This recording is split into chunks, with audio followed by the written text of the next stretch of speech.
Spinosaurus aegyptiacus was the largest predatory dinosaur that ever lived, an animal of such extraordinary dimensions that even a careful comparison with other large theropods fails to fully convey the scale of what it represented.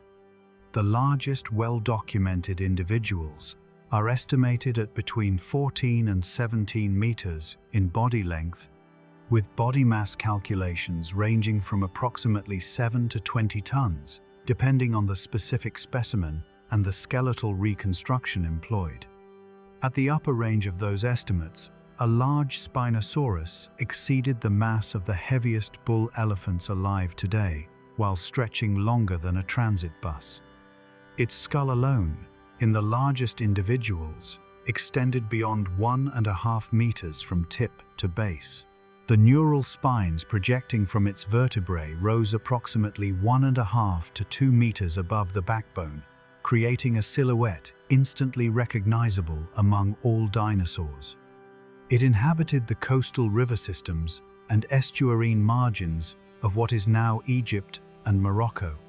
approximately 95 to 100 million years ago, in a world of warm lowland plains threaded by enormous north-flowing rivers that emptied into the shallow Tethys Sea. The environment bore no resemblance to the modern Sahara. It was green, humid, teeming with enormous fish and crocodilians, and dominated ecologically by the extraordinary predator that bore the sail and hunted in the shallows. This documentary presents 100 facts about Spinosaurus, drawing on a scientific record accumulated over more than a century of investigation that has been repeatedly and dramatically transformed by new discoveries. The German paleontologist Ernst Stromer von Reichenbach gave Spinosaurus its name in 1915, based on fragmentary material collected from the Bahariya Formation of Egypt in 1912 by the fossil hunter Richard Markgraf.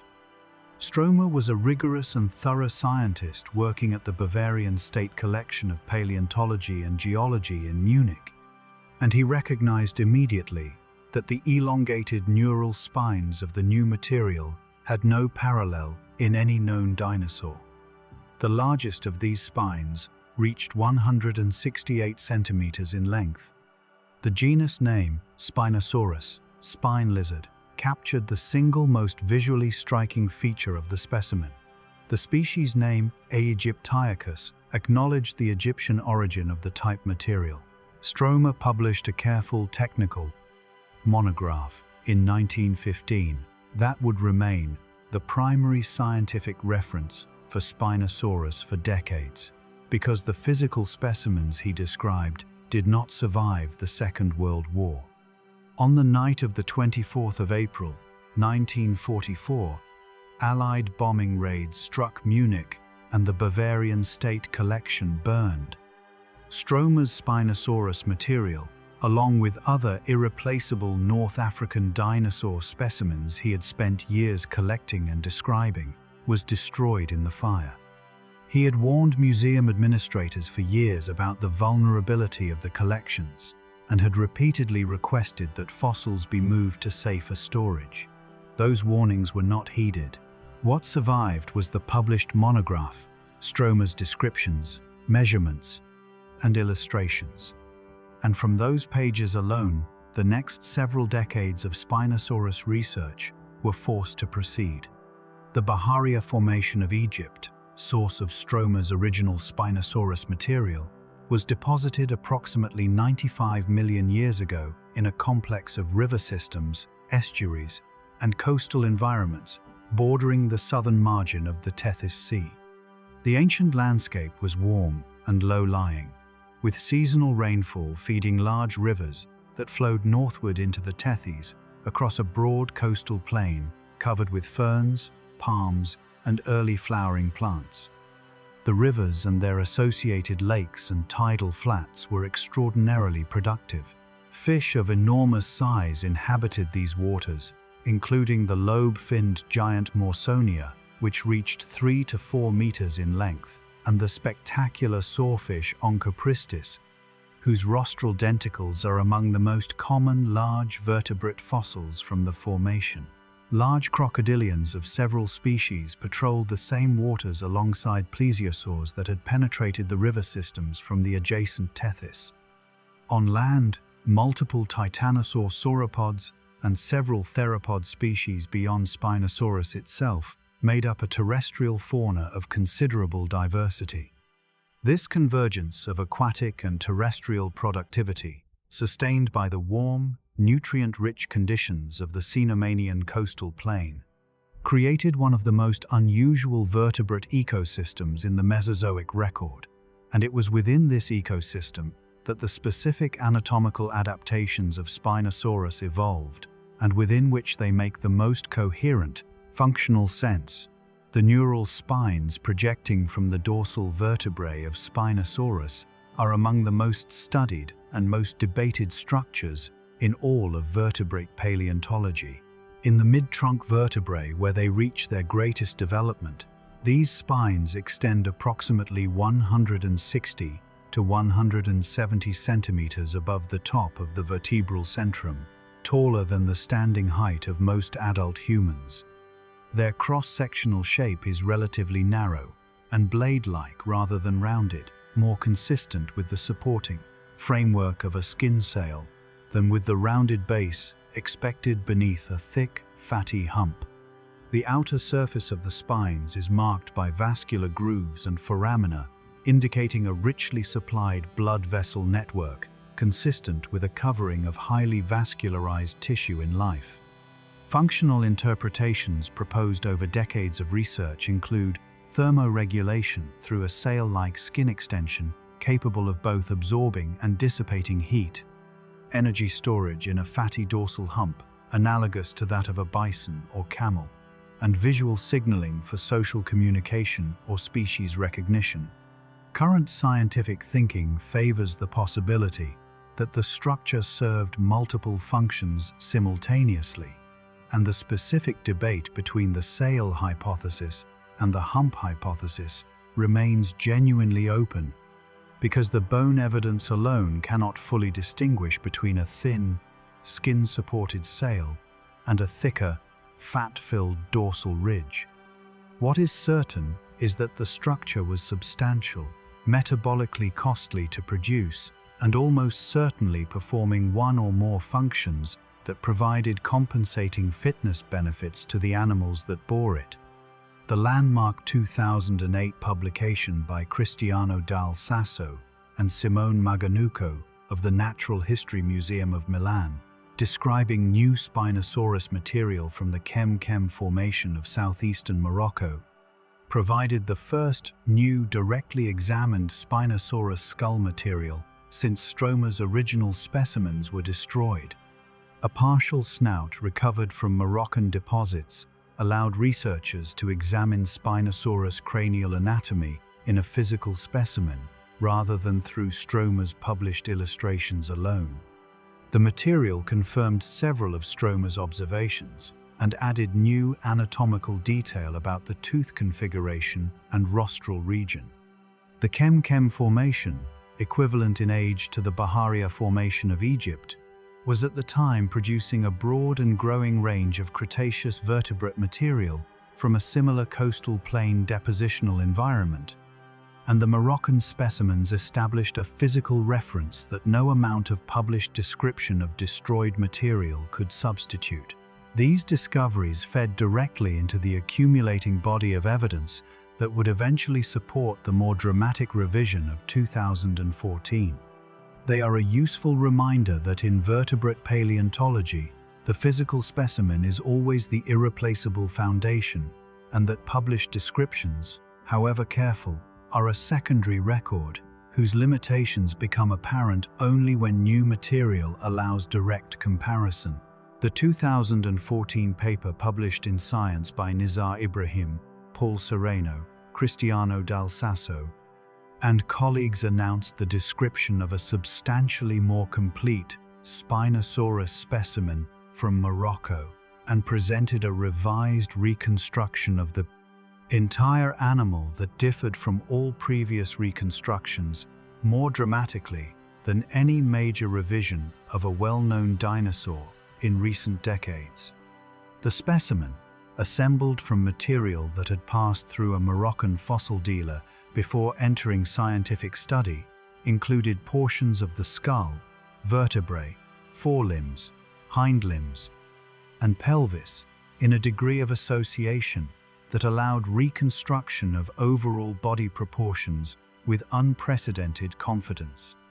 The most striking and scientifically consequential finding was the dramatic shortness of the hindlimbs relative to trunk length. Hindlimbs so short that the conventional bipedal reconstruction of Spinosaurus as a large, terrestrial predator became mechanically difficult to defend.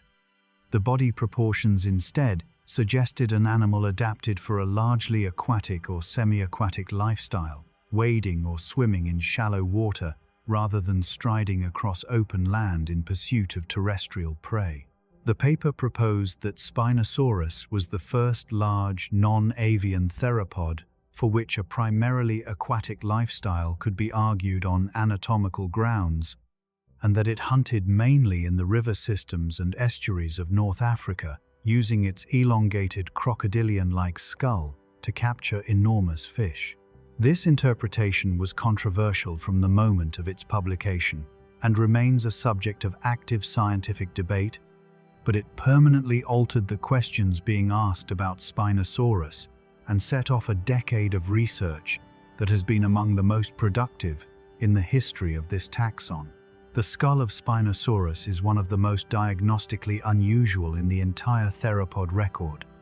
It is long and low, with a proportionally narrow snout that in the most elongated specimens approaches the proportions of a modern gharial, the most extremely fish-specialized of all living crocodilians. The rostrum tapers anteriorly to a relatively narrow tip, and the premaxillary teeth at the front of the upper jaw are larger than those immediately behind them, forming a pronounced rosette of enlarged anterior teeth, characteristic of all spinosaurids and well suited for gripping slippery fish that attempt to escape. Individual Spinosaurus teeth are conical and straight in cross-section rather than the laterally compressed blades, with serrated edges seen in most large theropod carnivores. They interlock when the jaws close, functioning as a trap rather than a cutting apparatus.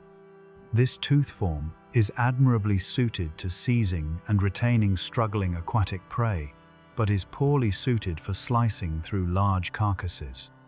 The external nares, the bony opening for the nasal passage, is positioned unusually far back along the skull roof, close to the orbit rather than at the rostral tip,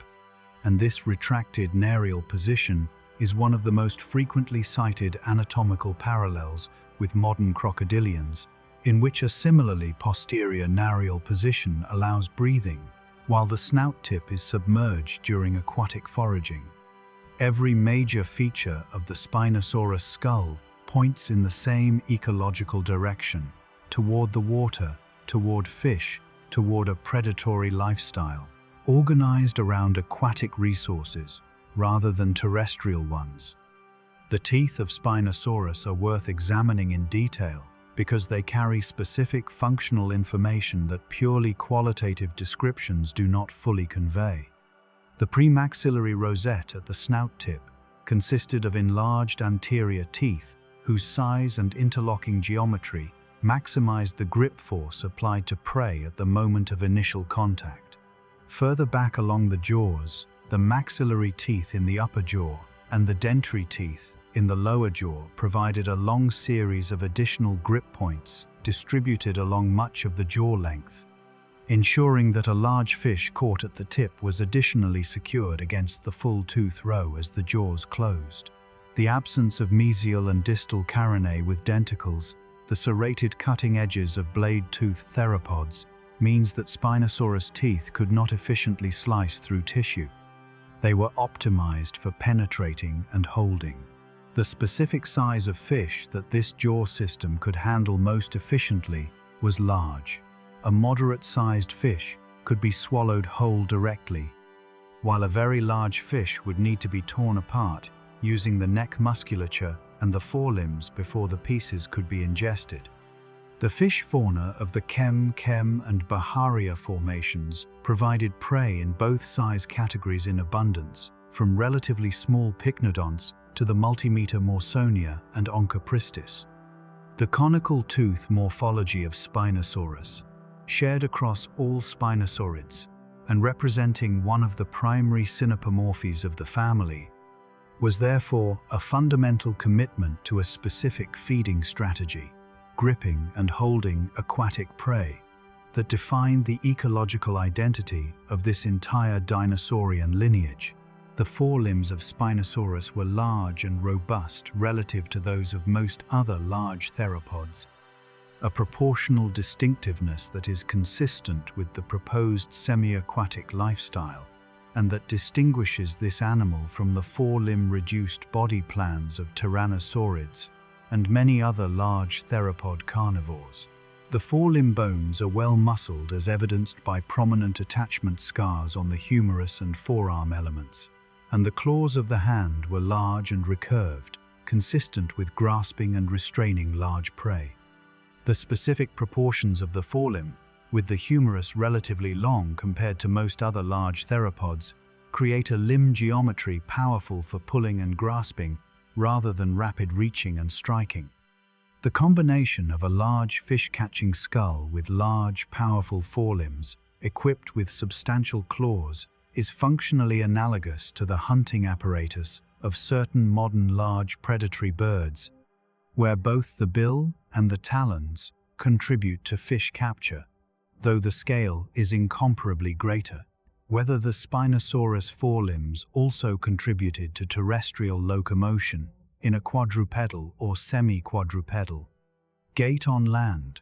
is one of the questions that the short hind limb discovery raised, and that subsequent biomechanical work has addressed with ongoing disagreement. What is not disputed is that the forelimbs were large, well-muscled, and equipped with substantial grasping claws that would have been functionally important, regardless of whether the primary use was aquatic prey capture or terrestrial support. The hind limbs of Spinosaurus are the anatomical feature most responsible for the dramatic ecological revision of 2014. Their shortness relative to trunk length, documented in the Ibrahim and colleagues specimen and confirmed by subsequent additional material, is so extreme by the standards of theropod anatomy that it creates fundamental mechanical challenges for efficient terrestrial bipedal locomotion. In the reconstruction based on the best current skeletal evidence, the hind limbs of Spinosaurus are estimated at approximately 60 to 70% of the length expected for a theropod of comparable body size and trunk dimensions, a shortening that places the center of body mass far forward of the hind limb insertion, making sustained bipedal balance energetically demanding and mechanically precarious on uneven ground. These short hind limbs would have been far less problematic in water, where the buoyancy of the body substantially reduces the effective weight load, and where the hind limbs do not need to support the full mass of the animal against gravity. The bone density of the Spinosaurus femur and other limb elements adds a second line of evidence in the same direction. These bones are measurably denser than those of comparably sized terrestrial theropods, consistent with the pachyostosis seen in modern shallow water mammals and reptiles that use dense bones for buoyancy control during submerged foraging. The convergence of short hind limbs with dense hind limb bones in a single animal creates a compelling case for reduced terrestrial locomotor emphasis, and these two features together represent some of the strongest anatomical evidence for the semi-aquatic lifestyle interpretation. The tale of Spinosaurus, described in a landmark 2020 paper by Nizar Ibrahim and colleagues in Science, turned out to be one of the most remarkable anatomical discoveries in theropod paleontology, and provided what many researchers regard as the most compelling single line of evidence for the aquatic locomotion hypothesis. The tail material, recovered from the Kem Kem Formation of Morocco during systematic fieldwork, and described with proper stratigraphic documentation, showed that the neural spines of the caudal vertebrae were dramatically elongated, creating a tall, laterally flattened fin whose proportions and inferred flexibility are consistent with a powerful swimming organ. The specific geometry of the reconstructed tail fin, with its elongated neural spines forming a deep vertical blade extending along much of the tail length, resembles the tails of modern paddle-tailed monitor lizards and other large swimming reptiles far more closely than it resembles the tails of any terrestrial theropod. Biomechanical modeling of the tail's hydrodynamic performance, conducted by the authors of the 2020 paper, found that the specific dimensions and estimated flexibility of the fin were consistent with eel-like undulatory swimming, capable of generating meaningful propulsive thrust. The caudal neural spines differ in their cross-sectional geometry from the dorsal neural spines, being more blade-like and proportionally more elongated relative to the vertebral centra, consistent with a fin-supporting function rather than a sail or hump function. The tail discovery strengthened the aquatic lifestyle interpretation substantially,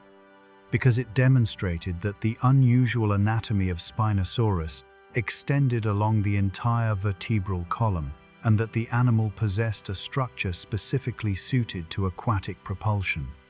The retracted position of the external nares on the Spinosaurus skull has been one of the most discussed anatomical features in the context of the aquatic lifestyle hypothesis,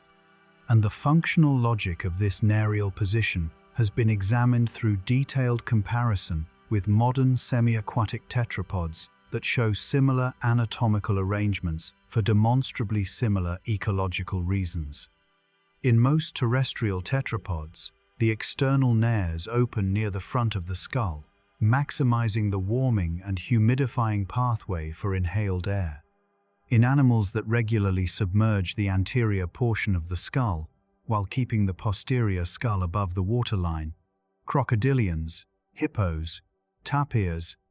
and various others, the external nares migrate posteriorly toward the top of the skull, allowing the animal to breathe while the snout is at or below the surface. The external nares of Spinosaurus are positioned approximately halfway along the skull roof, substantially posterior to the snout tip, in a configuration that parallels the retracted narial arrangement of modern semi-aquatic animals. This is not conclusive evidence for specific diving or swimming behavior by itself, but in combination with the other anatomical evidence, the conical fish-catching teeth, the elongated gharial-like skull, the bone density, the short hind limbs, the paddle tail, the retracted nares, contributes to a convergent anatomical package whose multiple independent elements all point in the same ecological direction. The parallel between Spinosaurus narial anatomy and that of modern crocodilians is particularly striking because crocodilians are the most ecologically comparable living archosaurs to Spinosaurus, inhabiting similar coastal and riverine environments and exploiting similar prey resources. The stable oxygen isotope evidence for the diet and habitat of Spinosaurus, published in 2010 by Romain Amiot and colleagues before the dramatic anatomical revision of 2014, provided the first major non-anatomical line of evidence pointing toward aquatic habitat use, and has been widely cited in subsequent discussions of the semi-aquatic lifestyle hypothesis. The study measured the oxygen isotope ratios in tooth enamel of Spinosaurus and compared these ratios with those of contemporaneous crocodilians, large fish, and terrestrial dinosaurs from the same North African formations. The oxygen isotope ratio in tooth enamel records the isotopic composition of the animal's body water during the period of enamel mineralization, and aquatic animals that maintain close isotopic contact with the water they inhabit tend to have lower oxygen isotope ratios in their tissues than terrestrial animals of the same environment, which concentrate the heavier oxygen isotope through evaporative water loss from the respiratory tract and body surface. The Spinosaurus tooth enamel samples clustered with the aquatic reference fauna, the crocodilians, and large fish, rather than with the terrestrial theropods from the same formations. The statistical separation between the Spinosaurus values and those of the terrestrial dinosaurs was significant,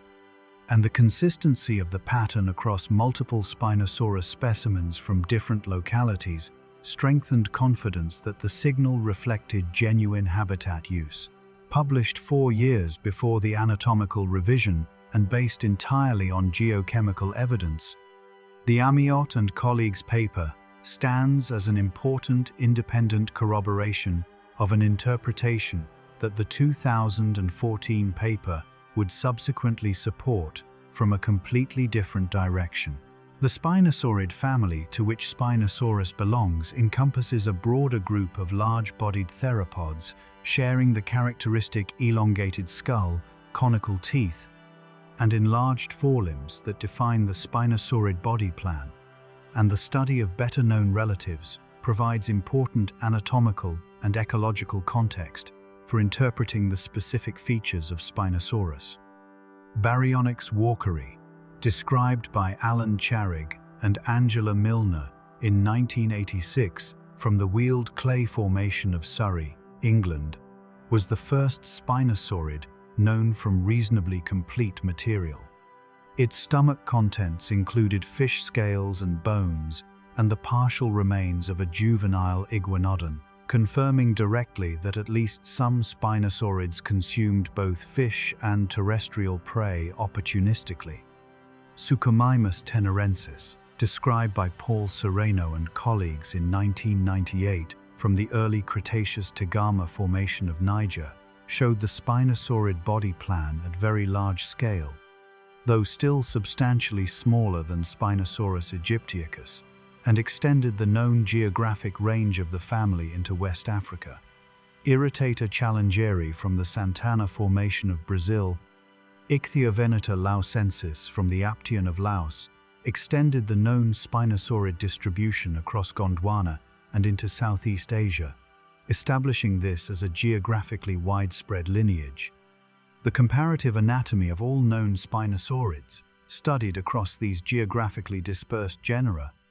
reveals both the shared features that define the family and the specific innovations that distinguish Spinosaurus as its largest, most aquatically adapted, and most anatomically extreme member. The ecological community of the Chem-Chem Formation, within which Spinosaurus lived and which constrained and shaped its specific ecological role, was one of the most unusual and productive vertebrate communities in the Mesozoic record. The fish fauna alone comprised more than a dozen species of large fish. The Morsonia coelacanth reached 3 to 4 meters in length and represented hundreds of kilograms of prey per individual. The giant sawfish Onchopristis, whose barbed rostral denticles are among the most common macrovertebrate fossils in the formation, reached 5 to 7 meters and was probably one of the most frequently targeted prey items for Spinosaurus. Large hybodont sharks, pycnodont fish, and several other substantial fish taxa completed a fish community of extraordinary diversity and biomass. Sustained by the warm, nutrient-rich waters of the Cenomanian coastal plain environment, the crocodilian fauna added multiple large species to the roster of aquatic predators. The terrestrial fauna included at least 5 species of large predatory theropods in addition to Spinosaurus, including Carcharodontosaurus, a large allosauroid comparable to Tyrannosaurus rex in body dimensions, along with titanosaur, sauropods, and various smaller vertebrates. The overall predator diversity of the Chem-Chem Formation is unusual by the standards of most Mesozoic ecosystems, and the ecological differentiation that permitted so many large predators to coexist was almost certainly founded in part on the division of resources between the extraordinarily productive aquatic environment, which Spinosaurus exploited as its primary foraging arena, and the terrestrial environment, where Carcharodontosaurus and the other large theropods concentrated their predatory effort. The discovery of Onchopristis rostral denticles in direct association with Spinosaurus skeletal material provides one of the most specific and most directly interpretable pieces of evidence for the diet of this predator, establishing a concrete predator-prey interaction between two of the most spectacular animals in the North African Cretaceous fauna. Onchopristis was formidable in its own right, a relative of modern rays. It possessed a flat body and an elongated rostrum lined with large barbed denticles, reaching total lengths of 5 to 7 meters and constituting one of the most massive fish in the formation. Its rostral denticles were shed and replaced throughout life in a manner analogous to shark teeth, and they are accordingly common as isolated fossils in both the Bahariya and Kem sediments. Their association with Spinosaurus bones in specific specimens, described and interpreted by Ibrahim and colleagues across multiple publications, includes cases in which the spatial relationship between denticles and bone is consistent with physical contact between the two animals, rather than simple co-occurrence in the same sediment. The most parsimonious interpretation of the associations that Spinosaurus was an active predator of Onchopristis,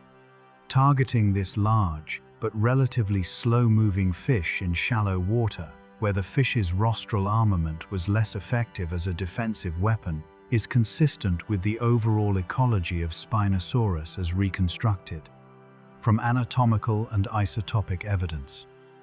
The physical confirmation of a predator-prey relationship between these two animals, even from indirect evidence, gives the ecological reconstruction of Spinosaurus a specificity and a concreteness that the anatomical and isotopic evidence alone could not achieve.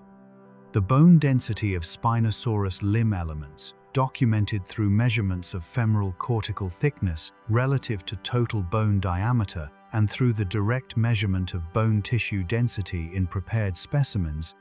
is substantially elevated relative to that of terrestrial theropods of comparable body size. This elevation is specifically characteristic of modern animals that use shallow water as a primary foraging habitat and that benefit from increased bone ballast to counteract the buoyancy of the respiratory system during submerged postures. Hippos, manatees, certain diving ducks, and various large aquatic reptiles all show comparable bone wall thickening for comparable functional reasons. The mechanism is straightforward. Calcium phosphate bone is denser than water, and bones with thick, compact walls and reduced internal air spaces add weight to the body that offsets buoyancy and allows the animal to maintain controlled depth in shallow water without continuous active swimming.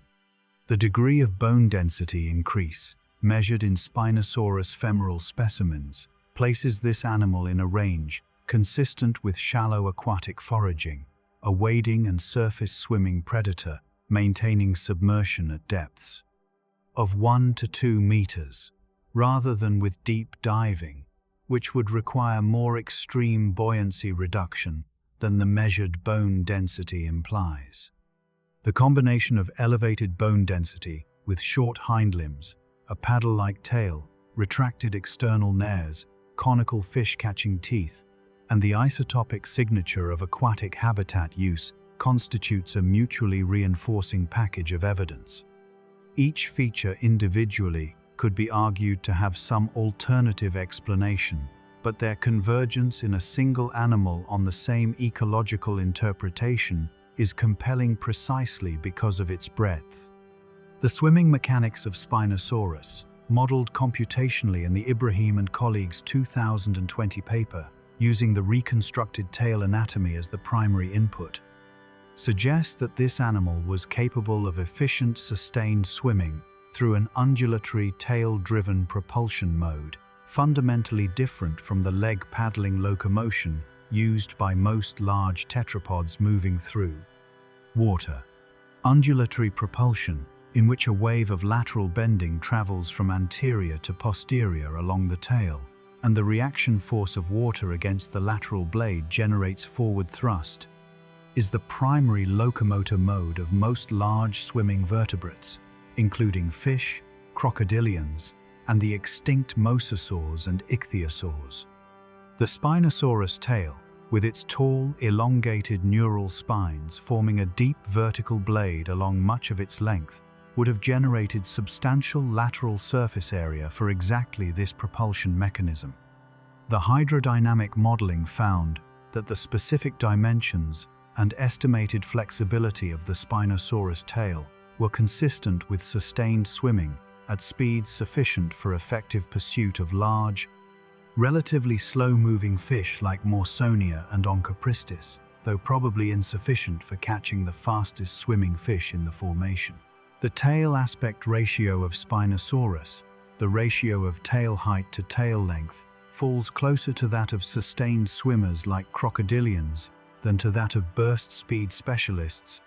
consistent with a foraging strategy based on sustained patrol and shallow water pursuit, rather than explosive ambush from cover.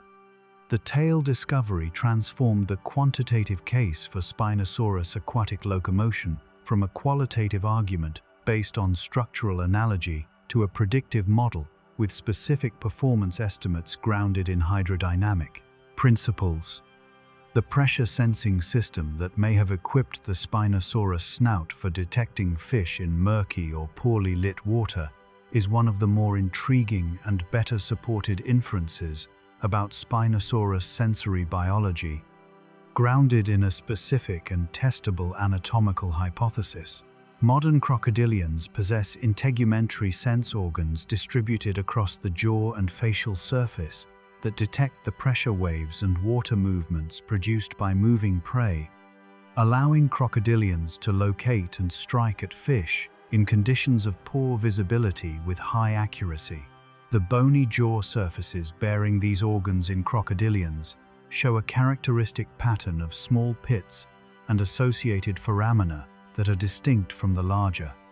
simpler foramina associated with ordinary blood vessel and nerve passage. The surface of the Spinosaurus premaxilla and dentary bones shows a pattern of foramina that has been compared in published analyses with the integumentary sense organ pits of crocodilians,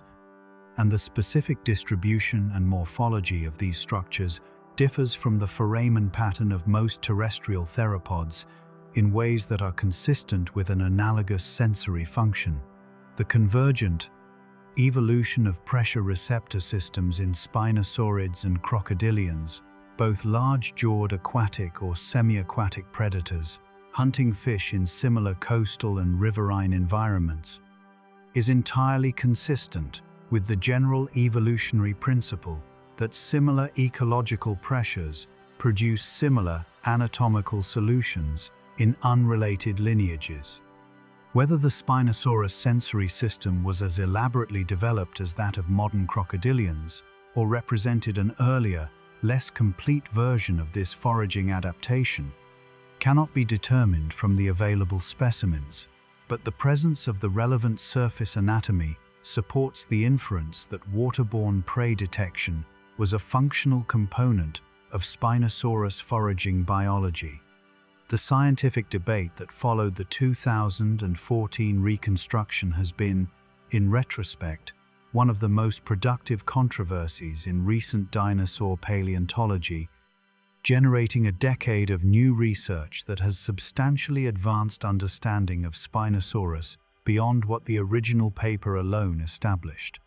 The primary criticism centered on the specific assembly of the composite specimen and on whether the short hindlimb proportions were genuinely representative of Spinosaurus or were an artifact of the assembly process. Critics argued that the biomechanical case for obligate aquatic locomotion was overstated and that the short hindlimbs, while unusual, were compatible with a more terrestrially active animal than the Ibrahim and colleagues' paper proposed. These criticisms were legitimate and productive. They stimulated the systematic fieldwork that has since produced additional Moroccan specimens confirming the short hindlimb proportions,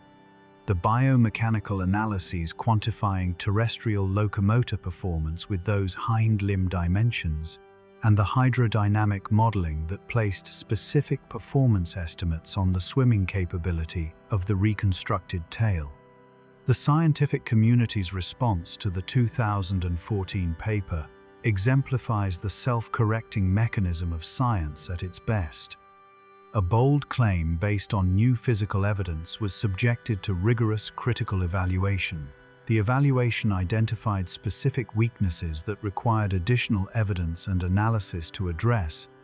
and the subsequent research produced both the additional evidence and the analyses, progressively strengthening the overall case for the primary interpretation while refining its specific details.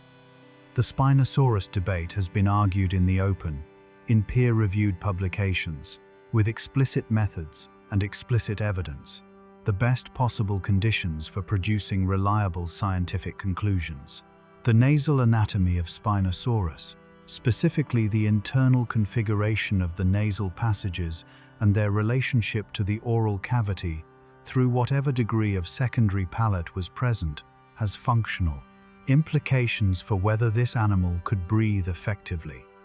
while holding prey in its open jaws submerged in water,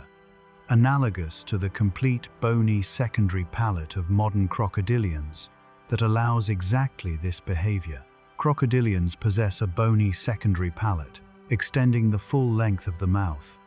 separating the nasal air passage from the oral cavity entirely and allowing them to hold prey in open jaws underwater while breathing through the posterior nares into an air-filled nasal passage that emerges behind the closed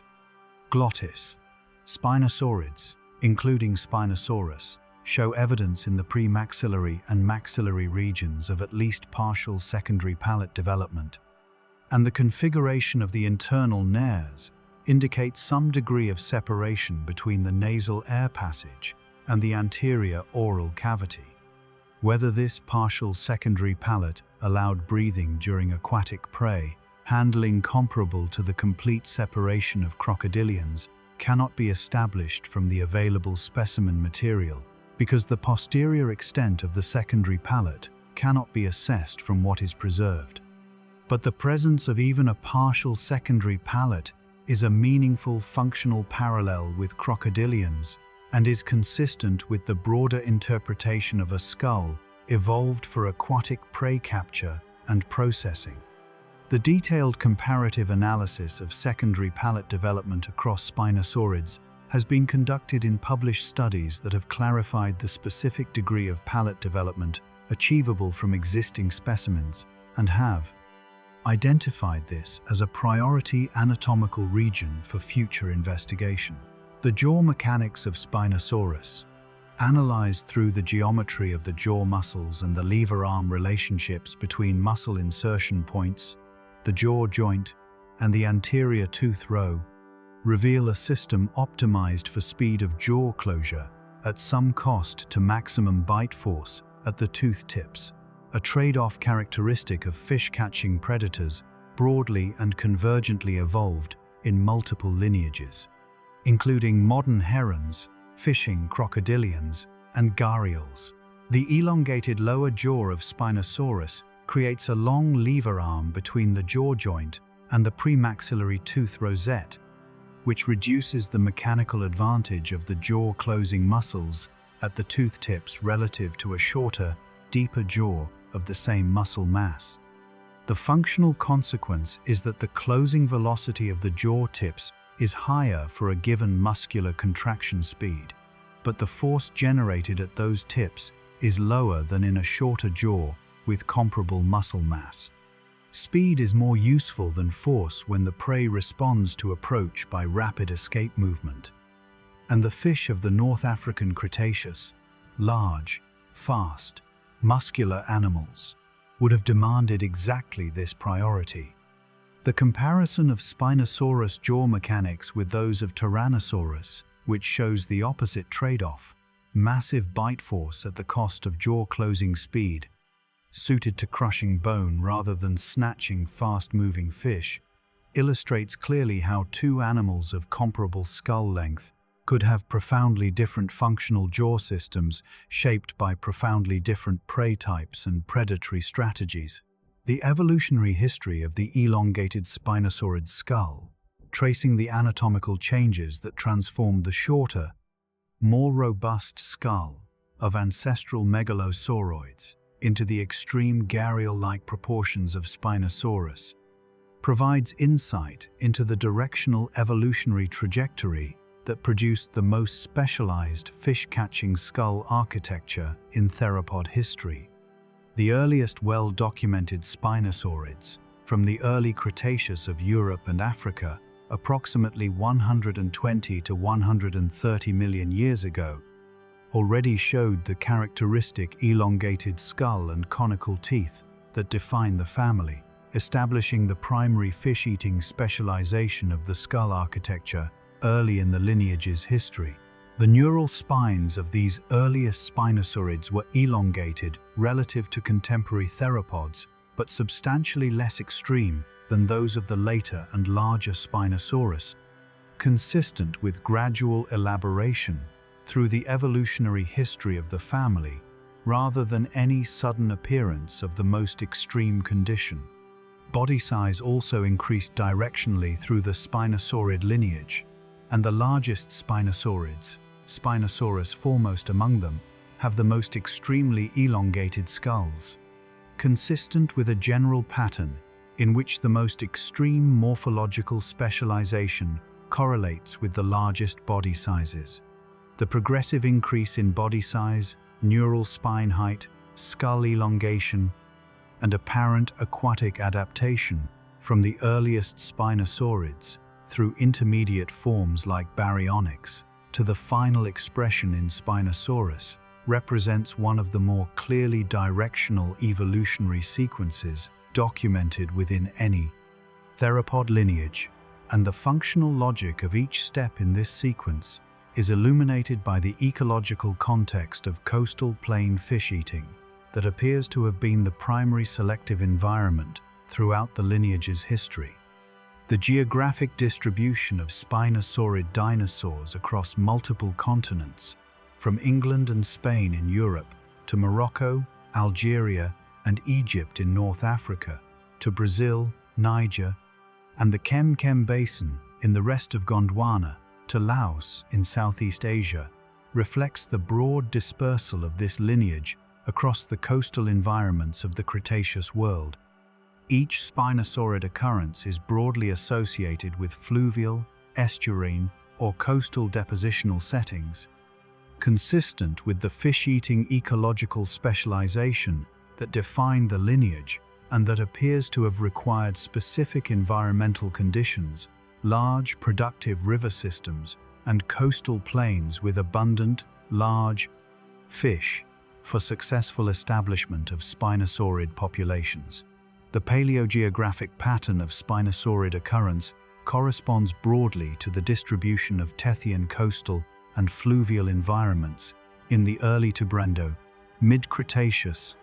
suggesting that the connectivity of these environments through the shared Tethyan coastline and the occasionally connected river systems draining into it provided the dispersal corridors through which Spinosaurids colonized multiple continental regions from an ancestral center of origin. The South American Spinosaurids, including Irritata challengeri and Angoturama limai from Brazil, reflect the faunal exchange between Africa and South America that was still possible in the early Cretaceous when the South Atlantic was narrower than today. The Southeast Asian Ichthyovenator laosensis represents the easternmost confirmed Spinosaurid occurrence,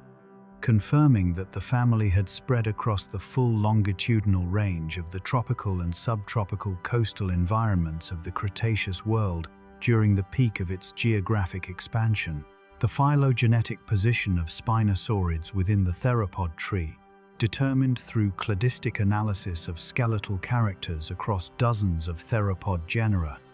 places them within Megalosauroidae, a clade of large-bodied theropods that also includes Megalosaurus itself from the Middle Jurassic of England and various other large predators from Jurassic and early Cretaceous, formations on multiple continents. The megalosauroid placement connects Spinosaurus to a lineage with roots in the Jurassic and a primarily Gondwanan distribution, consistent with the predominantly Gondwanan occurrence of Spinosaurids in the known fossil record. The shared derived characters that unite Spinosaurids within Megalosauroidae and distinguish them from non-Spinosaurid. Megalosauroids include the elongated premaxilla, forming an expanded rostrum, the subnarial foramen positioned within the premaxilla-maxilla suture, the enlarged forelimbs, and the hypertrophied neural spines, in combination, a set of characters that collectively define the Spinosaurid body plan as a coherent, derived anatomical package, rather than a collection of independently varying features.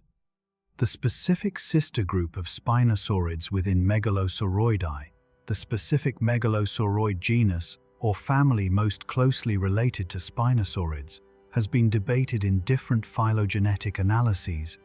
and the resolution of this relationship would clarify the specific anatomical starting point from which Spinosaurid distinctive features evolved.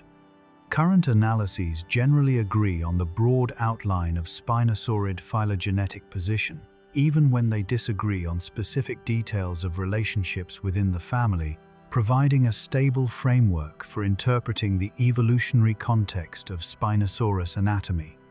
The ecological role of Carcharodontosaurus saharicus in the same North African Cenomanian environment as Spinosaurus is essential for understanding how two predators of comparable body size manage to coexist in the same ecosystem. Carcharodontosaurus, an allosauroid, theropod with body length estimated around 12 to 13 meters, possessed a skull whose functional morphology was the anatomical antithesis of Spinosaurus, broad, deep, and equipped with laterally compressed teeth, bearing mesial and distal serrated carinae, adapted for slicing through the flesh and bone of large terrestrial prey. These teeth, convergently similar in cutting geometry to those of great white sharks, were built for processing the large sauropod dinosaurs that constituted Carcharodontosaurus's primary prey base on land. The skull architecture of Carcharodontosaurus was high in bite force and suited to anchoring in large, struggling prey, functions entirely different from the speed-optimized, grip-specialized jaw mechanics of Spinosaurus. The ecological differentiation between these two contemporaneous giants was therefore rooted in profound functional and anatomical differences in their primary predatory apparatus, with Spinosaurus specialized for aquatic fish resources that Carcharodontosaurus was anatomically poorly equipped to exploit, and Carcharodontosaurus specialized for large terrestrial herbivores that Spinosaurus could only access opportunistically at the water's edge. This ecological separation was probably the primary mechanism, allowing both species to coexist at the biomass levels implied by their occurrence in the same formation. And the Chem-Chem fauna represents a unique example in the Mesozoic record of two large theropods occupying dramatically different ecological niches within the same community. The specific contributions of Nizar Ibrahim to the modern scientific understanding of Spinosaurus deserve recognition as among the most consequential individual research contributions to any single dinosaur genus in recent decades. Ibrahim, born in Germany, of Moroccan heritage, brought a combination of cultural access to Moroccan fossil networks and formal scientific training that proved uniquely productive for the study of North African Cretaceous material. His identification of the Moroccan specimen that would anchor the 2014 paper his assembly of the international research team that conducted the anatomical and biomechanical analysis, and his sustained advocacy for the aquatic lifestyle interpretation through years of scientific controversy represent a sustained and consequential scientific commitment. The systematic fieldwork he subsequently organized in the Moroccan Sahara, targeted at recovering additional Spinosaurus material from its original geological context with proper stratigraphic documentation, produced the tail material described in 2020 and has continued to yield new specimens that progressively refine the anatomical basis for Spinosaurus reconstruction. This field program has simultaneously trained Moroccan paleontologists, established collaborative frameworks between Moroccan scientific institutions and international partners, and produced specimens with the provenance documentation that earlier commercially traded material lacked. The ongoing nature of this research program, its institutional collaborations, and its commitment to both scientific rigor and ethical conduct in a country with complex fossil heritage issues represent a model that the broader paleontological community has recognized as valuable beyond the specific scientific results it has produced. The comparison of Spinosaurus with the great fish-eating predators of other eras and environments, the giant mosasaurs of the late Cretaceous oceans, the enormous lobe-finned fish Dunkleosteus of the Devonian, the apex predatory sharks of various geological periods, places this animal in the context of the full history of large aquatic predation and illuminates both the shared features of large aquatic predators across evolutionary time and the specific ways in which Spinosaurus's combination of ecological role and body size was historically unusual. Among fully aquatic large predators, the late Cretaceous mosasaurs reached body sizes comparable to or exceeding those of Spinosaurus, but they were secondarily aquatic marine reptiles, occupying an open ocean ecological role quite different from the shallow riverine and estuarine environment of Spinosaurus. The apex predatory sharks of various geological periods, including the Miocene megalodon, reached body masses comparable to or exceeding those of Spinosaurus, but as marine pursuit predators in the open ocean, they again occupied a fundamentally different ecological context. The ecological combination, most analogous to Spinosaurus, large-bodied, primary fish predator in shallow, productive riverine and estuarine environments, has no close modern or fossil analog at comparable body size. The saltwater crocodile is the most ecologically similar living animal, but reaches body sizes roughly 1/10 the linear dimensions of Spinosaurus, and therefore 1/1000th the mass. The singularity of Spinosaurus in this ecological space, the largest animal in the history of life to have occupied the shallow water fish predator role, gives it a biological distinctiveness beyond its size. Superlative alone. The North African Cenomanian world was one of extraordinary biological productivity, and understanding that productivity is essential for understanding how a predator of Spinosaurus's enormous caloric requirements could sustain itself and maintain viable population densities. The Cenomanian was the warmest phase of the Cretaceous, with global mean temperatures substantially higher than today, and with the Tethys Sea at its maximum productive extent along the North African coastal margin. Warm, shallow, nutrient-rich, water-supported dense phytoplankton and zooplankton communities that in turn supported the extraordinarily rich fish fauna documented in the Kem, and Bahariya formations. The rivers draining from the African interior into this productive marine environment carried substantial nutrient loads that further boosted the productivity of the estuarine mixing zones where fresh and salt water met, the environments most likely to have been primary foraging grounds for Spinosaurus. Modern analogues for such coastal plain river estuary systems including the productive wetlands of the Amazon Delta and the Okavango system of southern Africa, demonstrate that such environments can sustain very high fish biomass per unit area,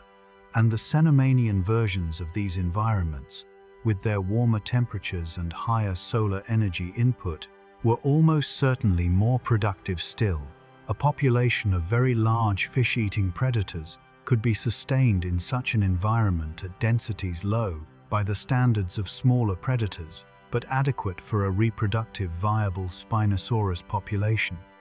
And the specific fish fauna documented in these formations provides more than enough prey biomass to account for the Spinosaurus population implied by its occurrence in the fossil record. The ontogenetic history of Spinosaurus, the growth trajectory from hatchling to the enormous adults represented by the largest known specimens, is poorly documented compared to the ontogenetic records available for some other large theropods. Because juvenile material attributable to Spinosaurus with confidence is limited, and the anatomical criteria for distinguishing juvenile Spinosaurus from other small spinosaurids in the same formations have not been fully resolved. The bone histology of the best preserved Spinosaurus specimens shows fibrolamellar bone tissue with high vascular density, consistent with the rapid growth rates of endothermic archosaurs and with the fast growth documented histologically for other large theropods. Growth marks in some specimens allow minimum age at death to be estimated for specific individuals, and the results are broadly consistent with the growth rates of other large theropods rather than with the slower, temperature-dependent growth of modern crocodilians. The general implication of endothermic growth rates for a species achieving body masses of 7 to 20 tons is a juvenile period of several decades of sustained rapid growth,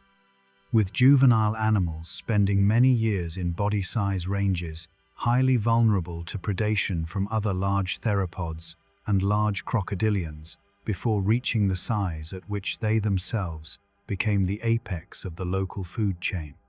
The specific ecology of juvenile Spinosaurus, their habitat preferences, their dietary choices, their social behavior relative to adults remains essentially unknown,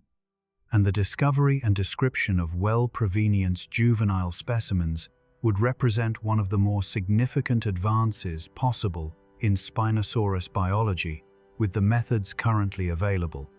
The legacy of the Central Asiatic expeditions of the American Museum of Natural History in the 1920s, while primarily associated with Mongolian dinosaur discoveries, is relevant to the history of Spinosaurus research through the specific scientific and institutional frameworks that Roy Chapman Andrews and his colleagues established for the study of Cretaceous terrestrial vertebrates in remote, politically complex regions of the world. The methodological and logistical approaches developed by Andrews for large-scale multidisciplinary expeditions to fossil-rich desert regions provided a template that subsequent expeditions to North Africa and the Middle East have drawn on,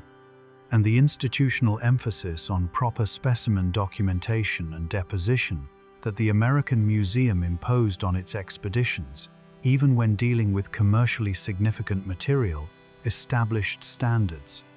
that remain relevant to the current debates about the proper handling of commercially collected North African Cretaceous material. The connection between the Andrews expeditions and North African Cretaceous research is indirect but real. The institutional traditions and scientific culture that produced the 20th century American program of systematic vertebrate paleontology in remote regions of the world are the same traditions that have shaped the American contributions to Spinosaurus research, from Paul Sereno's West African expeditions that produced Suchomimus to the Ibrahim and colleagues program that produced the landmark 2014 and 2020 papers. Understanding the institutional and historical context of this research tradition enriches the appreciation of how the specific scientific results about Spinosaurus were produced and what values and practices made their production possible. The surface texture of the Spinosaurus neural spines, examined in published studies of specimens where the original bone surface is well preserved, shows a distinctive pattern of vascular grooves and foramina whose density is higher than in the neural spines of most other theropods, and this elevated vascular supply is one of the primary bone-based arguments for a richly vascularized soft tissue covering of the spines in life. The vascular pattern is created by the network of blood vessels that penetrated the bone surface to supply the periosteum, the living bone surface membrane, and any additional soft tissue structures attached to the bone spine. In a thin skin sail, the vascular network would have supplied the extensive surface membrane of the sail itself, providing the blood flow needed for the proposed thermoregulatory function of heat exchange. In a thicker, fat-filled hump, the vascular network would have supplied the adipose tissue and its overlying skin, providing the blood flow needed for normal metabolic support of the hump tissue. The specific density and branching pattern of the vascular foramina does not clearly distinguish between these two tissue types in the way that would be needed to resolve the sail versus hump controversy from the bone evidence alone. What it does confirm is that the soft tissue covering of the neural spines was metabolically active and richly vascularized regardless of its specific composition, precluding interpretations of the spines as bare or poorly supplied structures and pointing toward a soft tissue structure that demanded substantial blood supply during life. The mathematical relationship between the body size of Spinosaurus and the maximum fish size it could have consumed provides quantitative constraints on the prey ecology of this predator that purely qualitative discussion cannot supply. Modern, large fish-eating predators show consistent scaling relationships between predator body mass and maximum prey mass,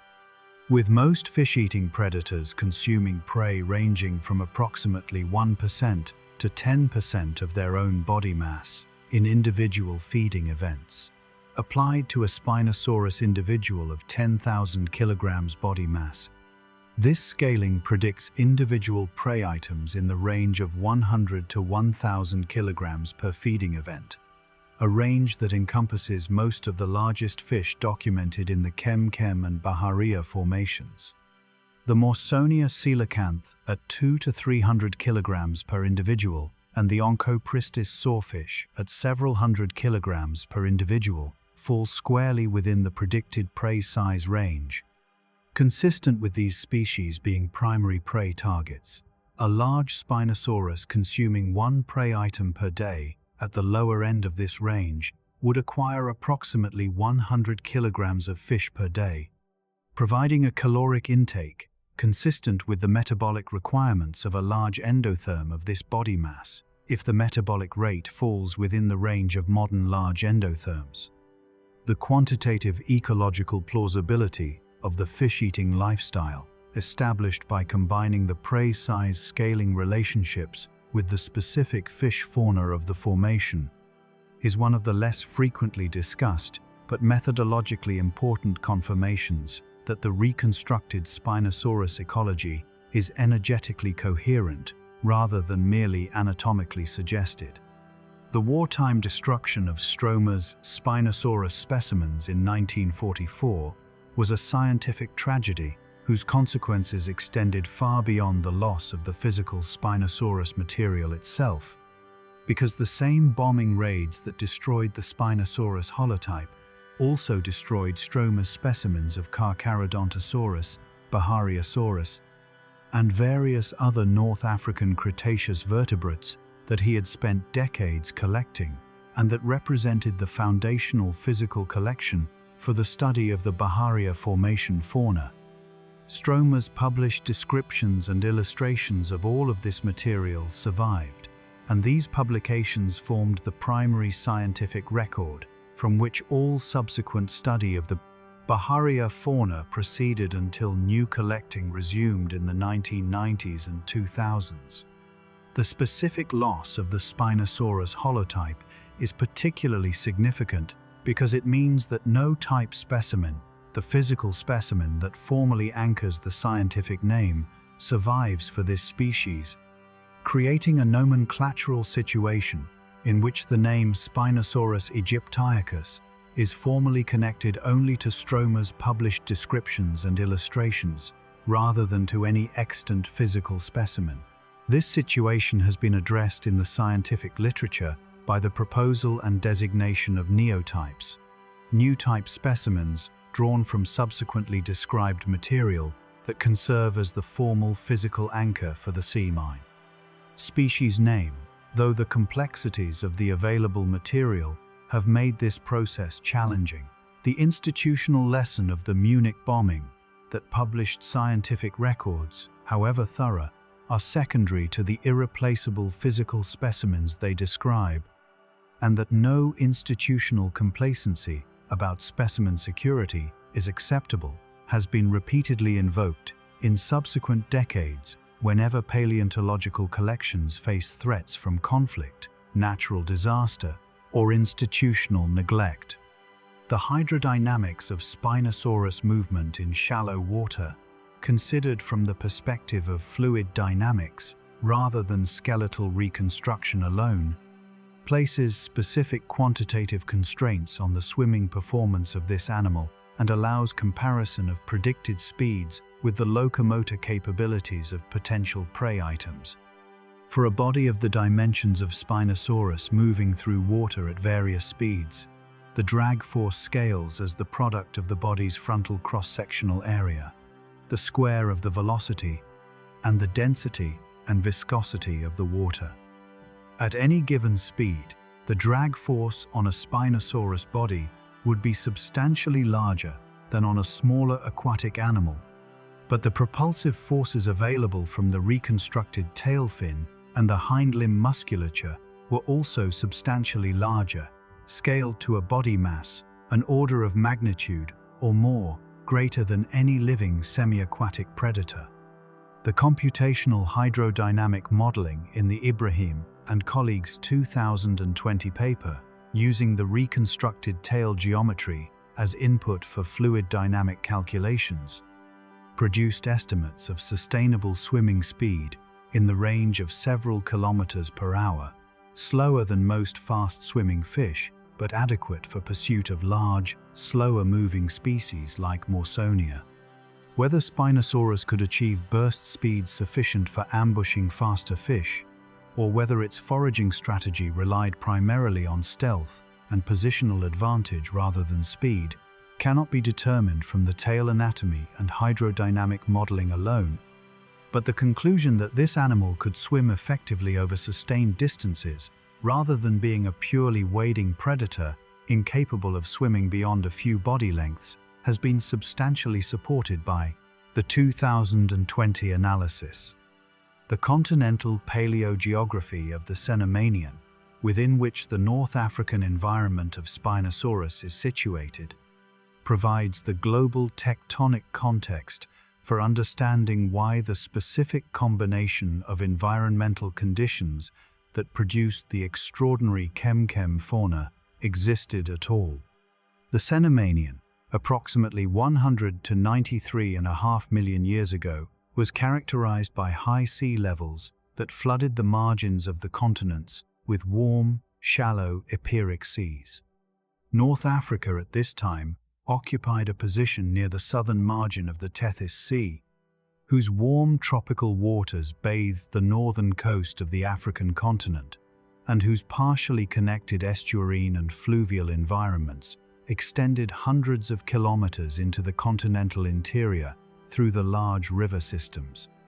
Draining northward from the African high interior, the high Cenomanian sea levels, estimated at approximately 100 to 200 meters above modern levels, meant that the coastal plain on which Spinosaurus lived was unusually extensive, with the estuarine zone between freshwater and marine environments spanning an enormous area and providing the specific habitat mosaic, shallow productive water bodies of varying salinity intermixed with terrestrial areas that the chem fauna exploited. The subsequent falling of sea levels and progressive aridification of North Africa through the Turonian and later Cretaceous stages progressively degraded these coastal plain environments, contributing to the faunal turnover that replaced the Spinosaurus Carcharodontosaurus fauna with the different predator communities documented in younger North African Cretaceous formations. The physiological temperature of Spinosaurus, inferred from the stable oxygen isotope composition of its tooth enamel and from the bone histological evidence for rapid growth rates, is broadly consistent with an endothermic physiology, maintaining body temperatures substantially above ambient environmental temperature, rather than with an ectothermic physiology, in which body temperature tracks environmental conditions. The fibrolamellar bone tissue documented in Spinosaurus specimens implies growth rates requiring sustained metabolic rates comparable to those of modern large endotherms, because the deposition of fibrolamellar bone requires continuous active bone formation that cannot be maintained at the episodic pace of ectothermic growth. The specific body temperature implied by the oxygen isotope data from Spinosaurus tooth enamel has not been precisely constrained in the same way as has been done for some other theropod taxa using carbonate isotope paleothermometry.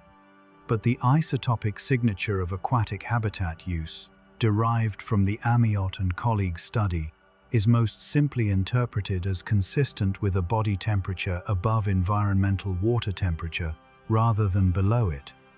Since a fully ectothermic animal immersed in river water would equilibrate with the water temperature rather than maintaining an independently elevated body temperature. The combination of bone histological and isotopic evidence for endothermic physiology in Spinosaurus is consistent with the broader consensus that non-avian theropods, as a group, were endothermic, a consensus grounded in multiple independent lines of evidence across many theropod taxa and not dependent on any single species. The reconstruction of Spinosaurus' external appearance, beyond the skeletal anatomy, involves questions about integument, color, and soft tissue structures that the fossil record of this species does not directly address. No skin impressions associated with Spinosaurus are known, and the specific scale morphology of the body surface must be inferred from the general pattern of theropod integument documented in better preserved specimens of related species. Large theropods generally show small, non-overlapping polygonal scales on the body surface, and this general pattern is the most parsimonious basis for reconstructing Spinosaurus body surface texture in the absence of direct evidence. The soft tissue of the dorsal sail or hump was covered by skin continuous with the body integument, and whether this skin was thin and transparent, thickly pigmented, or bearing distinctive color patterns for thermoregulatory or display functions cannot be determined from current evidence. The coloration of Spinosaurus is entirely a matter of inference from the functional pressures that shape coloration in modern large aquatic and semi-aquatic predators, where countershading, darker dorsally, lighter ventrally, is common in animals that hunt by approaching prey from below or from the side in open water. Whether Spinosaurus showed countershading, disruptive patterning for ambush camouflage in vegetated shallows, or some form of display coloration in the conspicuous dorsal structure is genuinely unknown, and the confident color assignments seen in some popular reconstructions represent educated guesses informed by comparative biology rather than conclusions from fossil evidence. The cultural significance of Spinosaurus as a scientific subject extends across multiple dimensions of public engagement with paleontology. In Morocco, where the most consequential recent specimens originate, Spinosaurus has become a symbol of the country's extraordinary geological and paleontological heritage, representing a resource whose scientific importance has attracted international research attention to Moroccan formations. In the global popular science community, Spinosaurus occupies a prominent position as the dinosaur that challenged and then surpassed Tyrannosaurus as the largest known predatory dinosaur, a superlative category that reliably attracts public interest. The 2014 revision generated substantial media coverage that brought the aquatic lifestyle hypothesis to a large non-specialist audience, creating widespread public awareness of an interpretation that had been entirely absent from popular Spinosaurus accounts a year earlier. The subsequent scientific controversy received less media coverage than the initial announcement, producing a situation in which popular understanding of Spinosaurus is anchored to the most dramatic version of the aquatic hypothesis, without full awareness of the ongoing scientific discussion about its specific details. The most accurate popular communication of the Spinosaurus story at any point in the post-revision period has been of an animal with strong and converging evidence for significant aquatic adaptation, whose specific locomotor repertoire and behavioral ecology remain subjects of productive scientific investigation. Communicating the provisional nature of even well-supported scientific conclusions about extinct animals, while simultaneously conveying the genuine extraordinary biology of the animal being discussed, is one of the persistent challenges of science communication that the Spinosaurus story highlights with particular clarity. The population ecology of Spinosaurus, the specific demographic parameters including population density, home range, age structure, and mortality rates that characterized living populations of this animal, can be approached through the combination of energetic modeling, life history theory, and comparison with modern, large semi-aquatic apex predators. A large individual Spinosaurus, at 10,000 kilograms body mass and endothermic metabolic rates, would have required hundreds of kilograms of fish per day to meet its energetic demands. A requirement that translates into a very large individual foraging territory in any realistic estimate of fish productivity per unit area of river and estuary habitat. Even in the extraordinarily productive Cenomanian coastal plain environment, with its exceptional fish biomass, the energetic demands of very large individuals would have required that individuals be widely separated to avoid overexploiting local fish stocks. Population densities of perhaps one individual per several hundred square kilometers of river and estuary habitat seem plausible given these energetic constraints, consistent with the low population densities of all very large modern apex predators. Juvenile mortality in the many years of vulnerable small body size before adult dimensions were reached would have been high, driving the selection for the large clutch sizes and low parental investment typical of R-selected reproductive strategies in large-bodied species where most offspring do not survive to reproduce. The population dynamics of Spinosaurus were therefore shaped by the same fundamental, energetic, and demographic constraints that govern all very large apex predators, producing a species that was simultaneously ecologically dominant in its specific foraging environment and locally rare in the sense of having very few individuals per unit area of occupied habitat. The fossil record of Spinosaurids across geological time, from the early Cretaceous occurrences of baryonyx and its contemporaries through the Cenomanian peak, represented by Spinosaurus, to the apparent disappearance of the family at or before the Cenomanian-Turonian boundary, traces the rise and fall of a distinctive lineage over approximately 40 million years of Cretaceous history. The family appears to have originated in the early Cretaceous, possibly in Europe or Africa based on the distribution of the earliest well-documented genera, and spread rapidly across Gondwana and into portions of Laurasia through the river and coastal systems that provided both habitat and dispersal corridors. The peak diversity of the family, represented by the simultaneous occurrence of multiple large spinosaurids in different geographic regions during the Albian and Cenomanian stages, corresponds to the peak extent of the coastal plain fish-eating niche that the family exploited, during which the warm, productive, Tethyan margin environments were at their maximum geographic extent. The subsequent disappearance of spinosaurids from the record in the Turonian corresponds with a period of major marine and terrestrial faunal turnover associated with the oceanic anoxic event 2 and its consequences for coastal environments, and may reflect both the direct ecological effects of this oceanographic crisis on the fish fauna that supported spinosaurid populations, and the longer-term changes in coastal plain configuration that followed the global sea level changes of the Cenomanian-Turonian transition. Spinosaurus was therefore not merely the largest member of its family but its terminal expression, the most extreme product of an evolutionary trajectory that ended with the family itself at the close of the Cenomanian.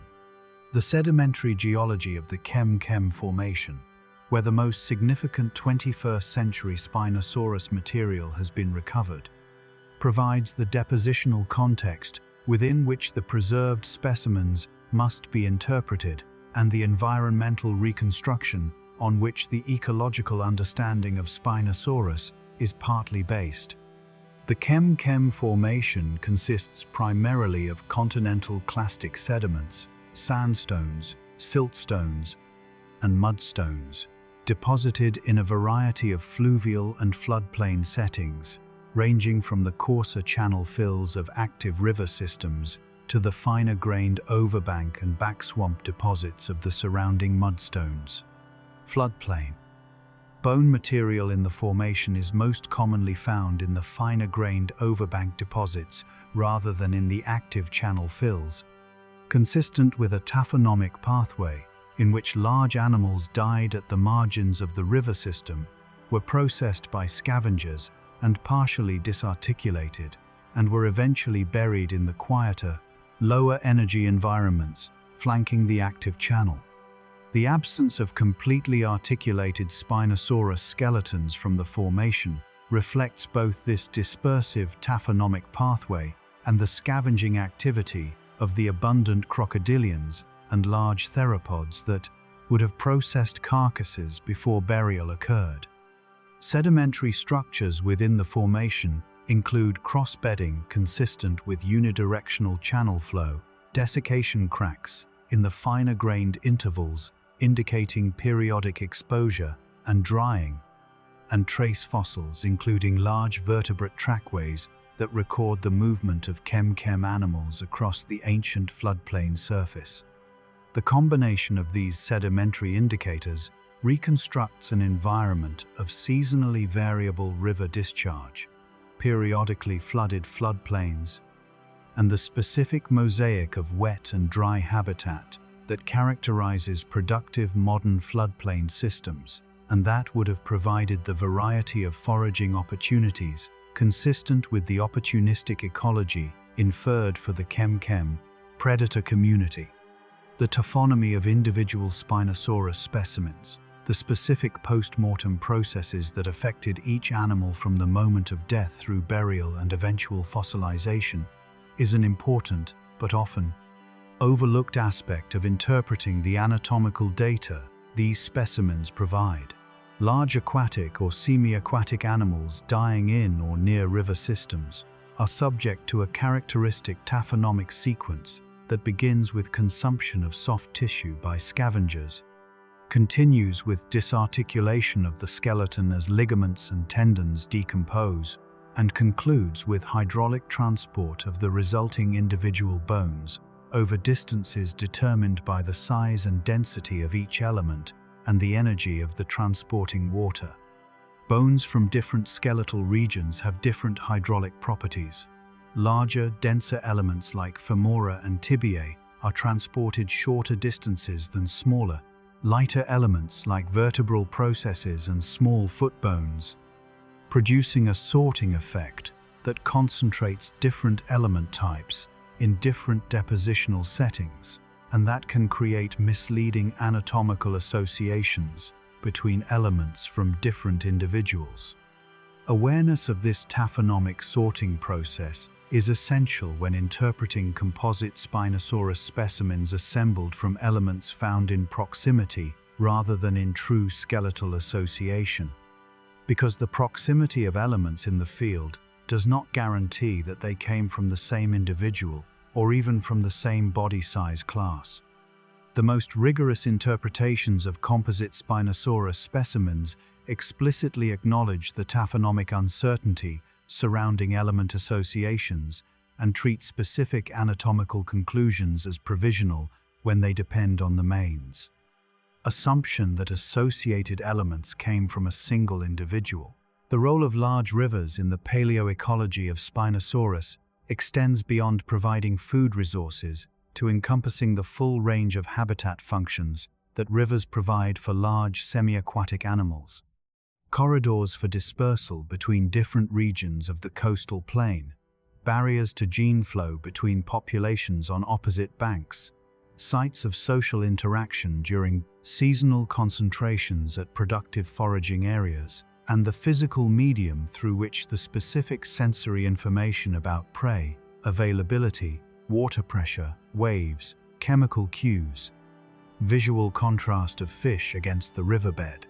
was transmitted to the hunting animal. Modern large river systems, including the Nile, the Congo, and the Amazon, support large apex predators, crocodilians, large catfish, and various others, in ecological roles broadly analogous to that proposed for Spinosaurus, and the behavioral ecology of these modern large riverine predators provides insight into the specific behavioral strategies that may have characterized Spinosaurus foraging, territorial behavior, and social organization.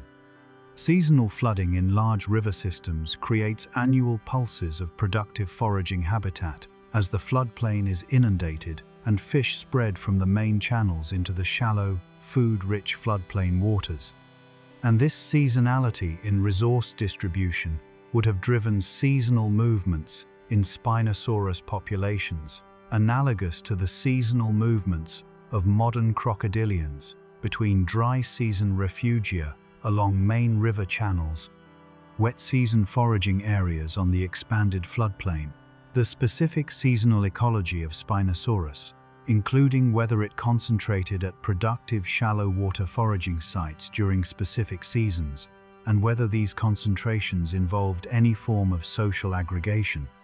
is entirely speculative from current evidence, but is a productive question for future investigation as additional specimens accumulate and their geological contexts are more precisely characterized. The discovery history of Spinosaurus, viewed as a series of specific moments of recognition in which physical evidence led to new scientific understanding, illustrates the specific ways in which the pace and direction of paleontological knowledge production are shaped by the intersection of field opportunity, institutional resources, and individual scientific insight. Stromer's recognition in 1915 that the Baharia material represented something genuinely new and distinctive required both the physical evidence of the specimens and the comparative anatomical knowledge needed to recognize that the elongated neural spines had no parallel in the existing dinosaur record. The recognition in 1986 that baryonyx provided a physical window into Spinosaurid anatomy more complete than Stromer's fragmentary type material required both the unexpected discovery of the baryonyx specimen in mass, the wheeled clay, and the systematic collecting program of the Natural History Museum that ensured it was recovered properly and studied thoroughly. The recognition in 2014 that the composite Moroccan specimen warranted a fundamental revision of Spinosaurus body proportions, required both the acquisition of the specific material bearing on hind limb anatomy and the specific combination of anatomical expertise and ecological perspective that the Ibrahim and colleagues team brought to its analysis, and the recognition in 2020 that the tail material warranted a major publication on Spinosaurus swimming mechanics required both the discovery of the tail in systematic fieldwork and the development of the computational hydrodynamic modeling methods needed to convert skeletal geometry into quantitative swimming performance estimates. Each of these discoveries was contingent on specific physical finds and specific analytical capabilities that existed at specific moments in the history of the field, and the specific sequence of discoveries has shaped the current understanding of Spinosaurus in ways that different sequences would not have produced. The ecological significance of the Spinosaurus sail structure in the context of visual communication between individuals of the same species is worth examining specifically, because the proposed display function requires not only that the sail was visible at useful distances, but that the specific properties of the sail, its height, its color and pattern in life, its possible motion during specific behaviors, provided information about individual quality that conspecifics could assess and respond to. Modern animals, with prominent dorsal display structures, including various lizards with dorsal crests, sail-backed fish, and certain ungulates with specialized dorsal hair patterns, use these structures in specific social contexts, including mate assessment, rival intimidation, and species recognition, and the behavioral contexts in which the structure is displayed and the specific information it conveys to observers are often well characterized from field studies. For Spinosaurus, the sail would have been clearly visible at distances of hundreds of meters in the open coastal plain environment, providing a long-range signal of individual presence and potentially of individual body size, since the height of the sail would have been correlated with overall body size and therefore with competitive ability, reproductive quality. Whether the sail was colorful and capable of distinctive visual patterns in life, or was relatively uniform in appearance, determines how much information it could have conveyed beyond simple presence and approximate size. The rich vascular supply of the sail surface, if it extended into visible skin capillaries, as in some modern lizard crests, might have allowed the sail to flush with color during specific behavioral contexts, providing a rapid and reversible signal of arousal state, analogous to the color changes of modern agamid lizards during territorial displays. The comparison of Spinosaurus body proportions with those of modern large swimming vertebrates reveals the specific ways in which the Spinosaurus body plan converges with and diverges from the body plans of animals known to be effective. Swimmers. Modern large-bodied swimming reptiles, including large crocodilians and marine iguanas, show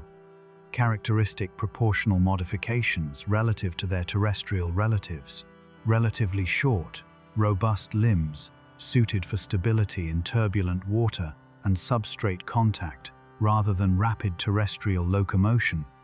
laterally compressed tails, providing propulsive surface area, and dense bones providing ballast. The short hind limbs of Spinosaurus converge precisely with the pattern of hind limb reduction in aquatically adapted tetrapods, and the tail fin anatomy converges with the propulsive tail structures of other large swimming vertebrates in its production of a laterally expanded surface suitable for undulatory propulsion.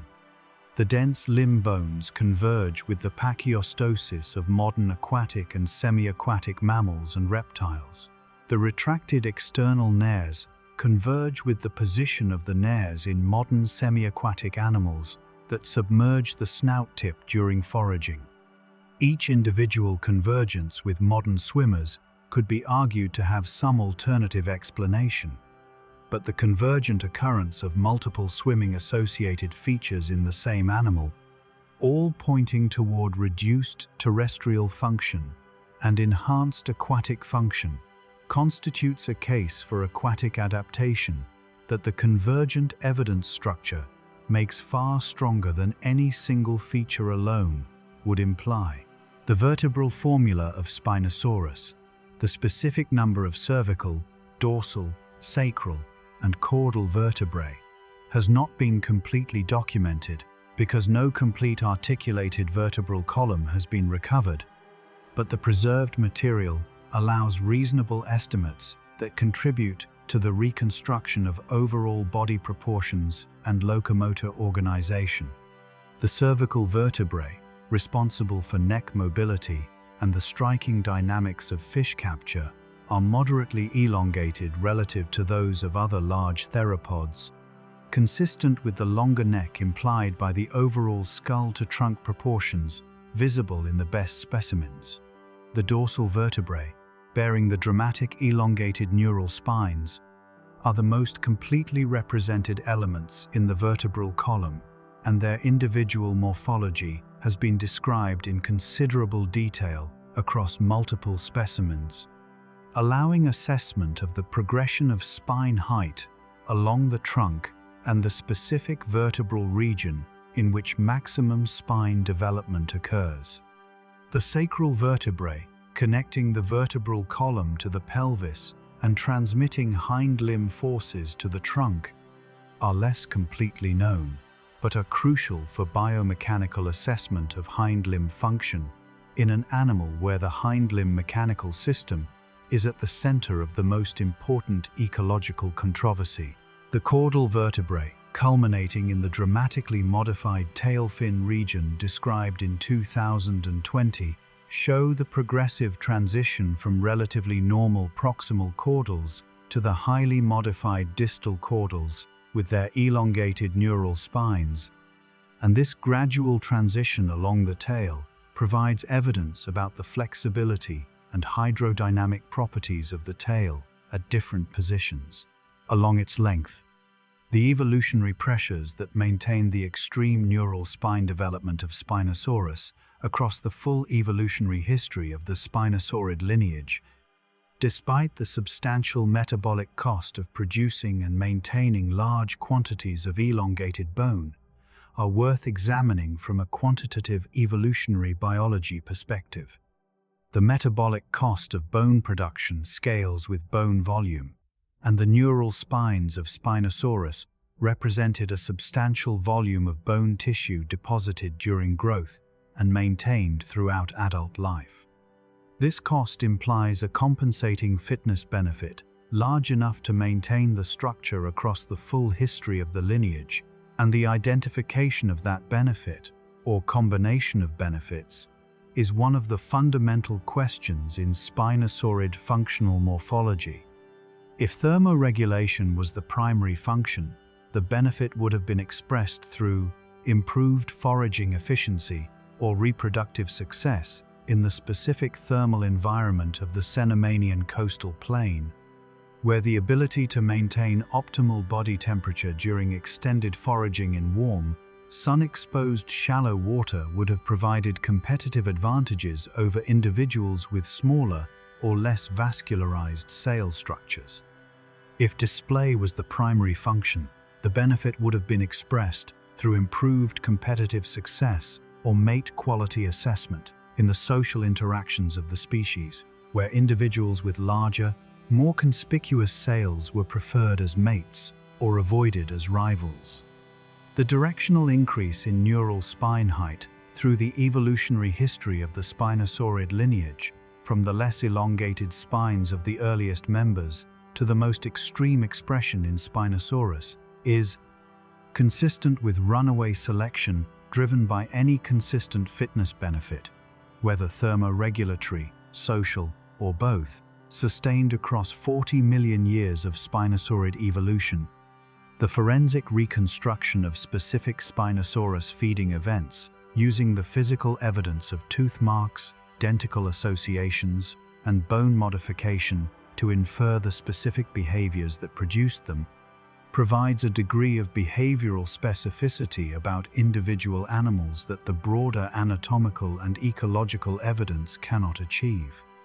The association of Onchopristis denticles with Spinosaurus bones described in published analyses includes cases where the spatial relationship between denticles and bone modifications suggests specific physical interactions between the two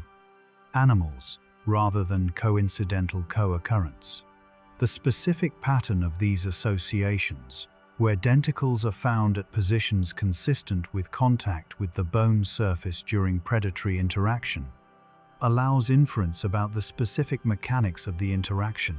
whether the Onchopristis was being actively subdued by the Spinosaurus or whether the association reflects scavenging of an already dead animal. Tooth marks on bones from other taxa in the Chem-Chem formation, some potentially attributable to Spinosaurus based on the specific dimensions and circular cross-section of the marks, provide additional evidence for the specific feeding behaviors of this predator, including the manner in which it manipulated and consumed prey items of different sizes. The accumulation of this forensic evidence, individual records of specific predatory and feeding interactions preserved in the physical modifications of bones, provides a behavioral dimension to the Spinosaurus. Ecological reconstruction that the anatomical and isotopic evidence alone cannot supply, and the systematic documentation of such evidence in future excavations at Chem-Chem localities represents an important opportunity for future behavioral inference. The scientific literature on Spinosaurus has grown rapidly since the 2014 paper, with dozens of peer-reviewed publications appearing in the subsequent decade, addressing various aspects of Spinosaurus anatomy, ecology, phylogeny, and the specific scientific controversies that the revised reconstruction generated. This literature encompasses papers from research groups based in Morocco, Italy, Germany, the United Kingdom, the United States, France, and several other countries, reflecting the global scientific interest in Spinosaurus and the international collaborative character of contemporary paleontological research. The quality and rigor of this literature is generally high, with the most significant papers appearing in journals including Science, Nature Communications, PeerJ, and various specialist paleontological journals that subject submitted manuscripts to peer review by experts in vertebrate paleontology and related fields. The specific debates within this literature about the degree of hind limb shortening, the locomotor performance of the reconstructed body plan, the taxonomic relationship between Moroccan and Egyptian material, the function of the neural spines, and the specific sensory biology of the Spinosaurus snout, have been conducted with the transparency and specificity characteristic of healthy scientific controversy, with competing research groups making their methods and assumptions explicit and responding directly to the evidence and arguments presented by their critics. The accumulated scientific literature on Spinosaurus since 2014 represents a substantial advance in paleontological knowledge of this taxon, achieved through the productive interaction of new physical evidence, new analytical methods, and the critical scrutiny of a global scientific community engaged with one of the most scientifically consequential paleontological subjects of the current era. The relationship between Spinosaurus body size and the maximum size of its prey raises an important comparative question about whether very large predators are more or less constrained in their prey size choices than smaller predators of the same lineage. Among modern apex predators, the largest individuals tend to take the widest range of prey sizes, including both the very large prey that smaller conspecifics cannot tackle, and the very small prey that would be energetically unproductive for a smaller predator to pursue, given its higher energy requirements.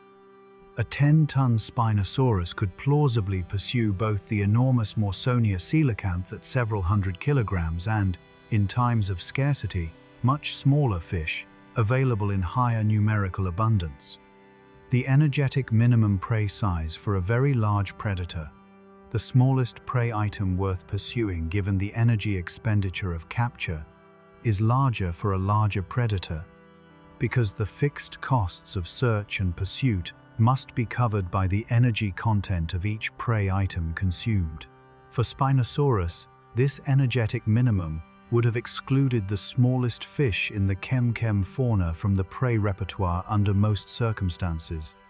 focusing predatory effort on the medium to large fish that could provide adequate energy return per unit foraging effort. The specific prey size range that Spinosaurus would have targeted most efficiently, given its body size, jaw mechanics, and the specific fish fauna available, can be bounded by applying these energetic principles to the known fish fauna of the formation, providing a quantitatively grounded characterization of the Spinosaurus prey base that complements the direct evidence from tooth associations and isotopic chemistry. The specific anatomical features that identify the Spinosaurus skull as belonging to an individual that was still growing at the time of death versus one that had reached skeletal maturity include the degree of fusion between skull bones, the surface texture of specific cranial elements, and the histological organization of the bone tissue in sections taken from skull bones where available. In growing individuals of most theropod species, specific cranial sutures between adjacent skull bones remain unfused or only partially fused. The bone surface shows a rougher texture associated with active periosteal growth, and the bone histology shows predominantly fibrolamellar tissue with high vascular density consistent with active growth. In skeletally mature individuals, cranial sutures are more completely fused. The bone surface tends to be smoother, and the outer cortical bone shows an external fundamental system, a layer of lamellar bone deposited when primary growth slows or stops that records the attainment of adult size. The assessment of ontogenetic stage in Spinosaurus specimens, using these criteria, contributes to the interpretation of specimen-level variation in the known sample and to the question of whether specific specimens represent the full adult size of this species or were still growing at the time of death. Large specimens showing adult histological organization provide the most reliable basis for estimating maximum body size, while specimens showing juvenile or subadult histological organization may be underestimating maximum adult dimensions if the animal was still adding substantial mass at the time of death. The careful histological assessment of ontogenetic stage in each Spinosaurus specimen analyzed is therefore a methodological prerequisite for any body size estimation that purports to characterize the maximum adult dimensions of the species, rather than the dimensions of a specific specimen at a specific ontogenetic stage. The riverine ecology of Spinosaurus, considered at the scale of individual behavior during a single foraging day, can be reconstructed from a combination of the anatomical evidence for locomotor capabilities, the prey ecology of the known fish fauna, and the behavioral ecology of modern large semi-aquatic predators in broadly analogous environments. A Spinosaurus individual foraging along the margins of a large Cenomanian river would have spent the early morning hours in the shallow water at the river's edge, where fish were most abundant in the warm, food-rich shallows during the cooler morning period.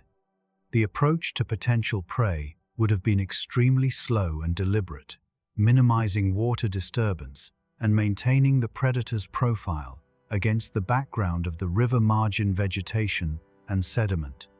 The strike, when it came, would have been a short-range event completed in a small fraction of a second, with the elongated skull driving forward and downward through the shallow water to seize a large fish in the anterior tooth rosette.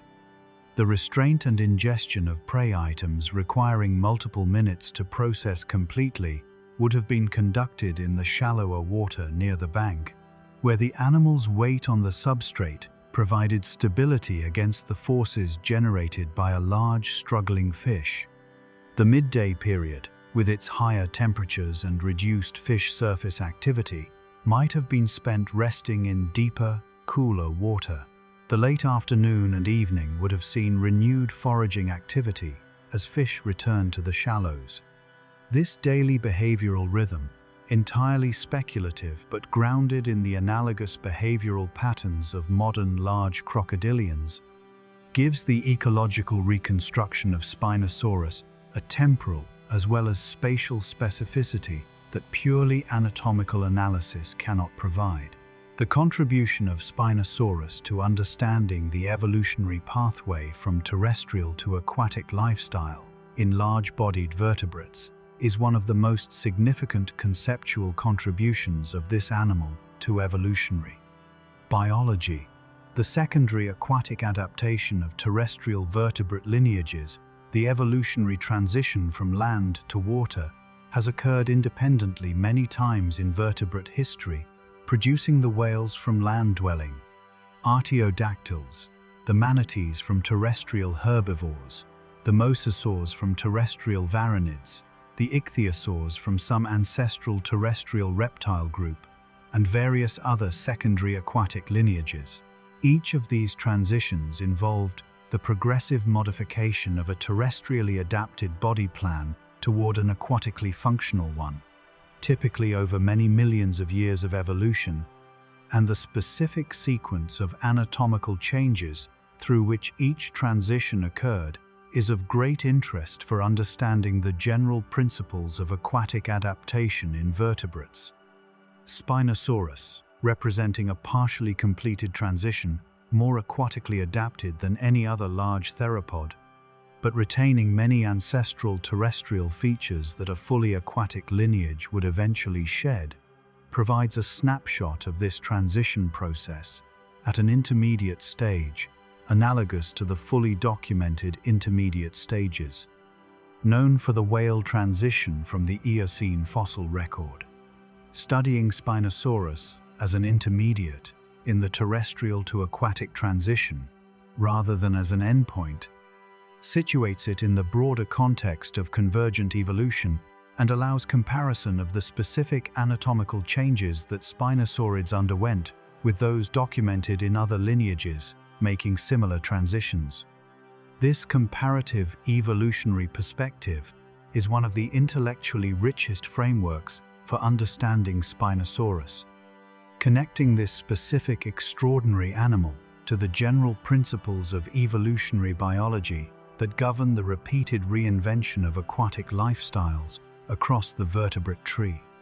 The ongoing fieldwork in the Kem Formation, conducted by the research program organized by Nizar Ibrahim in collaboration with Moroccan scientific institutions, continues to produce new Spinosaurus material that progressively improves the anatomical foundation for ecological and biomechanical reconstruction. Each field season has the potential to recover elements that have not previously been documented from Spinosaurus specimens, specific vertebrae from poorly sampled regions of the column, pelvic elements whose proportions are essential for understanding hindlimb function, skull elements from regions of the skull not represented in existing material, and possibly material from juvenile individuals that would illuminate the early growth stages of this species. The systematic approach to fieldwork in the Kem Formation, with multiple excavation sites documented simultaneously across different facies within the formation, increases the probability of recovering material from the range of depositional settings in which Spinosaurus bones were preserved, and maximizes the information content of new discoveries by providing precise sedimentological, stratigraphic context. The specimens produced by this field program are deposited in Moroccan institutional collections,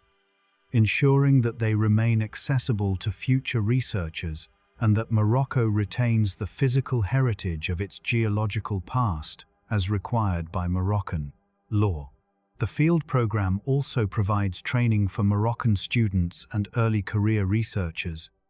building the domestic scientific capacity needed for Morocco to conduct and lead paleontological research on its own formations, independently of international partnerships in the long term. These combined scientific, educational, and heritage management objectives make the Chem field program one of the most comprehensively valuable ongoing research programs in vertebrate paleontology. The quantitative assessment of how much scientific uncertainty remains in the current understanding of Spinosaurus, and what specific types of new evidence would most effectively reduce that uncertainty,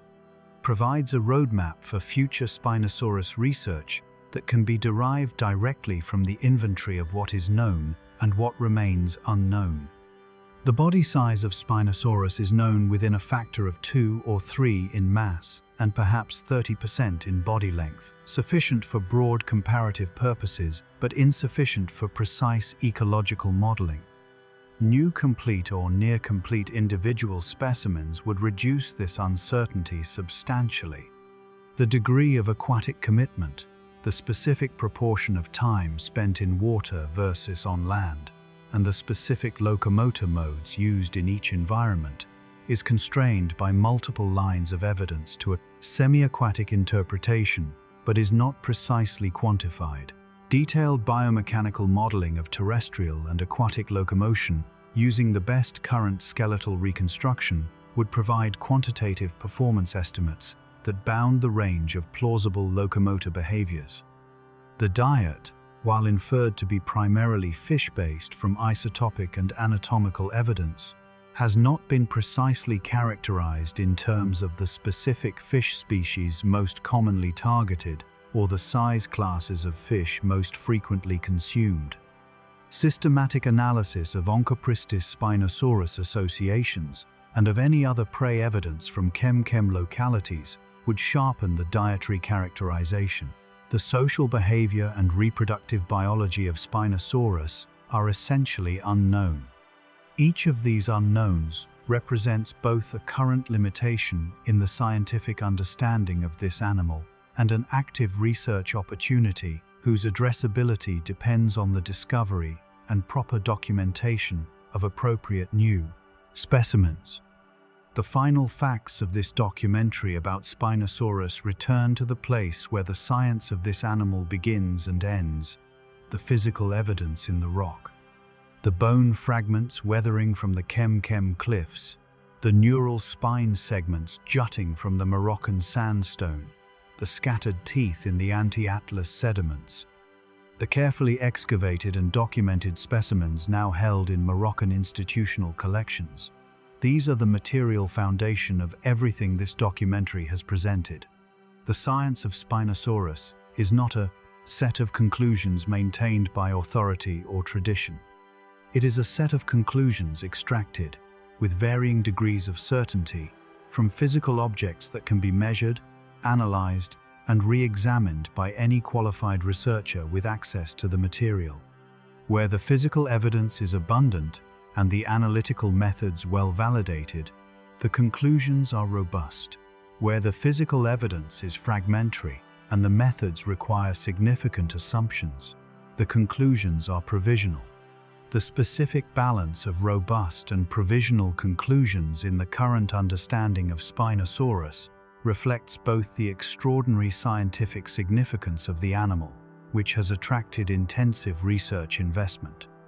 that has produced the best possible interpretations of available evidence, and the genuine difficulty of the subject matter, which involves fragmentary physical evidence from a creature that lived 95 million years ago in an environment that no longer exists. 100 facts about the biggest predator that ever lived, facts of varying certainty, all grounded in physical evidence, all open to revision, and all pointing toward the same extraordinary biological reality, that this animal existed, that it can be known, and that knowing it is one of the more remarkable achievements of the science of the deep past. The Cenomanian world in which Spinosaurus lived was, by every available measure, more biologically productive than the modern world at comparable latitudes. The high global temperatures, the absence of polar ice caps, the elevated atmospheric carbon dioxide concentrations, and the extensive shallow epiric seas that flanked the continents all contributed to a biosphere operating at higher metabolic rates and supporting greater total biomass per unit area than modern terrestrial and coastal ecosystems at the continents. Same latitudes support today. The specific productivity of the coastal plain fish communities on which Spinosaurus depended was a product of this general Cenomanian productivity, amplified by the specific conditions of the Tethyan margin: warm, shallow, nutrient-rich water receiving the organic load of enormous river systems, draining the African continental interior and supporting dense benthic invertebrate communities that in turn supported the fish at higher trophic levels. The fish species composition of the Kem-Kem and Bahariya formations, the diversity of large fish species, the apparent abundance of individuals inferred from the abundance of their isolated teeth and scales in the sediments, and the body sizes achieved by the largest species, collectively indicate a fish community whose total biomass per unit area of river and estuary habitat exceeded that of the most productive modern tropical river systems. This extraordinary fish productivity was the ultimate ecological foundation of Spinosaurus, the resource base that made the evolution and persistence of the largest fish-eating predator in the history of life possible, and the degradation of this resource base through the climatic and oceanographic changes of the Cenomanian-Turonian transition was almost certainly among the primary causes of the eventual disappearance of Spinosaurus and its extraordinary coastal plain ecosystem. The anatomical parallels between Spinosaurus and Baryonyx, the better-known European Spinosaurid, that provides the most complete reference for Spinosaurid anatomy below the genus level of Spinosaurus itself, allow important inferences about the Spinosaurus anatomy in regions where direct evidence is sparse or absent. The skull of Baryonyx, known from relatively complete material, shares with Spinosaurus the elongated low-profile rostrum, the premaxillary tooth rosette, the conical non-serrated teeth, and the retracted external nares position, confirming that these features are characteristic of the Spinosaurid family and providing confidence that they were present in Spinosaurus, even where the specific Spinosaurus specimens do not preserve the relevant anatomical region. The forelimb of Baryonyx, also relatively well preserved, shows the large recurved manus unguals and robust forearm construction that are inferred for Spinosaurus from more fragmentary material, and the Baryonyx forelimb dimensions, scaled proportionally to Spinosaurus body size, provide reasonable estimates for Spinosaurus forelimb dimensions where direct measurements are unavailable. The specific Baryonyx stomach contents, including both large fish scales and the bones of the ornithopod iguanodon, provide the only direct evidence available for Spinosaurid dietary habits at the level of specific prey identification, and the inference that Spinosaurus had comparable dietary flexibility, consuming primarily fish but opportunistically taking terrestrial prey as well, rests substantially on this Baryonyx evidence, combined with the anatomical and isotopic evidence for fish-eating specialization in Spinosaurus itself. The comparative anatomy of Baryonyx and Spinosaurus is therefore not merely a taxonomic exercise but a methodologically important tool for extending the anatomical and ecological reconstruction of Spinosaurus beyond the specific regions documented in Spinosaurus specimens. The biomechanical analysis of Spinosaurus terrestrial locomotion, which has been conducted in computational studies by researchers challenging the obligate aquatic interpretation, provides an important quantitative complement to the hydrodynamic studies, supporting the aquatic interpretation. And together, these analyses bracket the range of plausible locomotor behaviors consistent with the skeletal geometry. The terrestrial locomotion analyses, using finite element modeling of limb bone stress during simulated bipedal and quadrupedal walking, found that terrestrial locomotion was mechanically possible for Spinosaurus, but that the specific hind limb geometry created biomechanical challenges, particularly during bipedal locomotion, that would have made this locomotor mode energetically costly relative to quadrupedal movement or aquatic locomotion. The specific finding that quadrupedal terrestrial locomotion was more mechanically efficient than bipedal locomotion for Spinosaurus, given its short hind limbs and forward-positioned center of mass, has been interpreted by some researchers as evidence that Spinosaurus was an obligate or habitual terrestrial quadruped rather than an aquatic animal, and by others as evidence that Spinosaurus preferred aquatic locomotion precisely because the alternatives, awkward terrestrial quadrupedalism or mechanically stressful terrestrial bipedalism, were both significantly less efficient than swimming. The debate between these interpretations is ongoing and productive, with each new biomechanical analysis providing quantitative inputs that constrain the range of locomotor behaviors consistent with the skeletal anatomy, and that inform the broader ecological reconstruction of this animal's behavioral repertoire. The productive convergence of aquatic biomechanical modeling with terrestrial biomechanical modeling on the shared conclusion that Spinosaurus was a highly unusual large theropod with limited terrestrial efficiency, whatever the specific preferred locomotor mode, represents genuine scientific progress even in the absence of full consensus. The question of whether any Spinosaurus populations survived into the Turonian stage that followed the Cenomanian, or whether the lineage was entirely extinguished at or near the Cenomanian-Turonian boundary, has significant implications for understanding the causes of Spinosaurid extinction and the specific relationship between the oceanic anoxic event II and the faunal turnover documented in North African Cretaceous formations. The fossil record of the Turonian in North Africa is less well documented than the Cenomanian record, partly because fewer Turonian-age continental formations are exposed at the surface in the key areas of Morocco and Egypt, and partly because the research investment in Turonian North African vertebrates has been lower than in the FAV. Cenomanian fauna. The apparent absence of Spinosaurus from known Turonian formations could therefore reflect a genuine biological extinction at the Cenomanian-Turonian boundary, or it could reflect the incompleteness of the Turonian record in regions where collecting effort has been concentrated. Resolving this question requires systematic investigation of Turonian continental formations in North Africa, with collecting methods and analytical approaches comparable to those applied to the Cenomanian formations that have yielded abundant Spinosaurus material. If Spinosaurus is genuinely absent from a well-sampled Turonian record,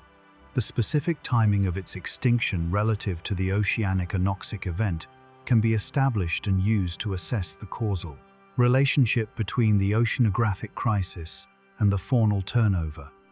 If Spinosaurus proves to have persisted into the Turonian in some regions, the extinction narrative requires revision to account for a more gradual decline rather than a boundary event disappearance. The photographic documentation and three-dimensional digital modeling of Spinosaurus specimens, accumulated across the research programs of multiple institutions over the past 2 decades, has created a digital archive of Spinosaurus anatomy, accessible to researchers worldwide, regardless of physical access to the original specimens. The digitization of physical specimens using photogrammetry and structured light scanning produces millimeter-accurate surface models that capture the full 3-dimensional geometry of each specimen, including surface textures and foraminal patterns that may not be fully conveyed by conventional photographs or published line drawings. These digital models have been shared among research groups through online databases and through direct inter-institutional collaboration, allowing researchers who have never physically handled the original specimens to conduct morphometric analyses, phylogenetic assessments, and biomechanical modeling based on accurate geometric representations of the material. The progressive accumulation of high-quality digital Spinosaurus specimen data in accessible archives will increasingly allow the kind of comprehensive morphometric analysis across the full known sample that physical access constraints have previously limited. And the research possibilities opened by this digital accessibility represent one of the more significant practical benefits of the digitization programs that major natural history institutions have been implementing across their vertebrate paleontology collections. The specific value of digital archives for preserving access to information about physical specimens that might be damaged, destroyed, or rendered inaccessible by future events is also worth noting. The wartime destruction of Stromer's original Spinosaurus specimens would have been scientifically less catastrophic if high-quality digital documentation had existed in 1944, and the current emphasis on comprehensive digitization of significant specimens is a direct institutional response to this lesson of the Spinosaurus history.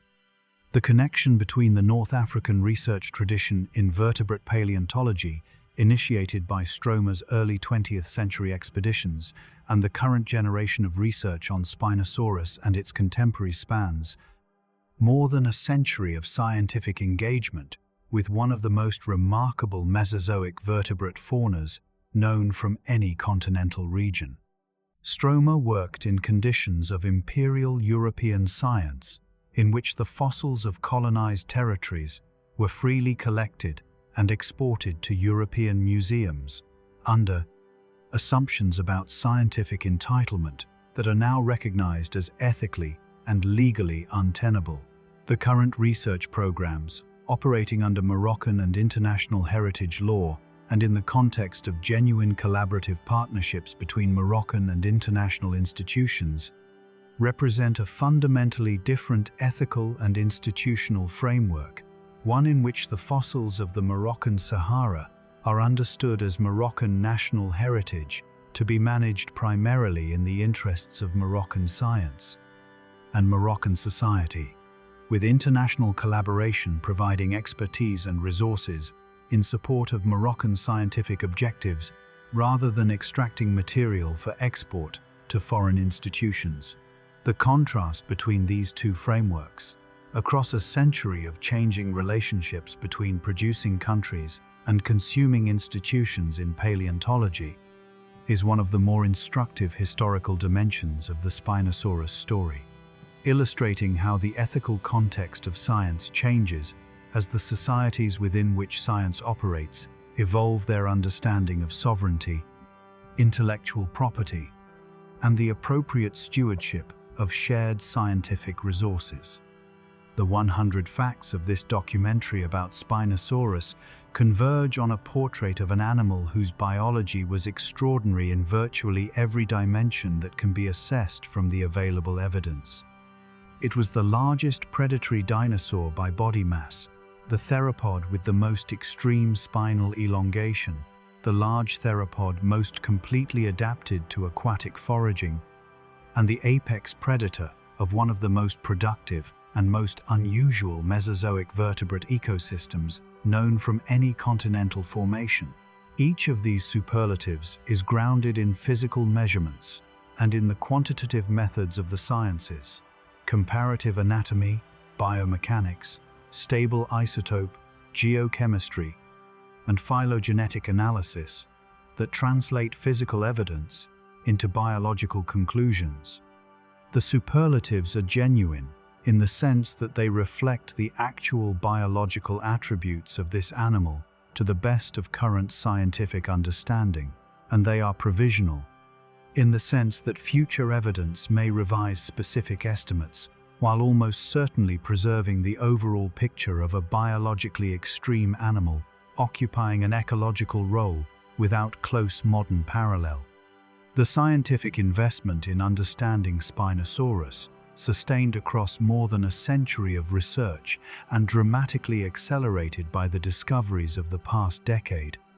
has been rewarded with a level of biological knowledge about this species that, while incomplete by any standard, substantially exceeds what was available at any earlier point in the history of Spinosaurus science. The 100 facts assembled here represent that knowledge at its current state of development, offered with the confidence appropriate to conclusions built on physical evidence and rigorous analysis, and with the openness appropriate to conclusions that the ongoing investigation of a scientific frontier will continue to refine. The physical geography of the region where Spinosaurus bones continue to weather out of the Cenomanian rock, the arid anti-Atlas of southeastern Morocco, the sun-bleached badlands of the Kem Plateau, is among the most inhospitable landscapes on Earth, and the contrast between this modern environment and the warm,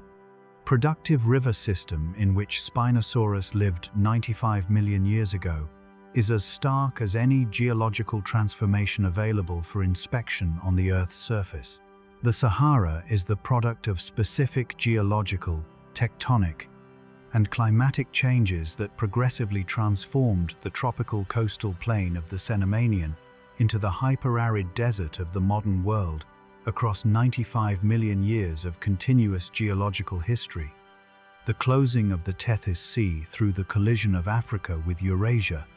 the progressive uplift of the Atlas Mountains and the resulting rain shadow effects on the African interior, the global cooling and drying of the Cenozoic climate, and the establishment of the Hadley circulation pattern that drives modern Saharan aridity. These are the geological processes that transformed the world of Spinosaurus into the world we observe in the Kem Badlands. Today, the bones emerging from the Kem cliffs are the remnants of animals that lived before any of these transformations occurred, in a world as different from the modern as any that the Earth has supported in the past 100 million years. The science that recovers biological knowledge from those remnants is doing something genuinely extraordinary, reading the detailed biology of a specific animal from a world so different from ours that the landscape it inhabited no longer exists in any recognizable form. That is the deepest achievement of the paleontology of Spinosaurus,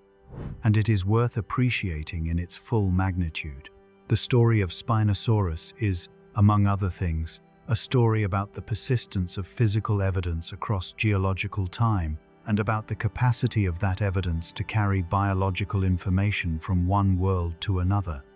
The calcium phosphate of the Spinosaurus skeleton was deposited by biological processes in a living animal in the Cenomanian coastal plain of North Africa. Over the subsequent 95 million years, the original mineral was replaced, molecule by molecule, by the same mineral or by closely related forms,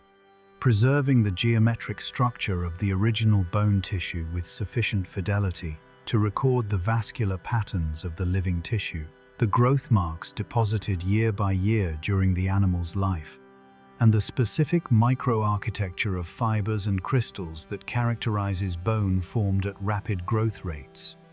The oxygen atoms in the tooth enamel were incorporated from the water the animal drank and from the metabolic reactions of its body, and those oxygen atoms, in their specific isotopic composition,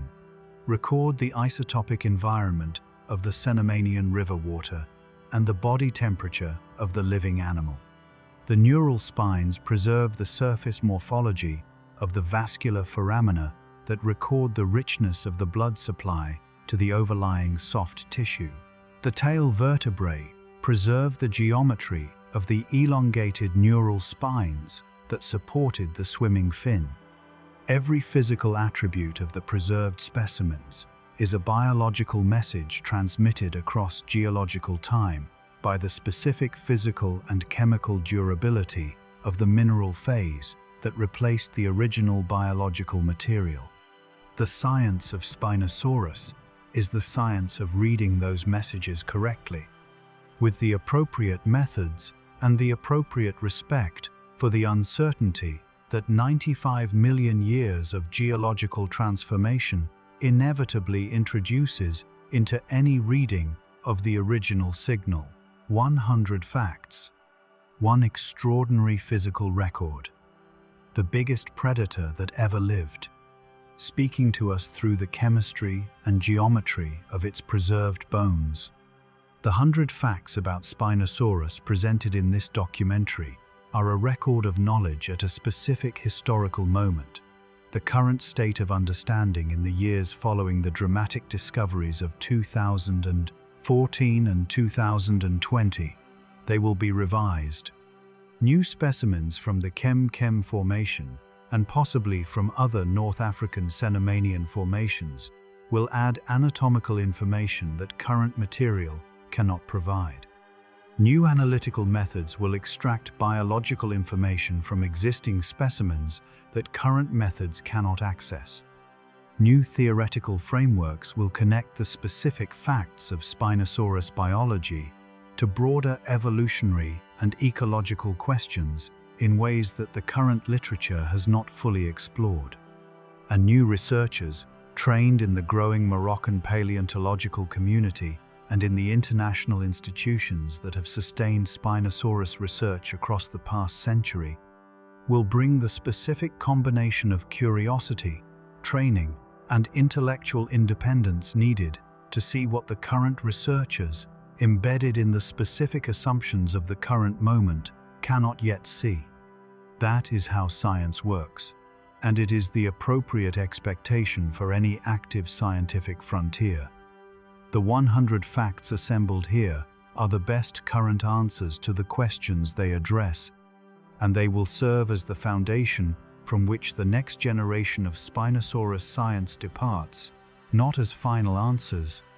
but as the best current approximation of an ongoing investigation into one of the most remarkable animals that ever lived. The Sahara holds more Spinosaurus bones than we have yet found. The science has more to discover. The biggest predator that ever lived is still revealing its secrets to those willing to dig for them. The final fact of this documentary about Spinosaurus is the fact that underlies all the others and gives them their ultimate significance, that the world is old enough and the processes of geological preservation reliable enough, and the methods of scientific investigation powerful enough for human beings in the 21st century to recover specific biological knowledge about a specific animal that lived 95 million years ago in a world utterly unlike the one we inhabit. This is an extraordinary fact about the human scientific enterprise and about the physical world that science investigates. The geological processes of mineralization that preserved the Spinosaurus bones, the tectonic processes that eventually brought those bones back to the surface through erosion and uplift, the human curiosity that drove researchers to search for and collect those bones, the institutional frameworks that preserved and studied them, and the analytical methods that extracted biological meaning from their physical structure. All of these are components of the chain connecting the living Cenomanian predator to the scientific knowledge presented in this documentary. Each link in that chain is necessary, and the failure of any link, the destruction of Stroma's original specimens by war, the commercial stripping of chem material without provenance documentation, the failure to fund systematic fieldwork in productive formations, weakens the whole and reduces the biological knowledge recoverable from the evidence that geological time has preserved. The story of Spinosaurus is therefore a story about the fragility as well as the power of the scientific enterprise, about how easily irreplaceable physical evidence can be lost and how much depends on the specific decisions of men, specific individuals and institutions about how to treat the physical heritage of the deep past. The 100 facts of this documentary represent the knowledge that has been preserved and recovered. The unknown facts represent what has been lost. Both are worth knowing. The foraging range of Spinosaurus and the total area of river and estuary habitat that a single large individual would have needed to patrol in order to meet its energetic requirements across a full year provides one of the most ecologically concrete measures of the biological demands placed on this predator by its extraordinary body size. Applying the general scaling relationships between predator body mass and home range size established from modern data, a Spinosaurus individual of 10,000 kilograms body mass would be expected to require a home range encompassing hundreds of kilometers of river channel and associated estuary habitat, far exceeding the territory that any modern freshwater or estuarine predator maintains at comparable scales. The specific productivity of the Cenomanian coastal plain fish fauna, estimated to have substantially exceeded that of modern tropical river systems at comparable latitudes, based on the diversity and abundance of large fish documented in the Mend, Kem and Bahariya formations, would have partially offset the energetic demands of very large body size by providing higher prey availability per unit area of foraging habitat than a modern analog would support. Nevertheless, the sheer caloric demand of a 10 to 20 ton endotherm would have required that individual Spinosaurus animals maintained broadly exclusive access to the fish resources of a substantial river reach, with the specific spacing between individuals determined by the rate at which fish populations could recover from the predatory pressure of a single large individual. The neural spine structure of Spinosaurus, serving as a long-range visual signal visible at hundreds of meters in the open coastal plain, may have reduced the energy costs of territorial spacing by allowing individuals to assess the presence and body size of competitors from a distance sufficient to avoid direct confrontation, achieving the spacing needed for exclusive resource access through signaling rather than through the energetically costly direct combat that would otherwise be required. The chemistry of Spinosaurus tooth enamel, examined at scales finer than the bulk isotope analyses that have provided the primary chemical evidence for diet and habitat, preserves information about the specific environmental conditions experienced by the animal during specific phases of tooth formation, and about the temporal variation in diet and habitat use across the tooth's growth period. The sequential sampling of Spinosaurus tooth enamel along the growth axis of the tooth, from the earliest formed enamel at the tooth apex to the most recently formed enamel at the root, provides a time series of isotopic values that records how the animal's body water composition changed as the tooth grew. Seasonal variation in the isotopic composition of river water, driven by seasonal variation in precipitation amount and source, would be recorded in sequential enamel samples as systematic variation in oxygen isotope ratios that mirrors the seasonal river water cycle. If Spinosaurus showed seasonal variation in its oxygen isotope values, consistent with seasonal changes in habitat use, for example, spending wet season months foraging in freshwater river environments and dry season months in more saline estuarine environments, this variation would be recorded in the sequential isotopic profile of individual teeth. The technical challenge of sequential enamel sampling for Spinosaurus is substantial, because the conical teeth of this species do not have the same internal enamel geometry as the high-crowned herbivore teeth, for which sequential isotopic profiling methods were originally developed,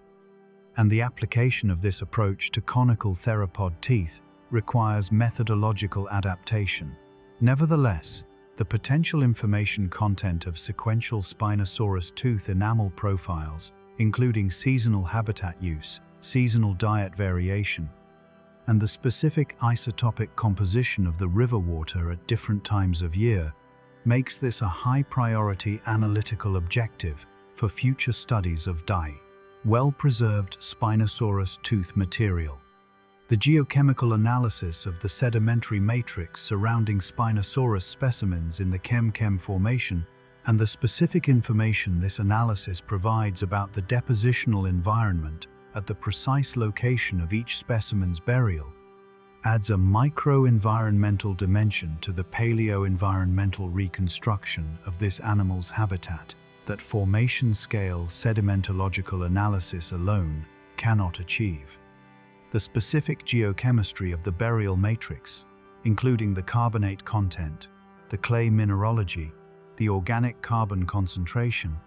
and the redox conditions indicated by the iron mineral assemblage, records the specific environmental conditions at the sediment-water interface during the burial of each specimen and provides information about the specific microhabitat in which the animal's remains came to rest.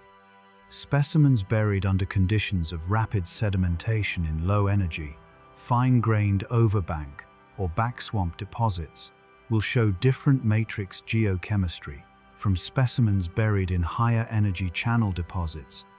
and these differences reflect genuinely different depositional microenvironments within the coastal plain landscape. The correlation of matrix geochemistry with the specific bones represented in each assemblage and with the degree of articulation and completeness of each specimen provides a taphonomic framework within which the systematic differences between Spinosaurus specimens from different depositional settings can be interpreted as reflecting either genuine biological differences in habitat use between individuals or taphonomic artifacts of the different preservation pathways available in different depositional environments. This kind of integrative taphonomic geochemical analysis, applied systematically to the growing sample of properly documented Chem-Chem Spinosaurus specimens, has the potential to extract environmental and behavioral information from the spatial distribution of specimen characteristics that no individual specimen analysis could provide. The acoustic landscape of the Cenomanian North African coastal plain and the role of sound in the ecology and social behavior of Spinosaurus within that landscape is an aspect of this animal's biology that receives almost no attention in the scientific literature, but that would have been a significant component of the ecological reality of life in this environment. The rivers and estuaries that Spinosaurus inhabited were acoustically rich environments, with the sounds of flowing water, the calls of crocodilians, the splashing of large fish at the surface, and the vocalizations of various birds and other vertebrates creating a constant acoustic background against which the specific sounds produced by Spinosaurus itself would have been superimposed. Modern large archosaurs, crocodilians, and large ratite birds produce low-frequency vocalizations that propagate over long distances in open environments, and the phylogenetic inference that Spinosaurus possessed, a vocalization system comparable to that of its modern archosaur relatives, is reasonable given the conservation of vocalization across the archosaur lineage. The specific frequencies and call structures of Spinosaurus vocalizations, if they could be reconstructed, would provide information about the communication system of this animal, whether territorial advertisement calls warned competitors at distances of kilometers, whether contact calls maintained social cohesion between nearby individuals,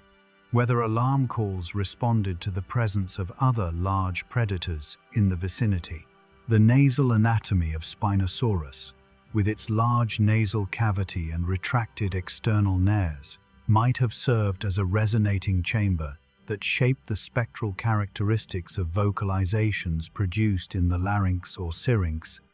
potentially producing distinctive low-frequency calls whose specific qualities were shaped by the same anatomical structures that served the respiratory and sensory functions discussed elsewhere in this documentary.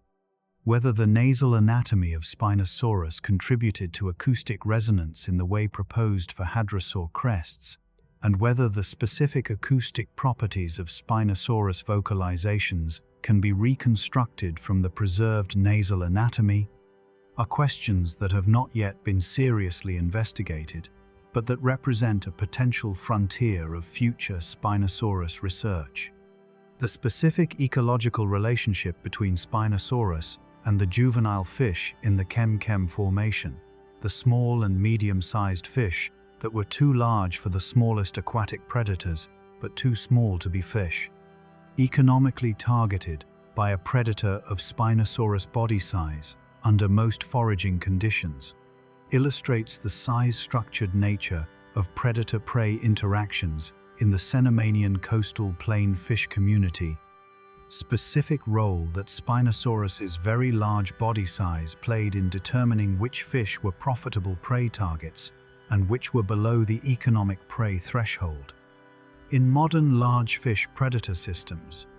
the minimum profitable prey size scales with predator body mass through energetic optimization principles. A predator should target prey large enough to provide energy return substantially exceeding the energy cost of search and capture, and this minimum profitable prey size increases as predator body size and therefore predator energy costs increase. For Spinosaurus at 10 to 20 tons, the minimum profitable prey size would have been in the range of tens of kilograms. Excluding the juvenile fish of the Kem-Kem system from the primary prey base and concentrating Spinosaurus' predatory effort on the large adult fish of the most massive species. The medium-sized fish that were profitable prey for Spinosaurus but too large for the smaller aquatic predators in the system occupied an ecological size class that Spinosaurus shared with the large crocodilians, and the overlap between these two predator groups in the medium to large fish size class represents the zone of direct ecological competition in an otherwise ecologically differentiated predator community. The population-level consequences of this competition and the specific behavioral and habitat partitioning mechanisms that reduced its intensity are among the ecologically interesting questions raised by the coexistence of Spinosaurus and large crocodilians in the Cenomanian North African fauna. The specific physical properties of the Cenomanian river water in which Spinosaurus forage, its temperature, turbidity, dissolved oxygen content, current velocity, and depth variation across different parts of the channel system would have directly determined the specific foraging conditions experienced by this predator and the specific behavioral strategies that would have been most effective in different parts of the river system. Water temperature in the large rivers of the Cenomanian coastal plain, fed by rainfall from the warm African interior and flowing across the low-latitude coastal plain, would have been substantially above modern tropical river temperatures, probably in the range of 28 to 35 degrees Celsius for much of the year. At these temperatures, fish metabolic rates and activity levels are high, producing more active and potentially more difficult to catch fish than the lower temperatures of modern temperate river systems. The turbidity of the Cenomanian rivers, carrying sediment from the erosion of the African interior, would have been high during peak flood periods and lower during the dry season, creating seasonally variable visual foraging conditions that would have favored the non-visual sensory systems, the pressure wave detection of the jaw foramina, the olfactory detection through the nasal passages during high turbidity periods, and visual hunting during clearer low turbidity conditions. The specific spatial distribution of large fish within the river channel, whether concentrating in the well-oxygenated main channel, in the quieter side channels, in the backwater pools, or in the shallow margins, would have determined the specific portions of the river system where Spinosaurus foraging was most productive and would have shaped the habitat use patterns that the oxygen isotope evidence from tooth enamel partially records. These physical environmental factors, while they cannot be reconstructed in detail from the geological record of the Chem formation, provide an important ecological context within which the behavioral ecology of Spinosaurus was embedded. The comparative paleoneurology of Spinosaurus, assessed from the endocranial anatomy visible in skull material, where the brain case is sufficiently preserved to permit reconstruction of the brain shape, provides information about the relative development of specific sensory and motor brain regions that connects the anatomical evidence for specific sensory capabilities to the neurological substrate that would have processed and integrated the sensory information. The endocranial volume of Spinosaurus, relative to its body mass, places this animal in the range expected for large non-avian theropods generally, substantially below the encephalization levels of modern birds and mammals, but consistent with the level of behavioral complexity documented. For other large theropods, the specific regional development of the Spinosaurus brain, particularly the relative sizes of the olfactory bulbs, the optic lobes, and the regions associated with lateral line or pressure wave processing in related modern archosaurs, has not been precisely characterized from the available material, but could potentially be assessed in specimens where the brain case is adequately preserved for endocast preparation. The olfactory bulbs, which process chemical signals from the nasal passages, are expected to be moderately developed in Spinosaurus, given the large nasal cavity and the potential importance of chemosensory prey detection during foraging in murky water. The vestibular system, responsible for balance and spatial orientation during locomotion, would have needed to be well developed for an animal moving between two physically very different media, water and air, with very different demands on the balance system. The cerebellum, coordinating the complex multi-segment movements of tail-driven undulatory swimming, might be expected to show specific development of the regions responsible for coordinating rhythmic locomotor movements, providing a neurological signature of aquatic locomotion that could in principle be detected in well-preserved brain case material. The institutional history of Spinosaurus research, the specific museums, universities, and research centers that have housed the physical specimens and supported the scientific programs that produced the current understanding of this animal, reflects the global distribution of paleontological research capacity and the specific funding structures and research priorities that have shaped which questions about Spinosaurus have been investigated and which have been left for future researchers. The Bavarian State Collection of Paleontology and Geology in Munich, where Stromer housed his original material, was the institutional home of the foundational Spinosaurus research until the wartime destruction of the collection. The Natural History Museum in London, where the baryonyx-type specimen is housed and where the foundational Spinosaurid anatomy research was conducted, has been a continuous center of Spinosaurid research since the Charig and Milner description of 1986. The Natural History Museum of Milan, through the work of Dal Sasso and Maganuco, has contributed key skull material analysis. The Field Museum in Chicago and the University of Chicago, through the work of Paul Serino and his research group, contributed the Suchomimus description and the landmark 2014 Spinosaurus paper. The University of Detroit, Mercy, and the University of Portsmouth, through the work of Nizar Ibrahim, have led the field programs that produced the 2020 tail paper and continue to produce new Spinosaurus material. Moroccan institutions, including the Université Qadi Ayad in Marrakech and the Direction du Patrimoine Culturel, have been increasingly important partners in the custody and study of Moroccan Spinosaurus material. This distributed institutional history reflects the genuinely international character of modern Spinosaurus research and the multiple pathways through which institutional support has sustained the century-long investigation of this extraordinary taxon. The legacy of Spinosaurus in the broader history of ideas about dinosaur ecology, and specifically the history of how scientists have understood the ecological diversity of large theropods,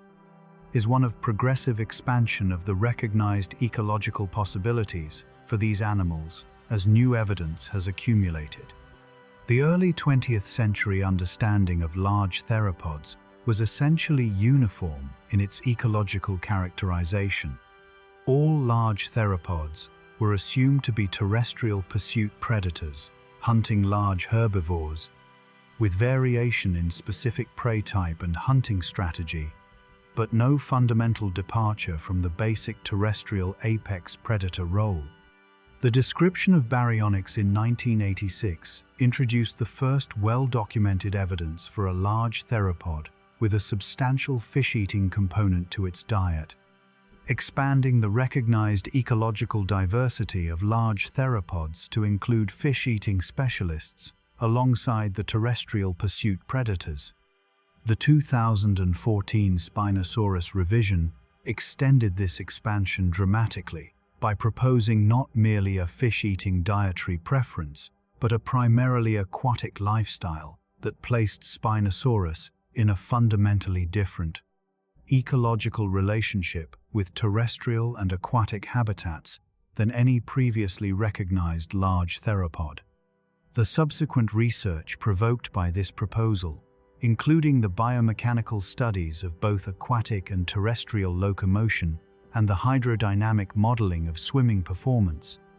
has produced a substantially more quantitative and more nuanced understanding of large theropod ecological diversity than the pre-baryonyx understanding had encompassed. The cumulative effect of this expansion, driven by the specific physical evidence of spinosaurid anatomy and ecology, is an understanding of large theropod ecological diversity that now explicitly includes the full range, from purely terrestrial cursorial predation through fish-eating specialization to the substantially aquatic lifestyle of Spinosaurus, a range of ecological diversity whose full extent was entirely unrecognized as recently as 40 years ago. The 100 facts assembled in this documentary about Spinosaurus are drawn from a scientific record whose depth and breadth reflect more than a century of sustained investigation by researchers on multiple continents, working with physical specimens from several countries, using analytical methods ranging from simple morphological description to computational fluid dynamics, modeling, and stable isotope mass spectrometry. The accumulated knowledge these facts represent is substantial, detailed, and grounded in physical evidence throughout. It is also incomplete, provisional, and in some aspects actively contested, not because the methods are inadequate or the researchers insufficiently rigorous, but because the physical evidence from which this knowledge is derived is fragmentary. Because the animal lived in a world so different from the modern that direct analogies are always imperfect, and because the specific questions being asked about Spinosaurus biology, about locomotion, ecology, physiology, and social behavior, are among the most challenging that paleontology attempts to address from fossil evidence alone. The productive tension between the bold interpretive claims that new physical evidence supports and the critical evaluation of those claims by the scientific community has been one of the most intellectually stimulating dynamics in recent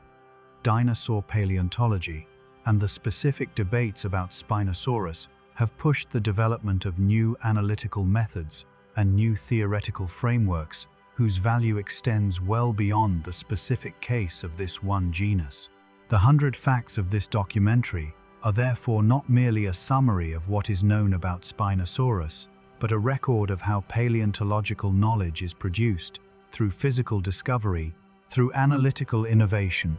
through critical debate,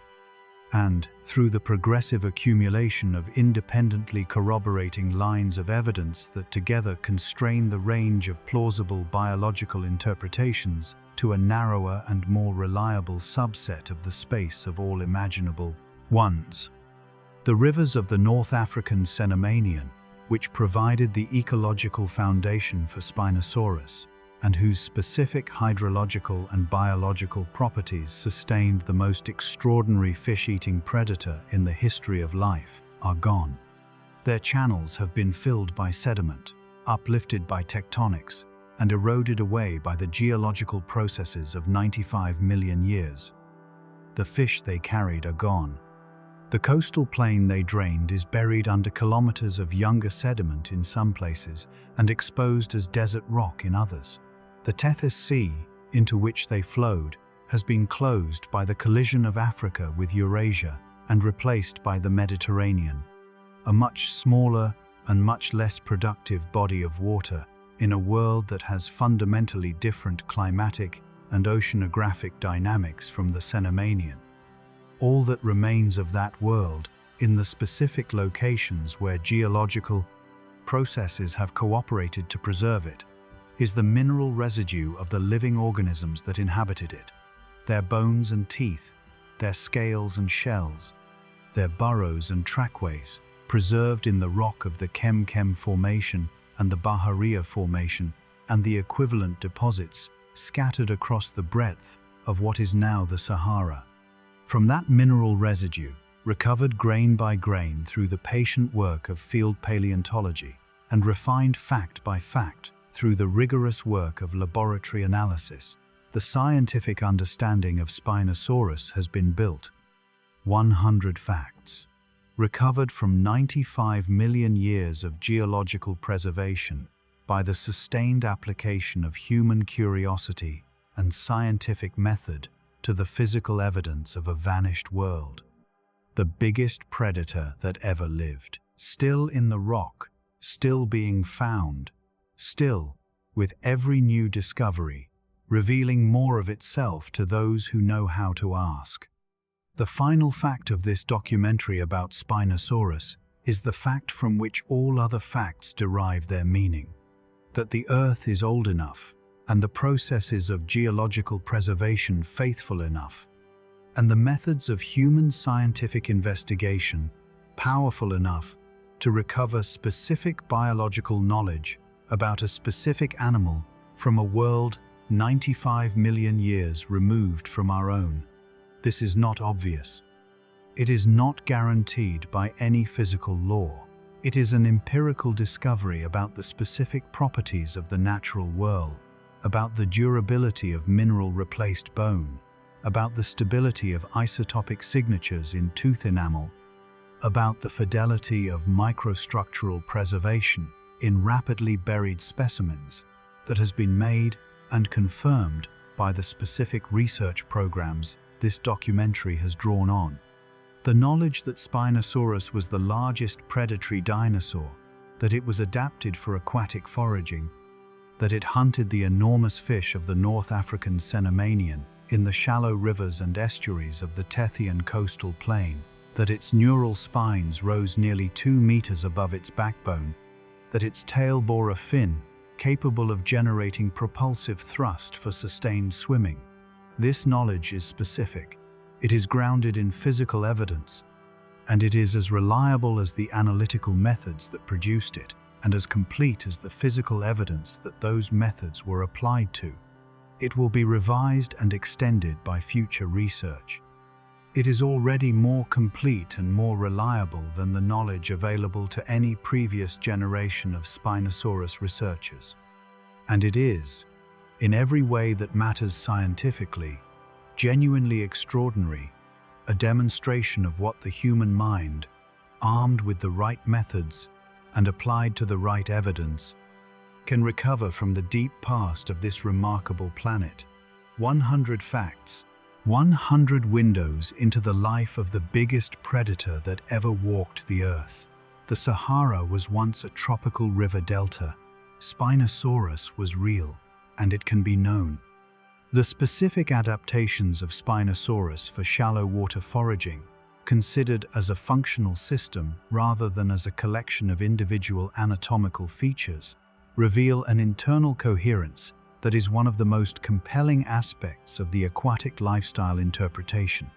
The elongated skull, with its fish-catching teeth, is effective for seizing prey in the specific spatial configuration of shallow water, where the predator's head is near the water surface and the prey is below it.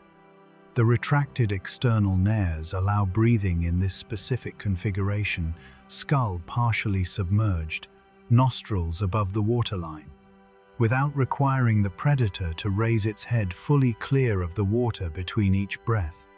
The elevated orbits allow the predator to maintain visual contact with the above-water environment, while the snout tip is at or below the water surface. The pressure-sensitive jaw foramina allow detection of fish movement in the water immediately adjacent to the skull. The robust neck musculature provides the power for rapid downward head strikes into the water to intercept detected fish. The large forelimbs and grasping claws provide secondary restraint for fish that are not securely gripped by the teeth after the initial strike. The dense limb bones allow maintenance of a stable wading posture without constant active muscle effort to counteract buoyancy, and the paddle-like tail provides propulsive capability for the periods when the foraging behavior requires movement through deeper water. Each of these features is functionally optimized for the same specific ecological context: shallow water fish predation along the margins of large river and estuary systems, and their functional coherence as a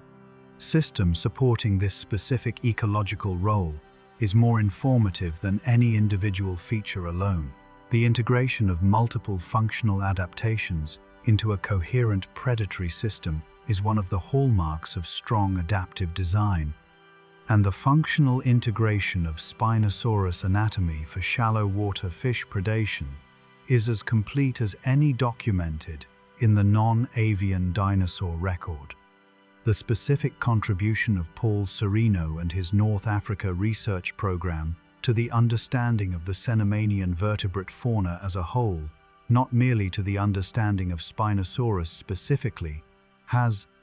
been one of the foundational contributions to the modern scientific picture of this extraordinary ecosystem.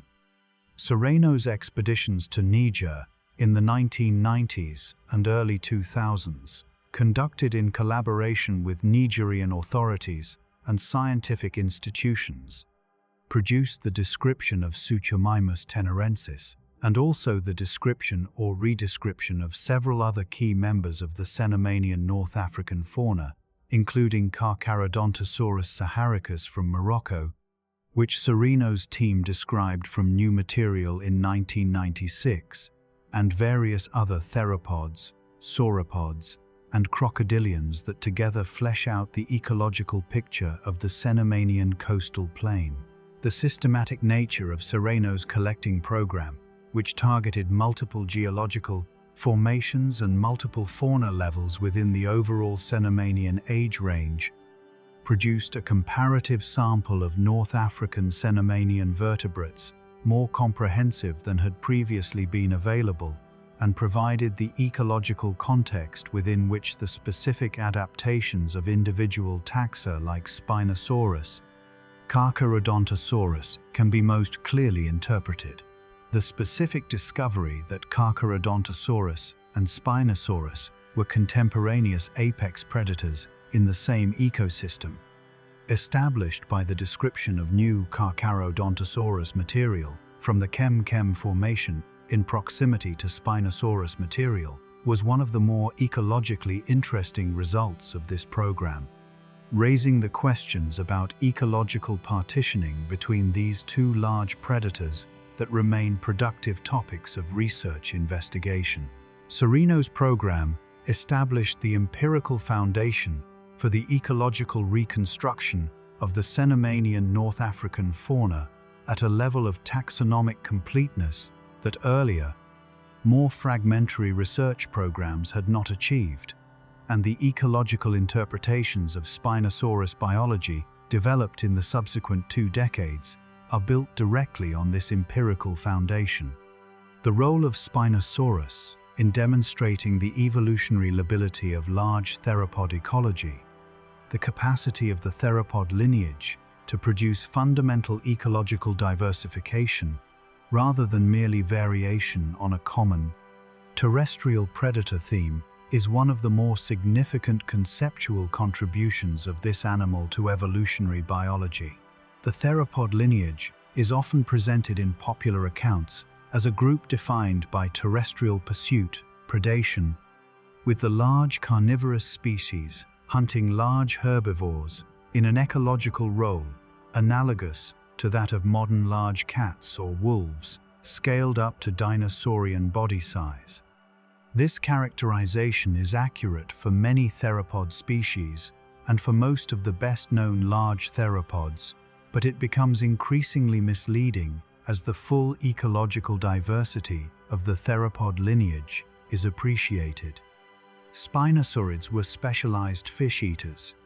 Some small coelurosaurs were omnivores or even herbivores, as documented by the plant-eating ornithomimosaurs and the herbivorous therizinosaurs. The oviraptorosaurs, with their toothless beaks and gizzard-based food processing, occupied an ecological role closer to modern ratite birds than to theropod-style carnivores. And the most successful theropods of all, the modern birds, occupy an almost unlimited range of ecological roles, from purely carnivorous aerial pursuit predators to predominantly herbivorous seed-eaters. The ecological diversity of the theropod lineage, seen across its full evolutionary history and full taxonomic breadth, is as great as that of any other major vertebrate group. And Spinosaurus, the most aquatically specialized of all large theropods, the largest predatory dinosaur, the theropod whose ecology most diverged from the terrestrial carnivore paradigm, is the most dramatic single demonstration available of the evolutionary breadth that this diversity encompasses. The transformation of the North African landscape from the warm,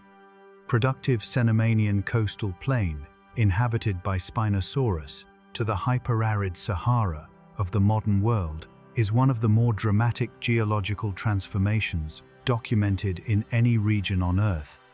And the geological record of this transformation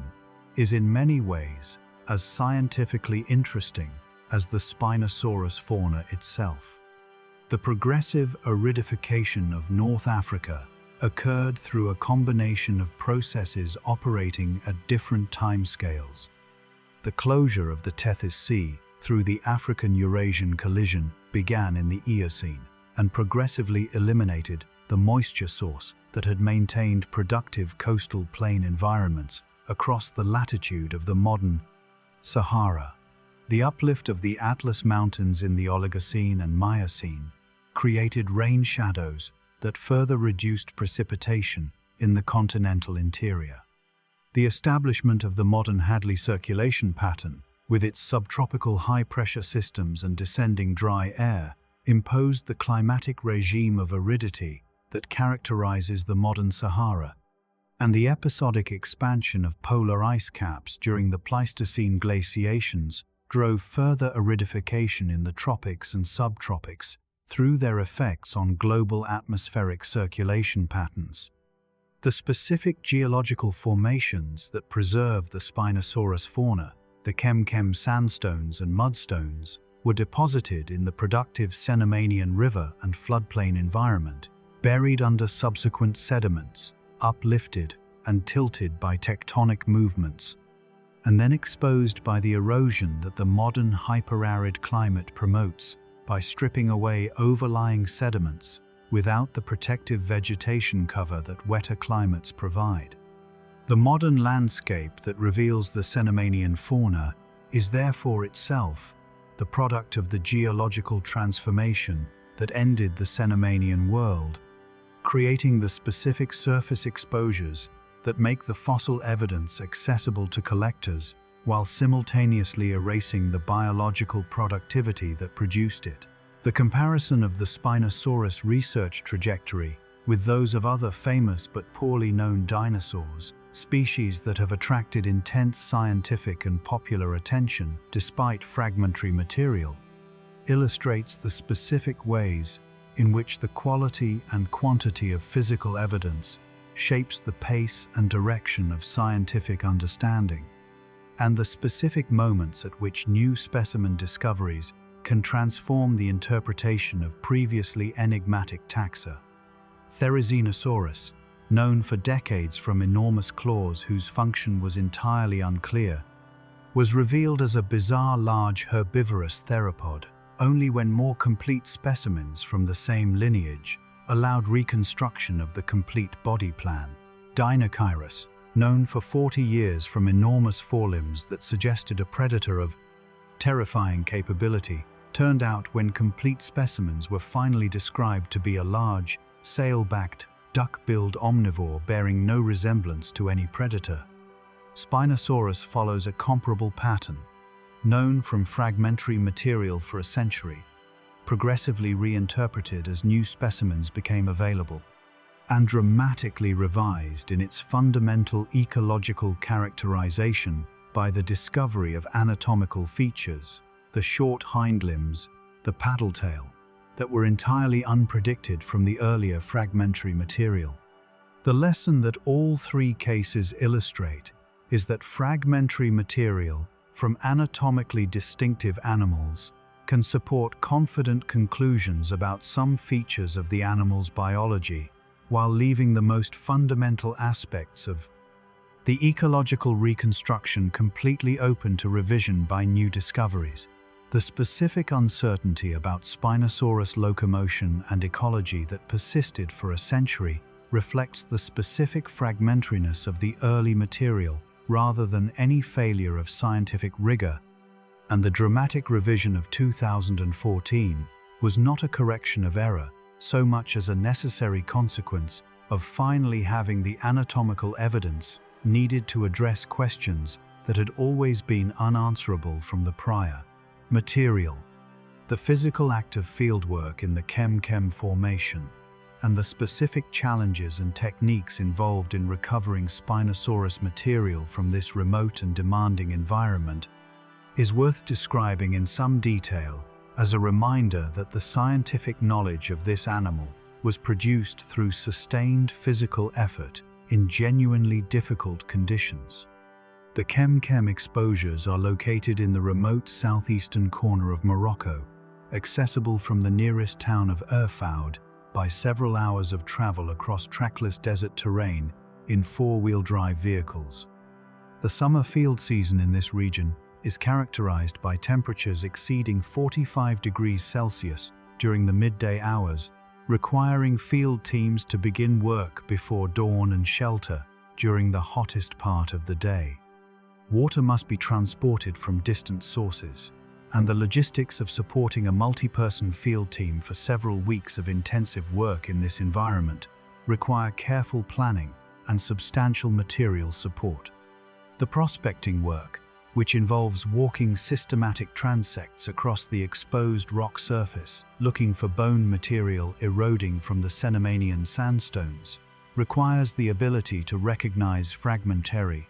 partially exposed bone against the background of the weathered sediment, a skill that combines geological knowledge with experience specific to the material properties of Chem-Chem fossils. The excavation of significant specimens, once identified, involves the careful removal of surrounding rock using hand tools and occasionally small pneumatic equipment, the application of consolidant to fragile bone surfaces to prevent further weathering before the specimen is fully exposed, and the construction of plaster field jackets to protect large specimens during transport. This physical work, carried out by researchers and local fossil hunters working together under demanding conditions, is the foundation on which all the scientific analysis of Spinosaurus specimens ultimately rests. And the specific human effort invested in this work is as much a part of the history of Spinosaurus science as any of the laboratory analyses or theoretical interpretations that transform recovered specimens into scientific knowledge, the Cenomanian-Turonian boundary, approximately 93.5 million years ago, marks one of the most dramatic geochemical and biological events in the Cretaceous record, and provides the geological terminus for the Spinosaurus fauna. The oceanic anoxic event, too, the most severe of the Cretaceous oceanic anoxic events, produced widespread deposition of organic-rich black shales in ocean basins worldwide as oxygen-depleted bottom water allowed organic carbon to accumulate rather than being oxidized by aerobic decomposition. This event, associated with a major episode of submarine volcanism through the eruption of large igneous provinces, elevated atmospheric carbon dioxide levels, and drove short-term global warming, superimposed on the already warm Cenomanian baseline. The ecological consequences at the margins of the affected oceans, including the North African Tethyan margin where Spinosaurus lived, would have included significant disruption of the coastal fish communities, that the deep ocean anoxic conditions propagated into coastal and estuarine environments through reduced water column mixing and elevated nutrient loading. The specific timing of the Spinosaurus extinction relative to the oceanic anoxic event cannot be established with precision from the current geological record, but the temporal correspondence between these events is suggestive of a causal connection in which the deterioration of coastal fish communities through the oceanographic effects of the anoxic event removed the ecological foundation that had sustained Spinosaurus populations across the preceding millions of years of Cenomanian time. Whether this environmental deterioration caused rapid extinction or a more gradual decline that culminated in final extinction by some other mechanism remains an open question, but the Cenomanian-Turonian transition clearly marks the end of the extraordinary coastal plain ecosystem that the chem-chem fauna represents, and the absence of comparable faunas from subsequent Cretaceous stages reflects the genuine and apparently irreversible ecological transformation that this transition produced. The scientific imagination required to envision Spinosaurus in life, to construct a mental image of this animal moving through the shallow waters of the North African Cenomanian, that is accurate enough to be scientifically useful rather than merely evocative, draws on the full array of comparative and physical evidence that this documentary has assembled. The scale is established by the skeletal dimensions, 14 to 17 meters of animal, the head and neck extending forward over shallow brown water, the dorsal sail rising nearly 2 meters above the center of the body, the laterally flattened tail moving slowly in the current. The posture is partly constrained by the biomechanics. The very short hind limbs and the forward-positioned center of mass suggest a body carried lower and more horizontally than other large theropods, more like a crocodilian than like the upright bipedal stance of Tyrannosaurus. The movement through water is suggested by the paddle-like tail and the dense bones, a slow, deliberate wade through water knee-deep to waist-deep, the body partially supported by buoyancy, the forelimbs available for stability and for grasping prey. The sensory attention is directed forward and downward through the elevated orbits and the pressure-sensing jaw surfaces toward the fish moving in the water ahead and below. The strike, when it comes, is sudden, the long skull driving forward and down through the water surface in a fraction of a second, the anterior teeth closing on a large fish, the neck muscles resisting the escape force of the struggling prey. This is the animal that the physical evidence describes. It is specific. It is grounded in measurements and analysis. And it is, in every dimension of its reconstruction, one of the most extraordinary animals that the fossil record of life on Earth has revealed. The 100 facts of this documentary are concluding words about a subject that has no true conclusion. The scientific investigation of Spinosaurus is ongoing. The evidence is still accumulating. and the understanding will continue to develop for as long as researchers bring skill and rigor to the analysis of the physical material. What this documentary has presented is a specific record of what is known at this specific moment, with the confidence appropriate to that knowledge and the humility appropriate to its acknowledged limits. Spinosaurus was the largest predatory dinosaur that ever lived. It was primarily adapted for aquatic foraging in the shallow river systems and estuaries of the Cenomanian North African coastal plain. It hunted the largest fish in one of the most productive shallow water fish communities in the history of Earth. Its elongated skull, conical teeth, retracted nares, elevated orbits, dense bones, short hind limbs, and paddle-like tail collectively define an anatomical package whose internal coherence as a semi-aquatic predatory system is one of the strongest arguments for the aquatic lifestyle interpretation. The isotopic chemistry of its tooth enamel records the isotopic signature of aquatic habitat use. The specific association of its bones with the denticles of the giant sawfish Onchopristis records a specific predator-prey interaction. The science that produced this knowledge was conducted over more than a century by researchers on multiple continents, driven by physical specimens from multiple countries, and refined through the productive controversy that the most significant discoveries generated. 100 facts. The biggest predator that ever lived. The Sahara was once a tropical river delta. The bones are still there. The science continues. The enduring significance of Spinosaurus for the science of paleontology extends beyond the specific biological facts that research on this animal has established and into the methodological and conceptual contributions that Spinosaurus science has made to the broader discipline. The development of hydrodynamic modeling for extinct swimming animals, driven by the need to assess Spinosaurus swimming performance from skeletal anatomy, has produced analytical tools applicable to the study of aquatic locomotion in any extinct vertebrate group. The application of stable oxygen isotope analysis to theropod tooth enamel as a proxy for habitat use, pioneered in the context of Spinosaurus research, has been adopted for other large theropod taxa and has expanded the toolkit available for investigating the ecological biology of non-avian dinosaurs from geochemical evidence. The biomechanical modeling of hind limb locomotion in unusual theropod body plans, undertaken to evaluate the terrestrial locomotor performance of Spinosaurus with its very short hind limbs, has advanced the development of computational methods for extinct vertebrate biomechanics that have been applied across the discipline.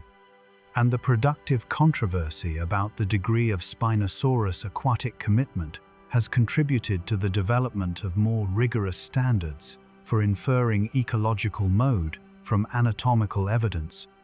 standards that require the integration of multiple independent lines of evidence and the explicit quantification of uncertainty in ways that earlier, more qualitative approaches did not demand. These methodological contributions, while less visible than the specific biological conclusions about Spinosaurus biology, represent lasting intellectual legacies that the scientific investment in understanding this animal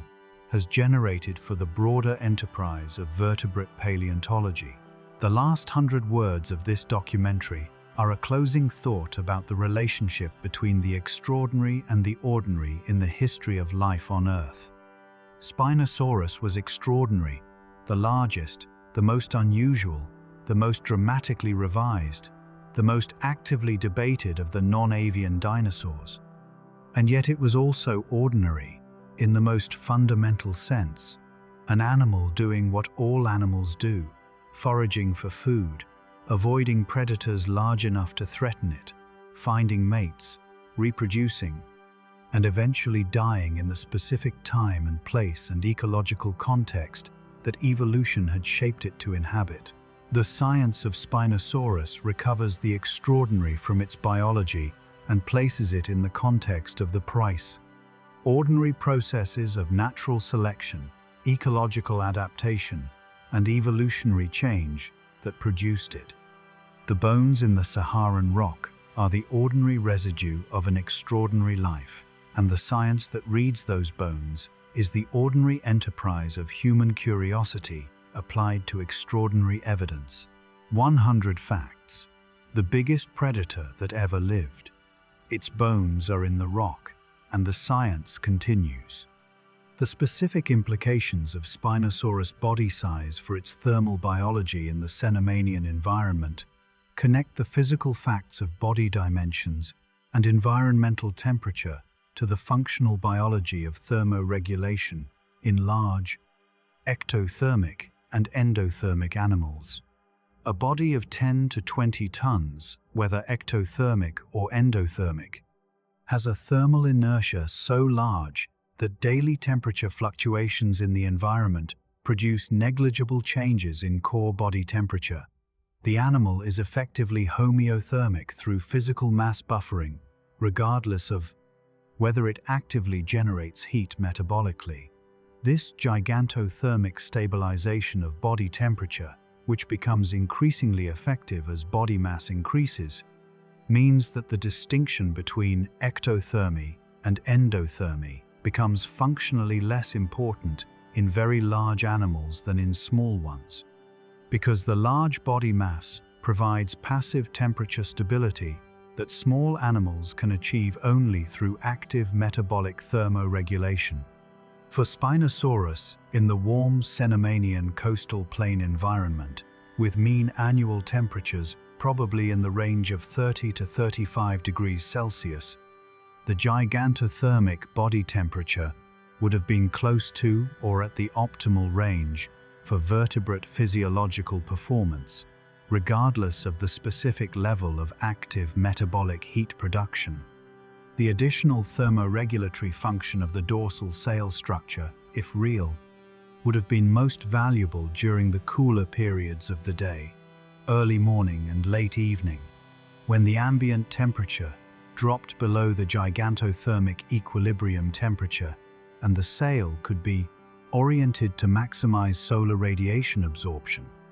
During the hotter midday period, the same sail could have been oriented to maximize convective heat loss, functioning as a radiator rather than a heat absorber.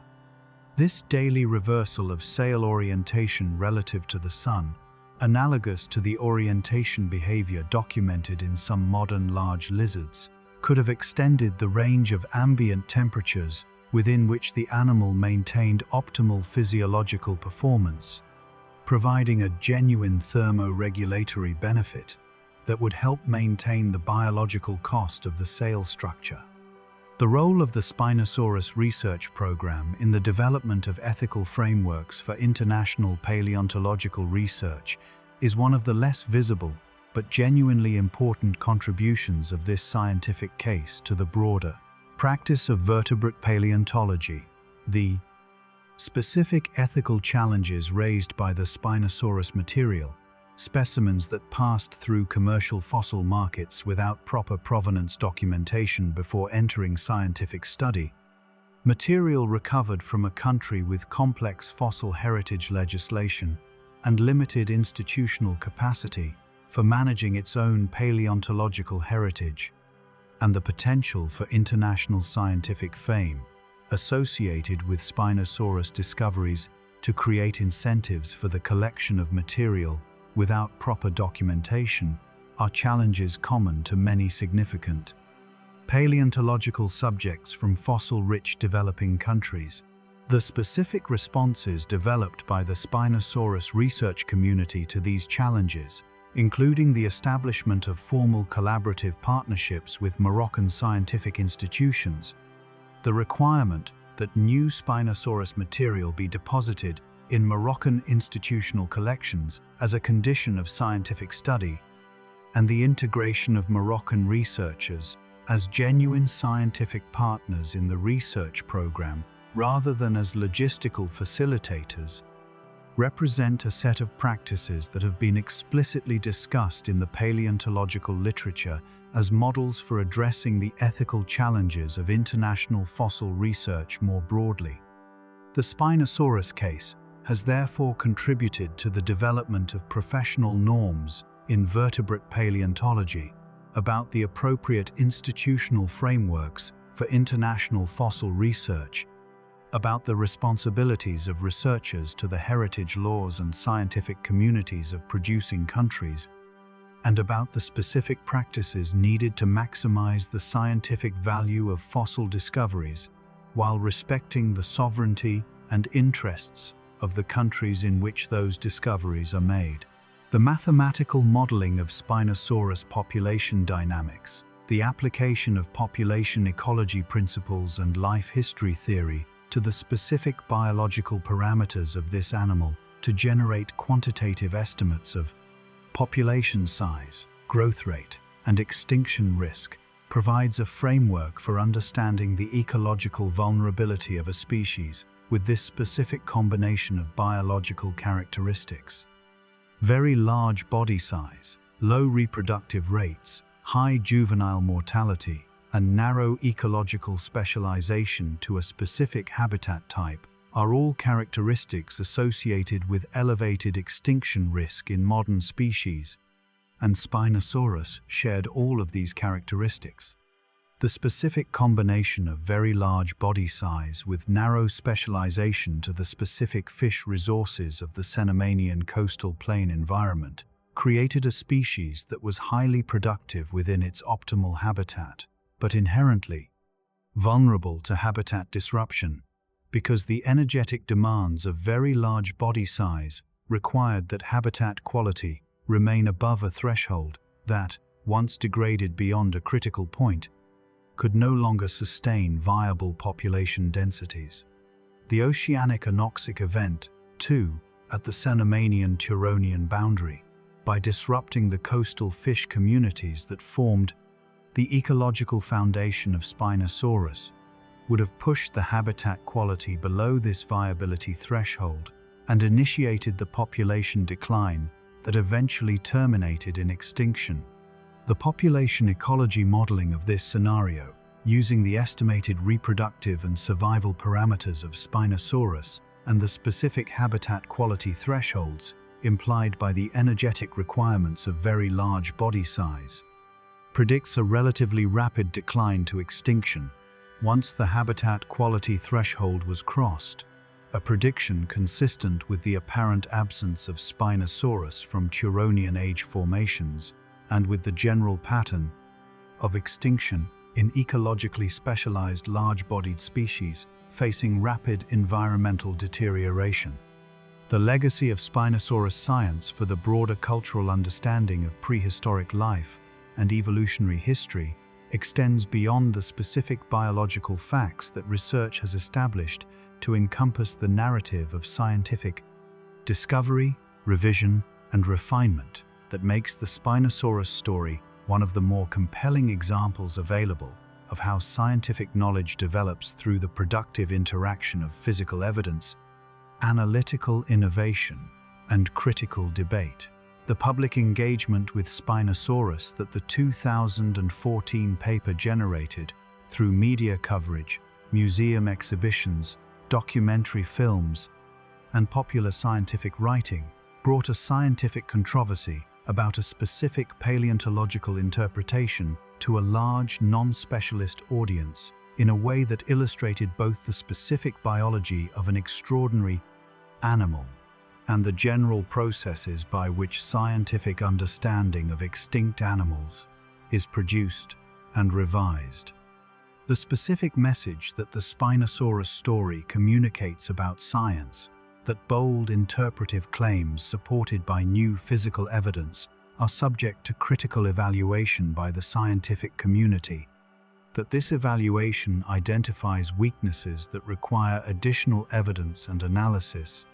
and that the resulting additional research produces a more refined and more reliable understanding than the original claim alone would have achieved, is one of the more accurate and more valuable science communication messages. available from any recent paleontological case.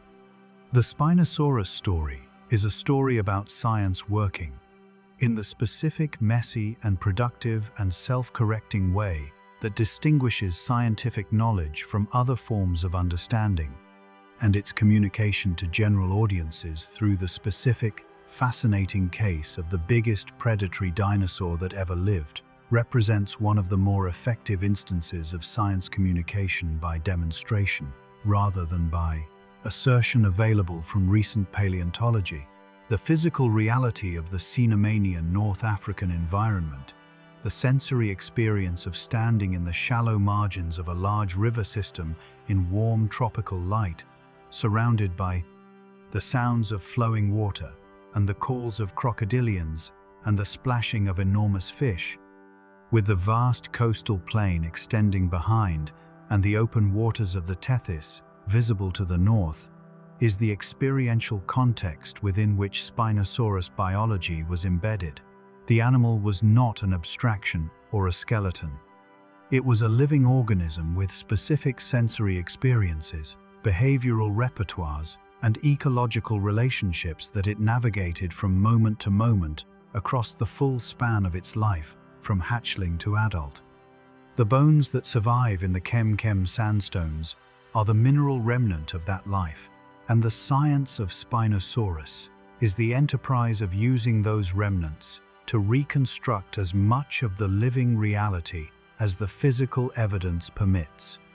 100 facts represent 100 specific inferences from that physical evidence, each grounded in measurement and analysis and comparative biology,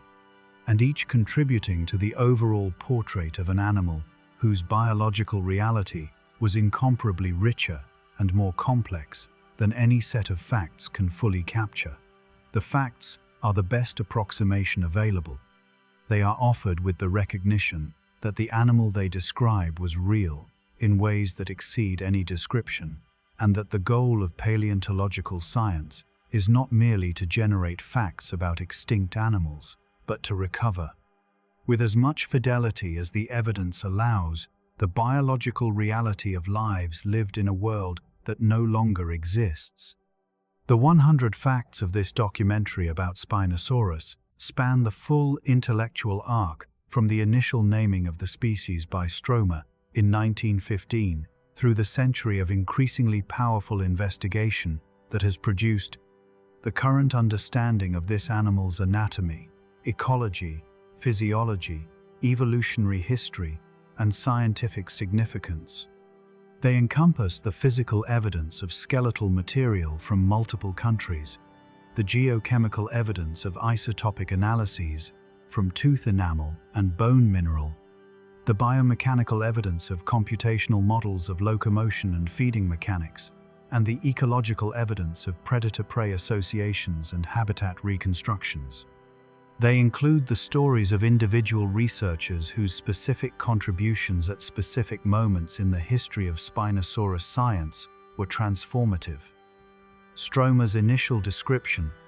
Charig and Milner's baryonyx description, Serino's Suchomimus and Carcharodontosaurus descriptions, Ibrahim's landmark 2014 and 2020 papers, and the institutional frameworks that supported and sustained their work. And they include the scientific controversies and critical debates that have, in the specific case of Spinosaurus, been more productive than any consensus would have been,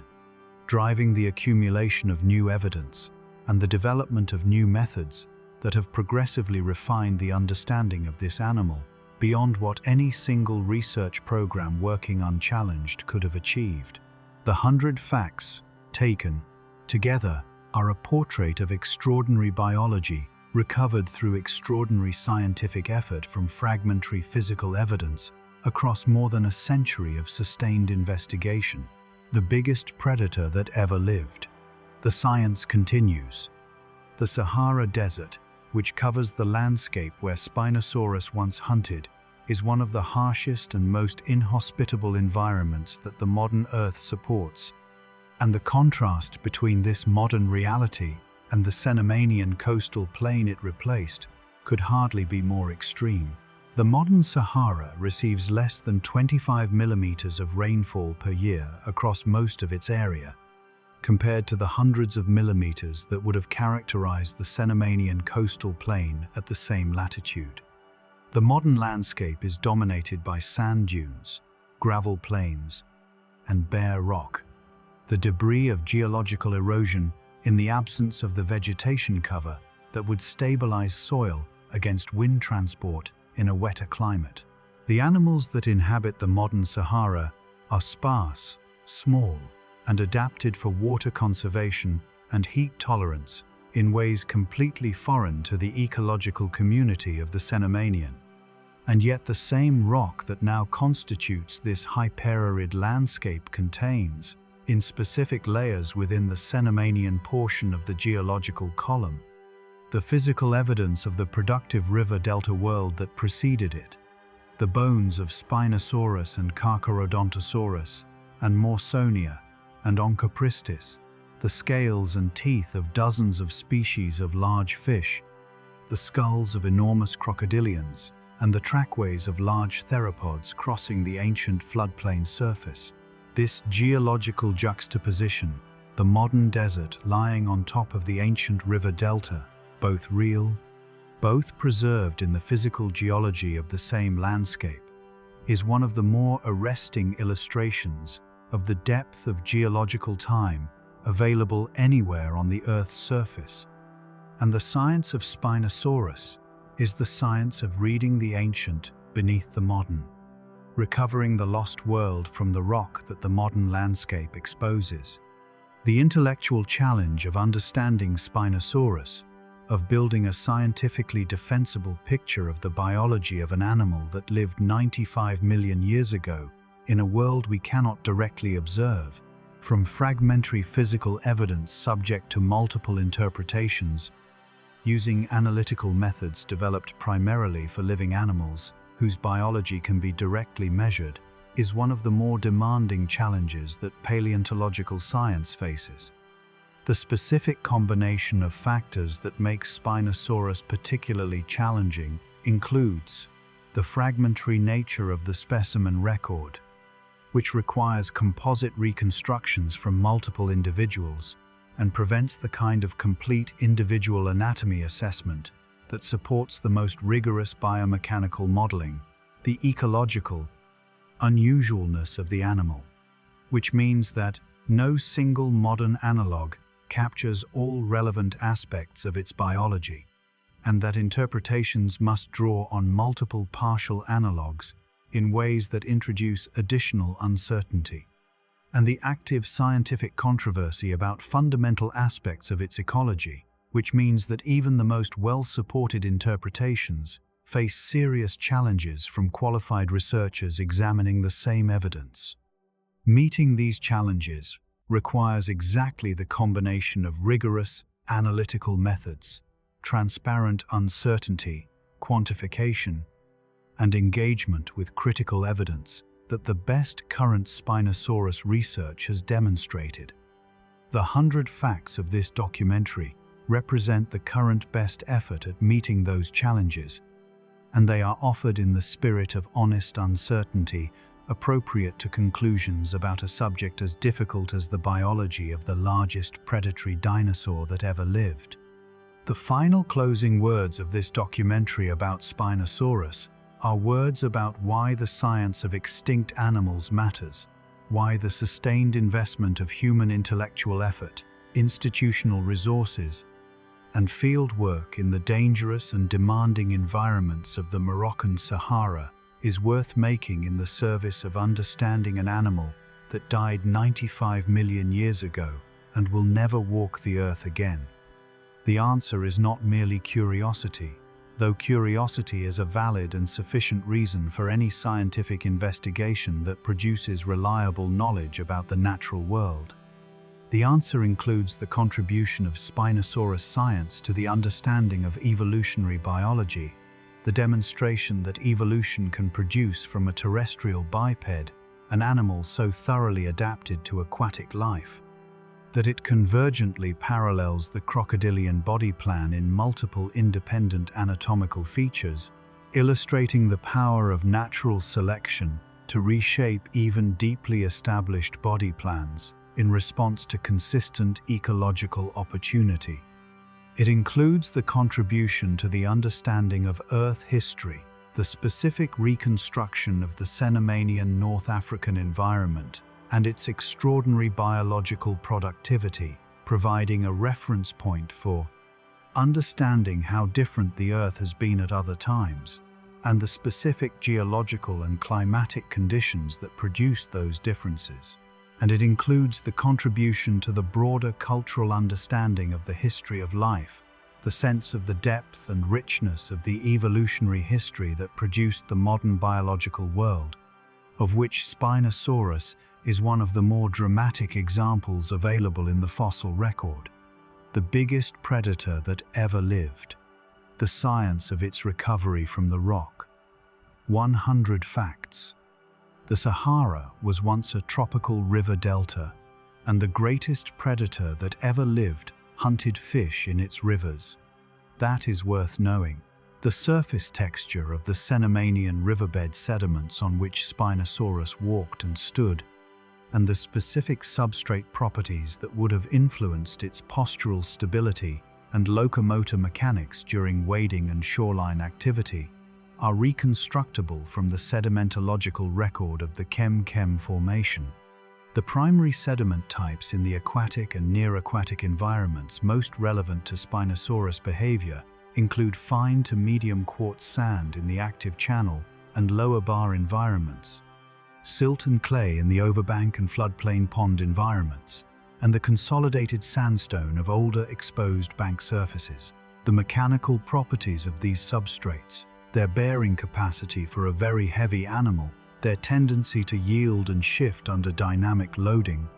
and their surface roughness as a traction surface, would have determined the specific postures and gaits that Spinosaurus could adopt in different parts of the river environment. Fine saturated sand, which is found at river margins during floods,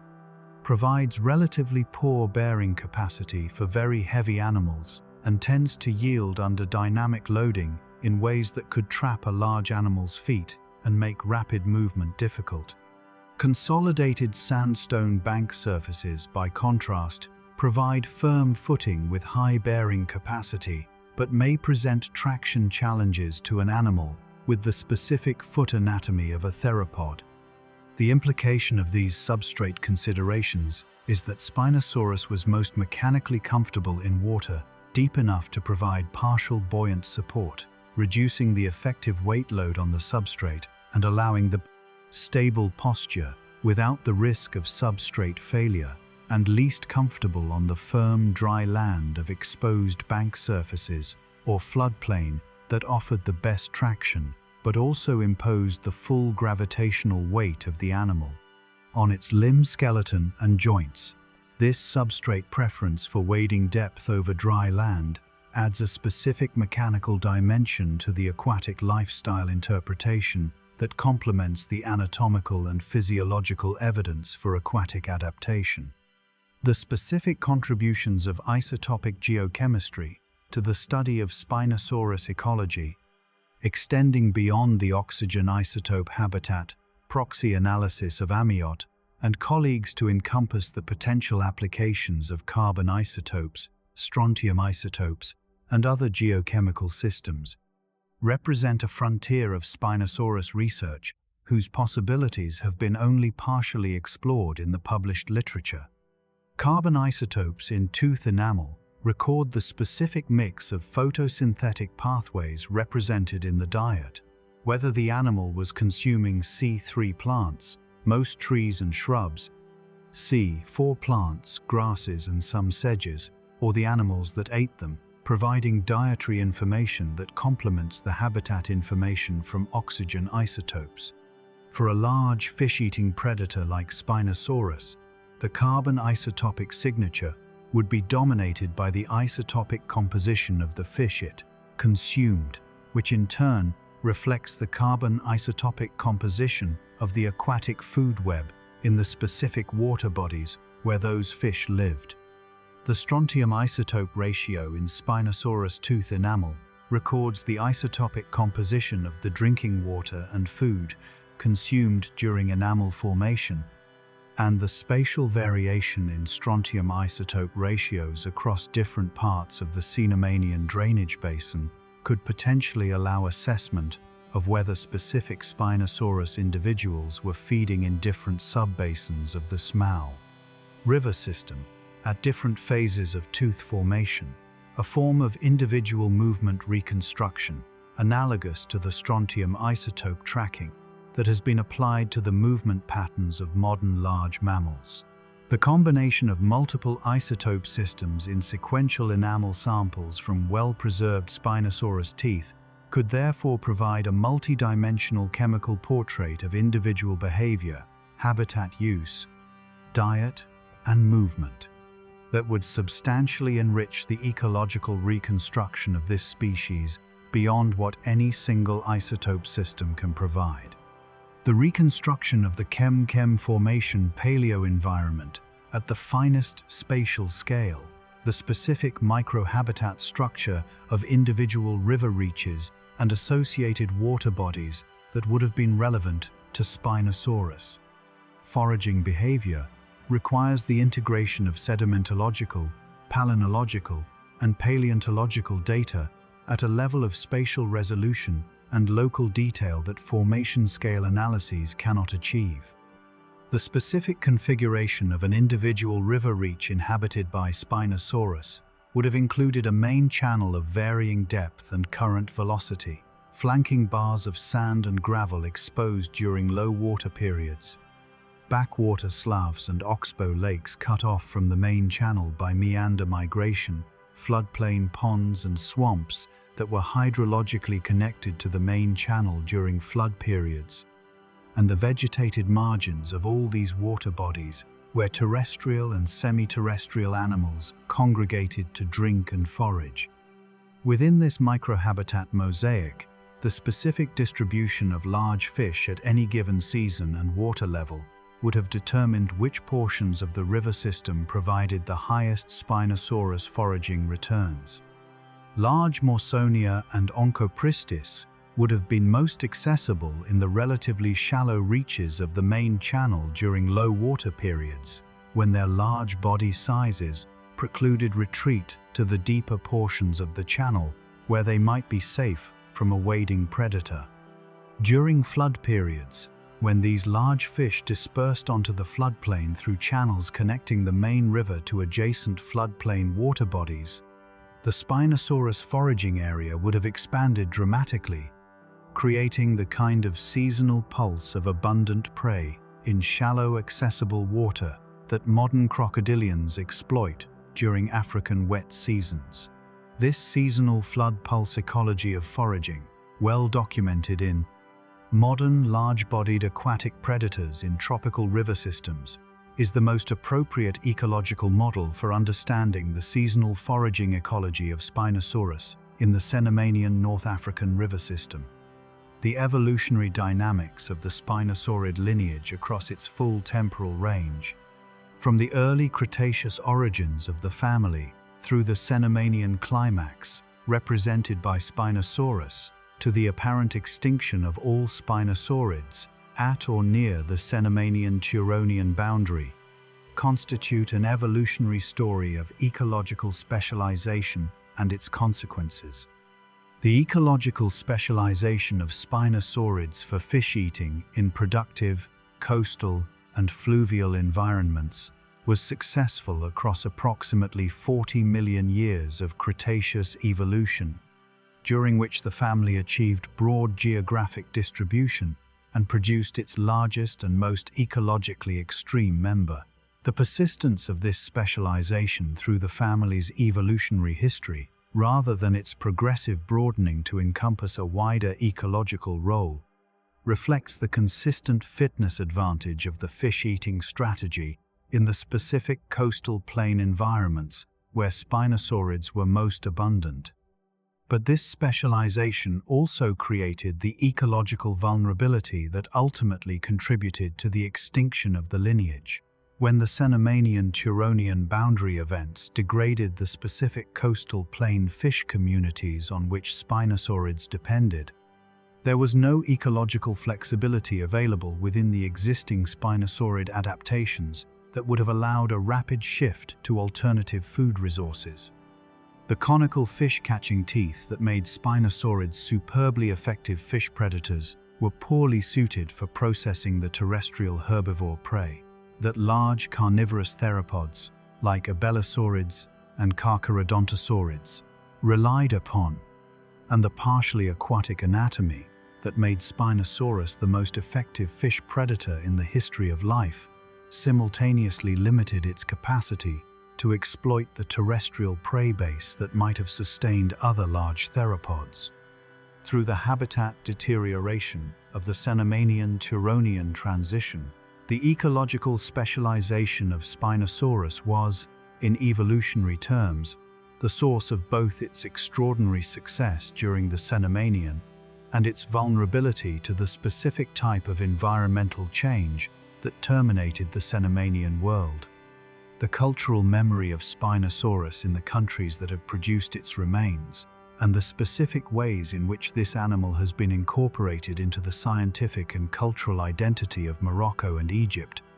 reflects broader questions about the ownership and meaning of prehistoric heritage in countries with ancient human civilizations, whose recorded history vastly predates the scientific understanding of the geological past on which paleontology draws.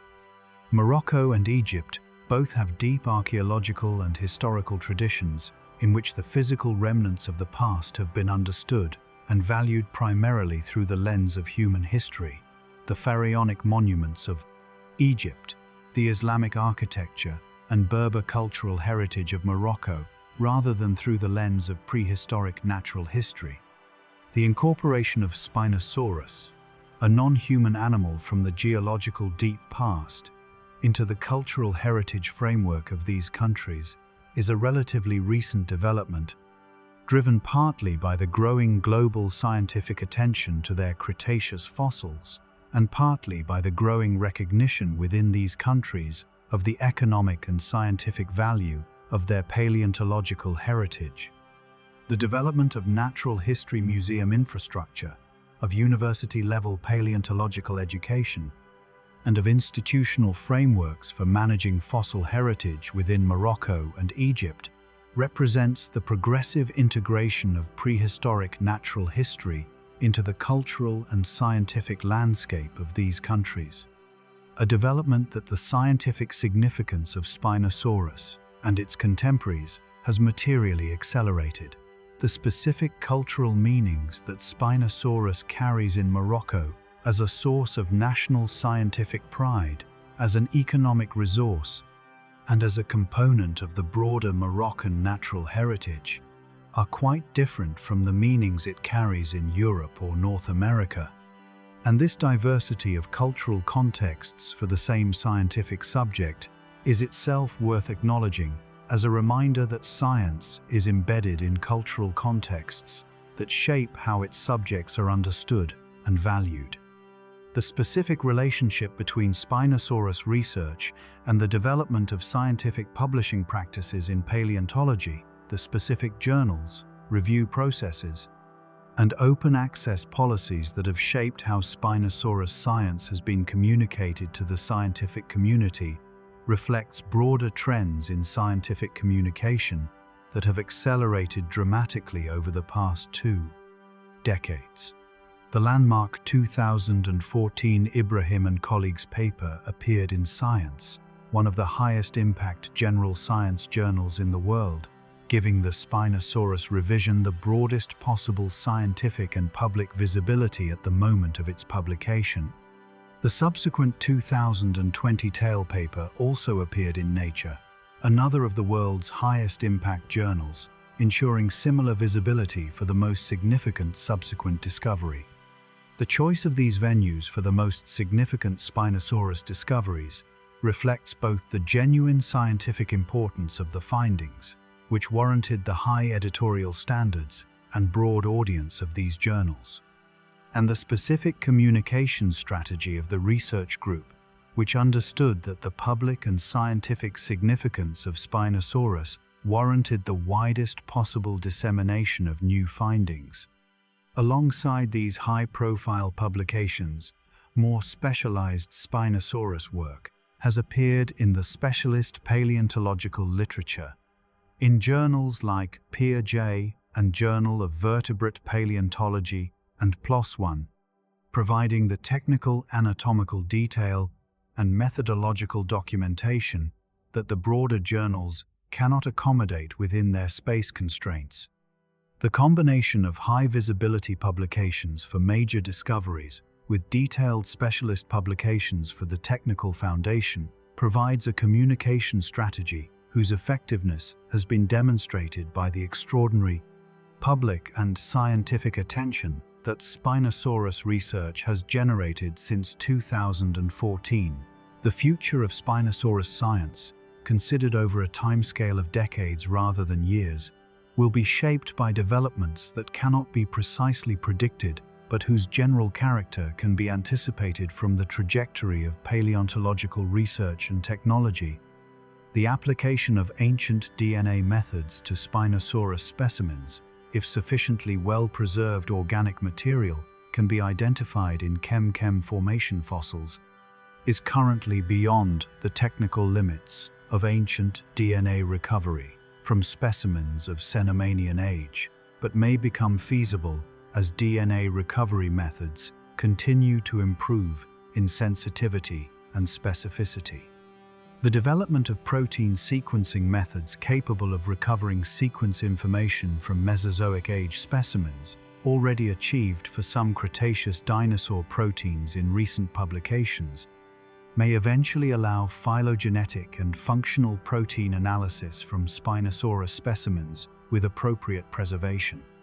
The progressive improvement of computed tomography resolution to the submicron scale, combined with the development of artificial intelligence methods for automated quantification of microstructural features,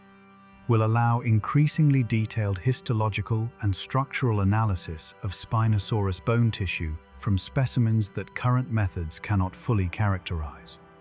And the continued expansion of systematic fieldwork across the full extent of the chem-chem formation and the Bahariya formation,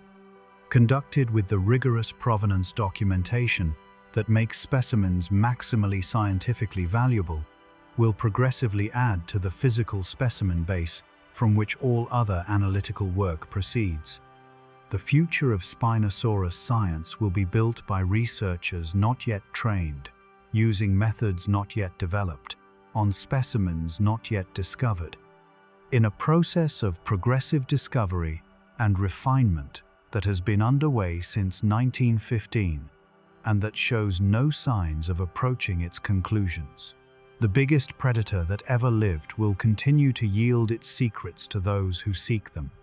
The 100 facts of this Spinosaurus documentary are the culmination of a scientific journey that began with Stromer's initial recognition in 1915 that the Bahariya material represented something genuinely unprecedented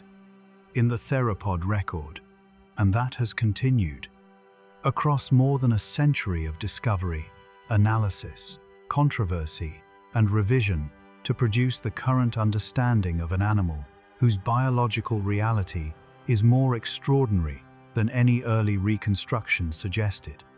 The specific scientific contributions that have shaped this journey, Stromer's foundational monograph, the baryonyx description that established Spinosaurid anatomy in physical specimens, the Suchomimus description that expanded the geographic and ecological picture of Spinosaurids, the isotopic analysis that provided the first geochemical evidence for aquatic habitat use, the Ibrahim and colleagues' revision that transformed the ecological interpretation, and the tail discovery that provided the strongest single piece of evidence for aquatic locomotion, represent the high points of a century of sustained scientific engagement with one of the most scientifically significant dinosaurian taxa in the record. Each of these contributions was the product of specific physical discoveries and specific analytical innovations applied by specific researchers in specific institutional contexts, and the contingency of this specific historical sequence, the specific specimens discovered in the specific order, the specific researchers who happened to bring the specific analytical skills needed to interpret each new find, the specific funding structures that supported each research program at each critical moment, is part of what makes the story of Spinosaurus science compelling as a human story as well as a scientific one. 100 facts, a century of science, and the biggest predator that ever lived. The 100 facts of this documentary about Spinosaurus have been assembled and presented with a single overriding commitment: to be accurate to the physical evidence, honest about uncertainty, and faithful to the specific complexity of an animal whose biology challenges easy characterization. Spinosaurus was not a simple animal, and understanding it is not a simple task. The elongated skull was shaped by selection pressures operating over millions of years on the specific ecological context of large fish predation in the productive coastal environments of Tethys and Gondwana. The neural spine structure was maintained across 40 million years of spinosaurid evolution by fitness benefits, thermoregulatory, social, or both, substantial enough to offset the metabolic costs of its production. The aquatic adaptations documented in the skeletal anatomy, the bone density, and the isotopic chemistry were the products of progressive evolutionary modification of a terrestrial theropod body plan toward an increasingly aquatic functional design, a modification whose intermediate stages are visible in the less aquatically adapted members of the Spinosaurid family, and whose most extreme expression is Spinosaurus itself. And the extinction of the lineage at the Cenomanian-Turonian boundary was the consequence of the same ecological specialization that made Spinosaurus extraordinarily effective during the Cenomanian, a specialization that created vulnerability to the specific type of habitat change that terminated the coastal plain ecosystem that had sustained the lineage for 40 million years. These are complex biological stories, and they deserve the complexity with which they have been presented in this documentary. 100 facts, the biggest predator that ever lived. Its bones are in the rock of the Sahara, and the science of reading them is one of the most extraordinary achievements of human intellectual inquiry that the discipline of vertebrate paleontology has produced. The last word in any account of Spinosaurus should be a word about wonder, the specific intellectual and aesthetic wonder that is the appropriate response to the knowledge that an animal of this size, with this anatomy, in this ecological role, actually existed in the real world 95 million years ago and has been recovered, to the degree that it has, from its fossilized remains, by the methods of the science of paleontology. Spinosaurus was not a legend, or a fiction, or a thought experiment. It was as real as any living animal, as specific in its individual biology as any organism that has ever inhabited this planet, and as capable of being known, imperfectly, provisionally, from fragmentary evidence, as any extinct species whose remains have been preserved in sufficient quantity for systematic scientific investigation. The wonder of Spinosaurus is both the wonder of the animal itself, its extraordinary biology, its ecological singularity, its place at the top of one of the most unusual ecosystems in Earth's history, and the wonder of the science that has recovered it from 95 million years of geological preservation. Both forms of wonder are appropriate, and both are worth cultivating as a disposition toward the natural world and toward the human enterprise of understanding it. 100 facts about the biggest predator that ever lived. The Sahara holds more. The science continues. The wonder is real, and it is warranted by the reality of what the evidence reveals. The feeding mechanics of Spinosaurus at the level of individual muscular contractions and the specific sequence of motor events from the initial detection of a large fish through approach, strike, restraint, and ingestion can be reconstructed from the anatomical constraints of the musculoskeletal system and from the comparative study of modern, large-jawed fish predators whose feeding kinematics have been measured directly through high-speed videography. The jaw adductor muscle complex of Spinosaurus, reconstructed from the attachment surfaces visible on the skull bones and from the scaling relationships between skull dimensions and adductor muscle mass established for other theropods, would have provided the primary closing force during prey seizure and restraint. The neck musculature, attached to the occipital region of the skull and to the dorsal and lateral surfaces of the cervical vertebrae, provided the force for the initial head strike and for the maintenance of head position against the lateral forces generated by a large struggling fish. The forelimb musculature, attached to the large processes of the humerus and radius, provided the secondary restraining force that the forelimb grasping apparatus contributed to the control of captured prey. The integration of these muscle systems during a feeding event required coordinated motor control that implies a specific neural organization of the feeding behavior,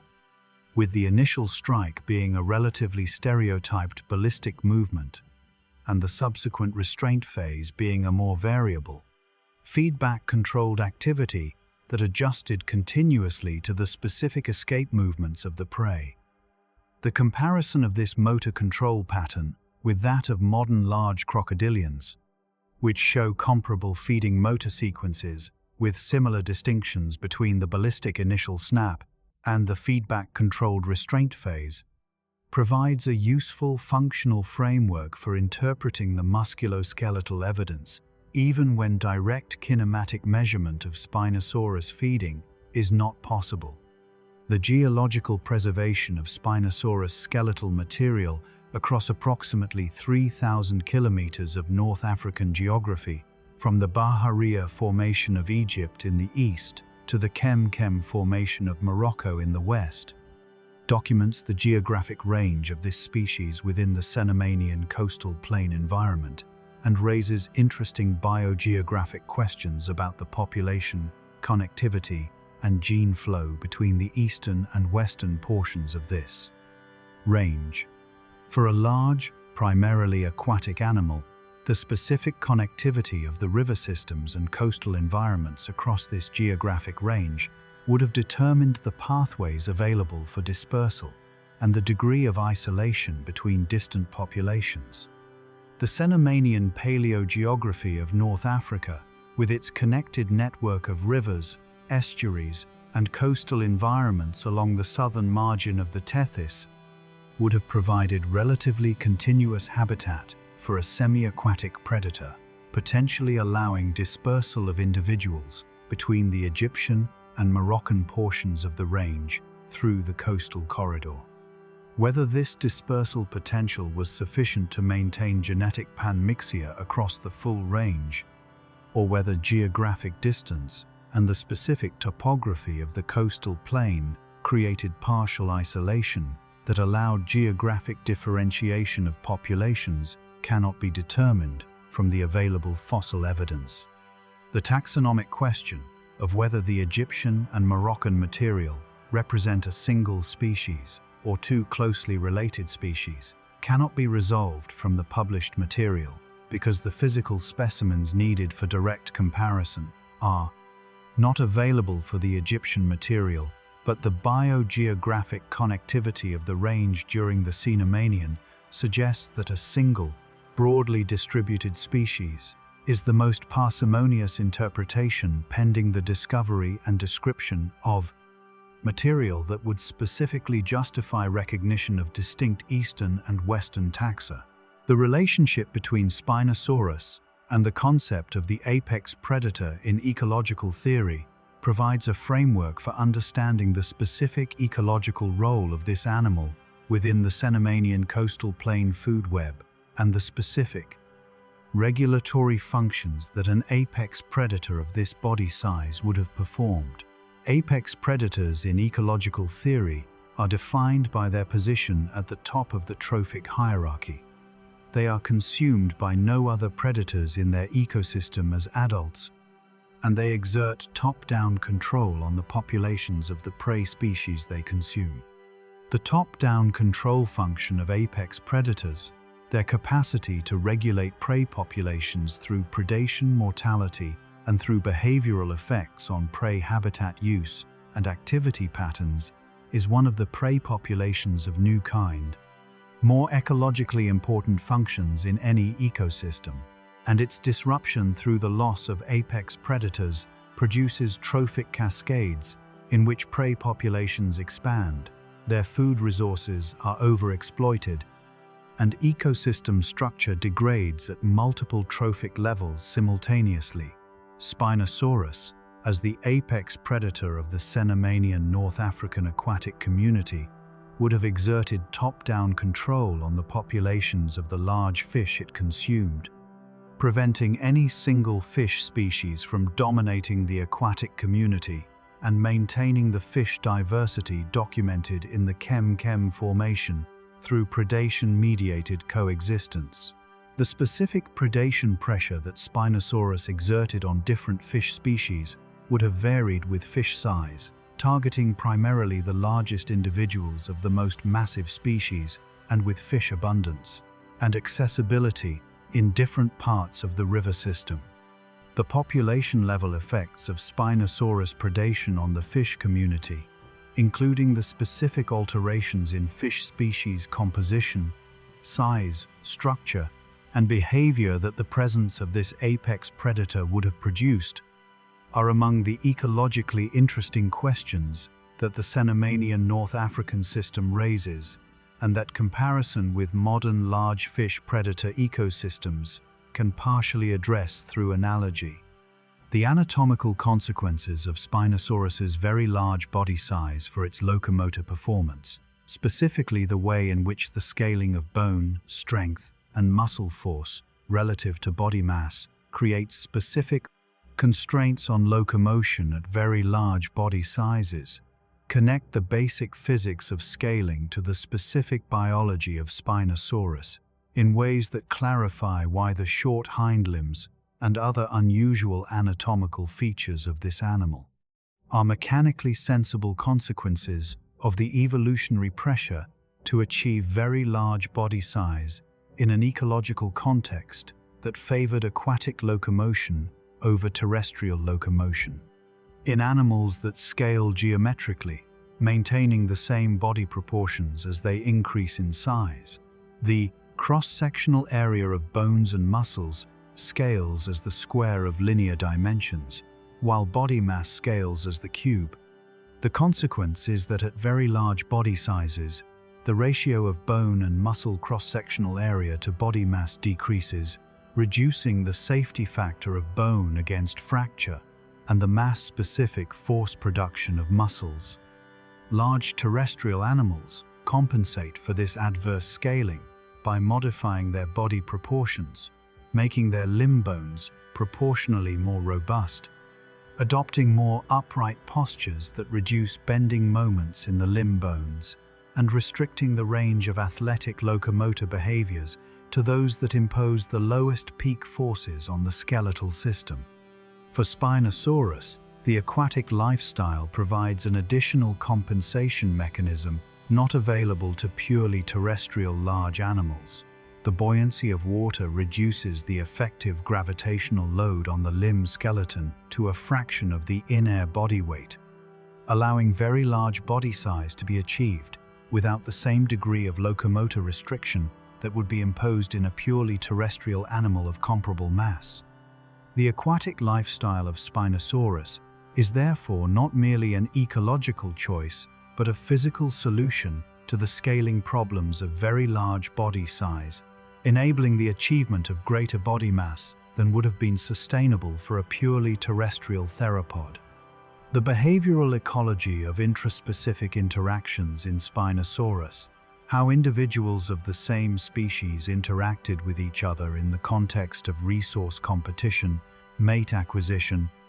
and territorial defense, is entirely unknown from direct evidence, but can be approached through the combination of life, history, theory, predictions, and comparison with modern, large, semi-aquatic apex predators, whose intraspecific behavioral ecology is well documented. Modern saltwater crocodiles, which occupy the most ecologically comparable role to Spinosaurus among living animals, show pronounced intraspecific dominance hierarchies, in which large males establish and defend exclusive territories along productive water margins. Smaller males occupy lower quality peripheral habitat, and females select territories based on the quality of the nest sites available rather than on the foraging quality of the water body itself. Encounters between individuals of different status in this system are mediated primarily by visual and acoustic signals, the size and posture of the dominant individual, the specific calls associated with territorial advertisement before direct physical contact occurs,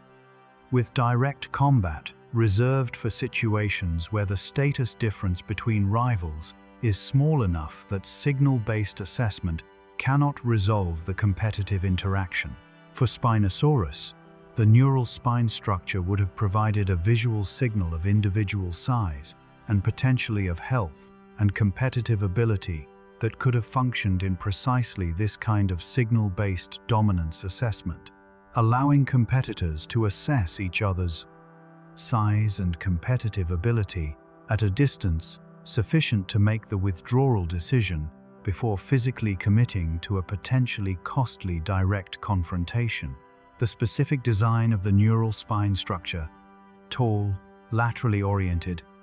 maximally visible from the side, at the distances relevant to territorial encounters between wading or swimming individuals, is functionally appropriate for this role, regardless of whatever additional functions the structure may also have served.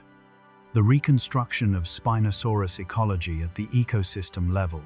the specific position of this animal in the food web, its trophic level, its energetic impact on prey populations,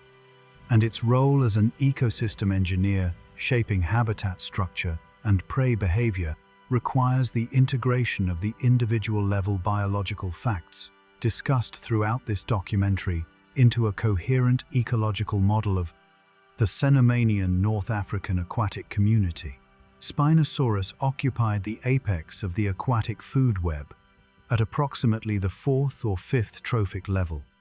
Primary producers, aquatic plants and algae, supported primary consumers, invertebrates and small fish, which supported secondary consumers, medium-sized fish,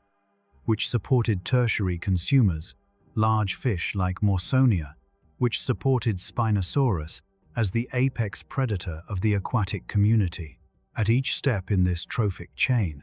approximately 10% of the energy from the prey level is converted to predator biomass,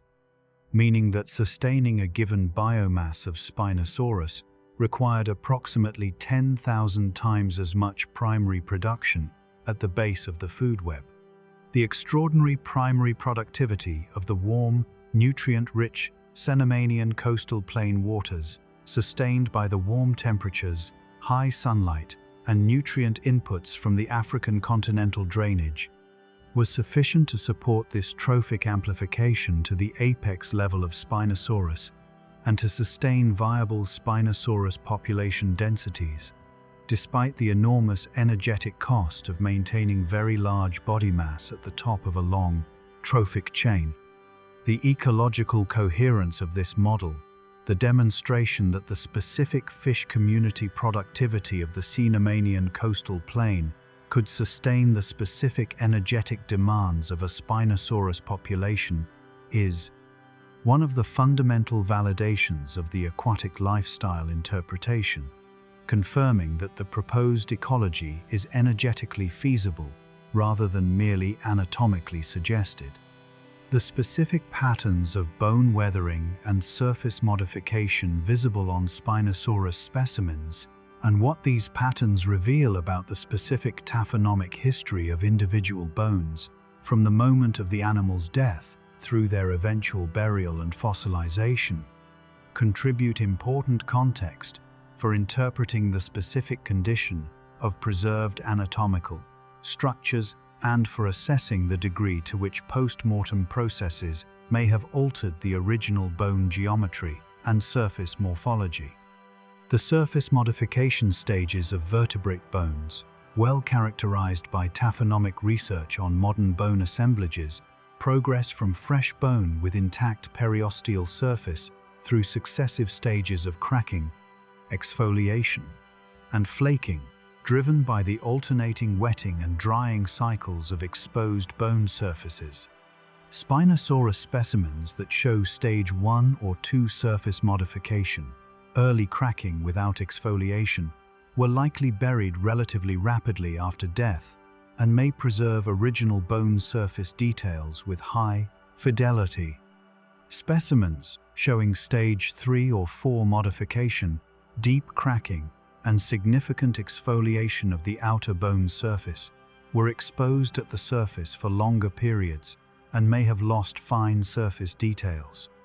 including the foramen patterns that are important for inferring soft tissue anatomy and vascular supply. The systematic assessment of surface modification stages in the described Spinosaurus specimen sample would allow classification of specimens by preservation quality and would identify those specimens whose surface details are most likely to preserve primary biological information rather than taphonomic modification. This preservation quality assessment is a methodological prerequisite for the reliable interpretation of subtle surface features like the vascular foramen patterns on the neural spine surfaces and the pressure sensor pit distribution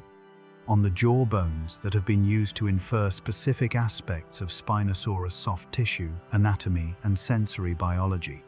The intellectual satisfaction of understanding Spinosaurus, as well as current science permits, of holding in mind simultaneously the physical evidence of the skeletal material,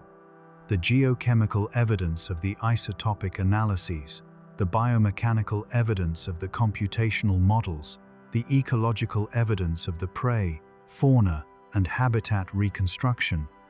and the evolutionary evidence of the phylogenetic and comparative anatomical analyses, is one of the more distinctive pleasures of engaged scientific understanding.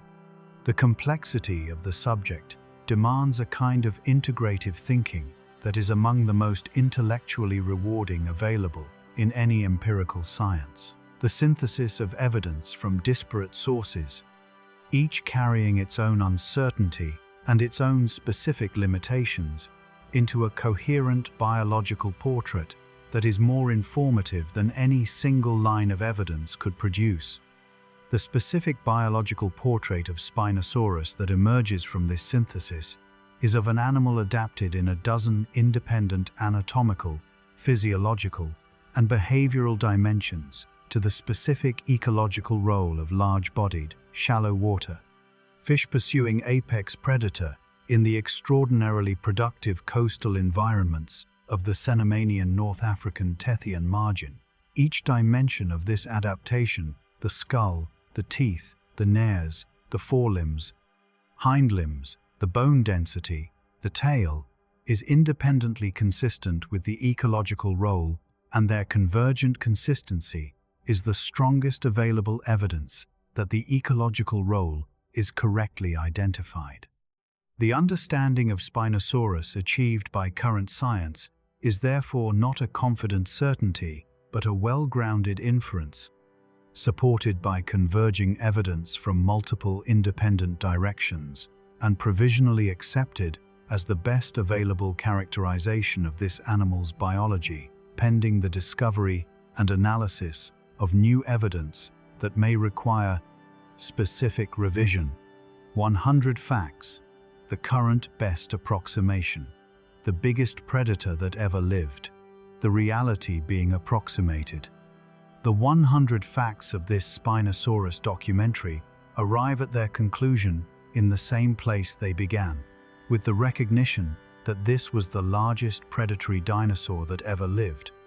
and that the scientific recovery of this knowledge from fragmentary physical evidence across a century of research is itself one of the more remarkable achievements of vertebrate paleontology. The specific scientific facts presented in this documentary about body size, skull anatomy, aquatic adaptations, prey ecology, evolutionary history, and discovery history are all grounded in physical evidence and have all contributed, in their specific ways, to the most accurate and most complete understanding of Spinosaurus available at this moment in the history of its scientific investigation. The investigation is ongoing. New specimens are being recovered from the Moroccan Sahara in each field season.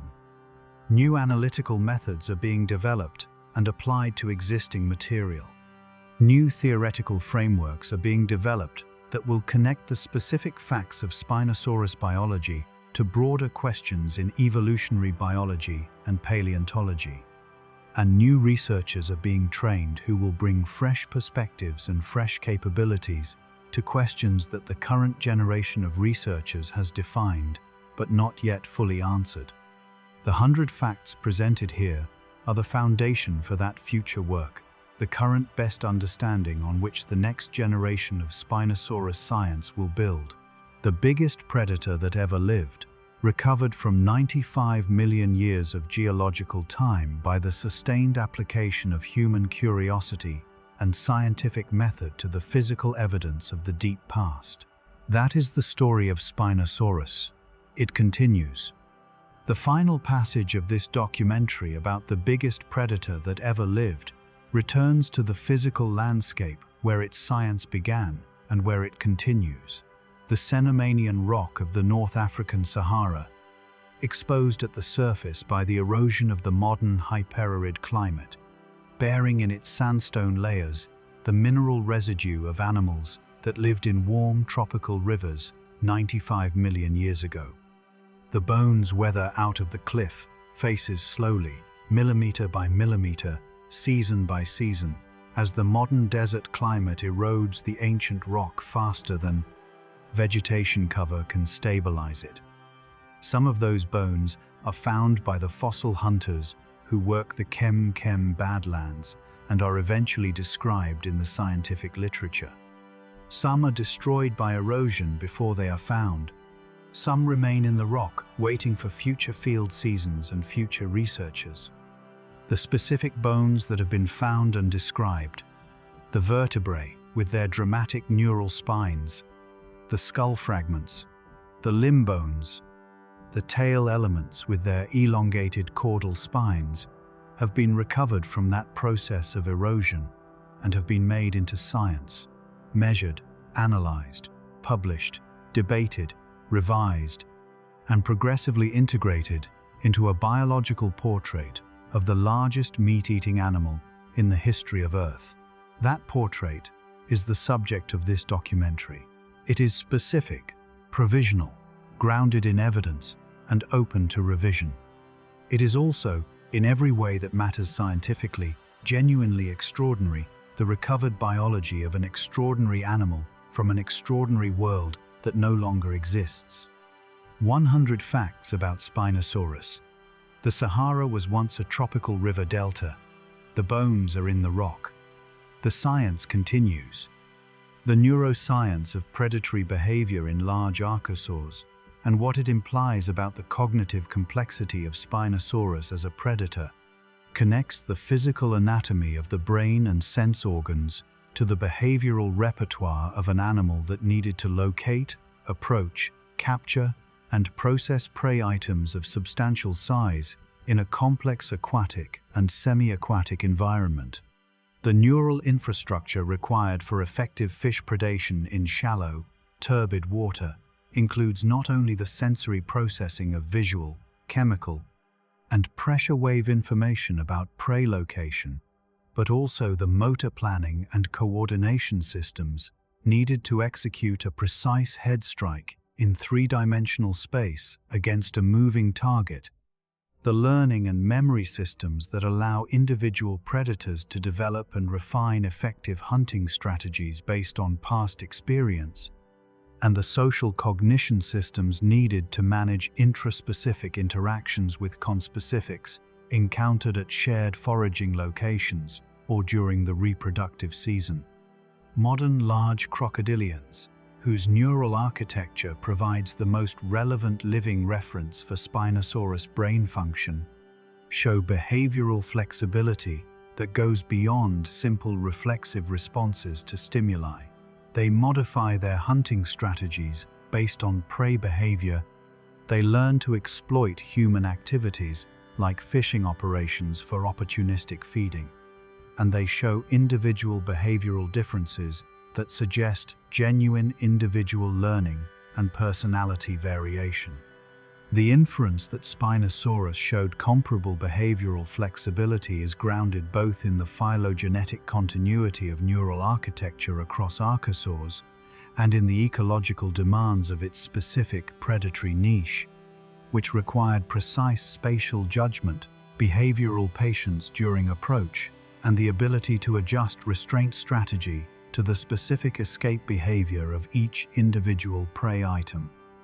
The cognitive demands of hunting very large, powerful fish are substantially greater than those of ambushing slow-moving or sedentary prey, and the evolution of the Spinosaurus neural architecture was almost certainly shaped by the specific cognitive demands of its predatory lifestyle in ways that cannot be reconstructed in detail from the available anatomical evidence, that are worth acknowledging as real and significant aspects of this animal's biology. The structural geology of the Anti-Atlas region of Morocco, where the most significant recent Spinosaurus material has been recovered, provides the tectonic context within which the Cenomanian Kem-Kem formation is preserved and exposed at the modern surface. The Anti-Atlas Mountains, among the oldest geological features in Morocco, were uplifted during the Hercynian orogeny in the late Paleozoic and have been tectonically stable since then, providing a rigid basement beneath which the younger Cretaceous sediments were deposited without the intense deformation that would have made the preservation and recovery of fossils from these sediments far more difficult. The gentle southward tilt of the Kem-Kem formation beds, resulting from the regional tilting associated with the Atlas orogenic belt to the north, exposes successive older Cenomanian layers as one moves southward from the cliff faces of the Kem-Kem escarpment, allowing collectors to sample different stratigraphic levels within the formation across a relatively small geographic area. The erosion rate of the exposed Kem-Kem sediments, driven by the hyper-arid modern climate and the complete absence of vegetation cover on the exposed rock surfaces, is fast enough to progressively expose new bone material from the underlying strata at rates detectable on human timescales. New specimens emerge from the rock surface in each year's erosion cycle, but fast. Enough also to destroy exposed specimens within years or decades if they are not collected before the erosion cycle reaches them. The race between erosion and collection that characterizes fossil recovery from the Kem-Kem formation is one of the more urgency-inducing aspects of Spinosaurus fieldwork, because the same geological processes that expose specimens also destroy them,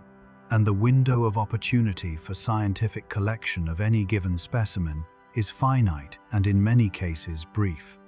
The comparison of Spinosaurus with the ancient Greek and Roman literary tradition of sea monsters and river monsters, large aquatic predators occupying the imagination of Mediterranean cultures who lived near the same Tethys margin that bordered the Cenomanian coastal plain of Spinosaurus, provides an unexpected cultural connection between the science of this Cenomanian predator and the deep human tradition of imagining and fearing large aquatic predators. The The Ketos of Greek mythology, the enormous sea beast sent to devour Andromeda and destroyed by Perseus, and the various river monsters of ancient Egyptian and Roman literature reflect the consistent human attention to large aquatic predators as objects of fascination, fear, and narrative elaboration. The specific qualities attributed to these mythological monsters, enormous size, aquatic habitat, predatory power, resistance to ordinary human methods of destruction, are precisely the qualities that make Spinosaurus scientifically significant and culturally resonant in the modern world. The difference between the mythological tradition and the scientific one is the specific evidence on which each is grounded. The mythological monster is grounded in imagination and cultural tradition, while Spinosaurus is grounded in the physical evidence of bones in Cenomanian rock that can be measured, analyzed, and discussed in the peer-reviewed literature. That difference is the entire difference between science and mythology, and the Spinosaurus story illustrates it with particular clarity by providing a physical reality that exceeds the wildest mythological imagination in its actual biological specifics. The largest predatory dinosaur, the biggest meat-eating animal in the history of life, with a skull longer than a human adult, is tall and neural spines, rising nearly 2 meters above its backbone. The real world,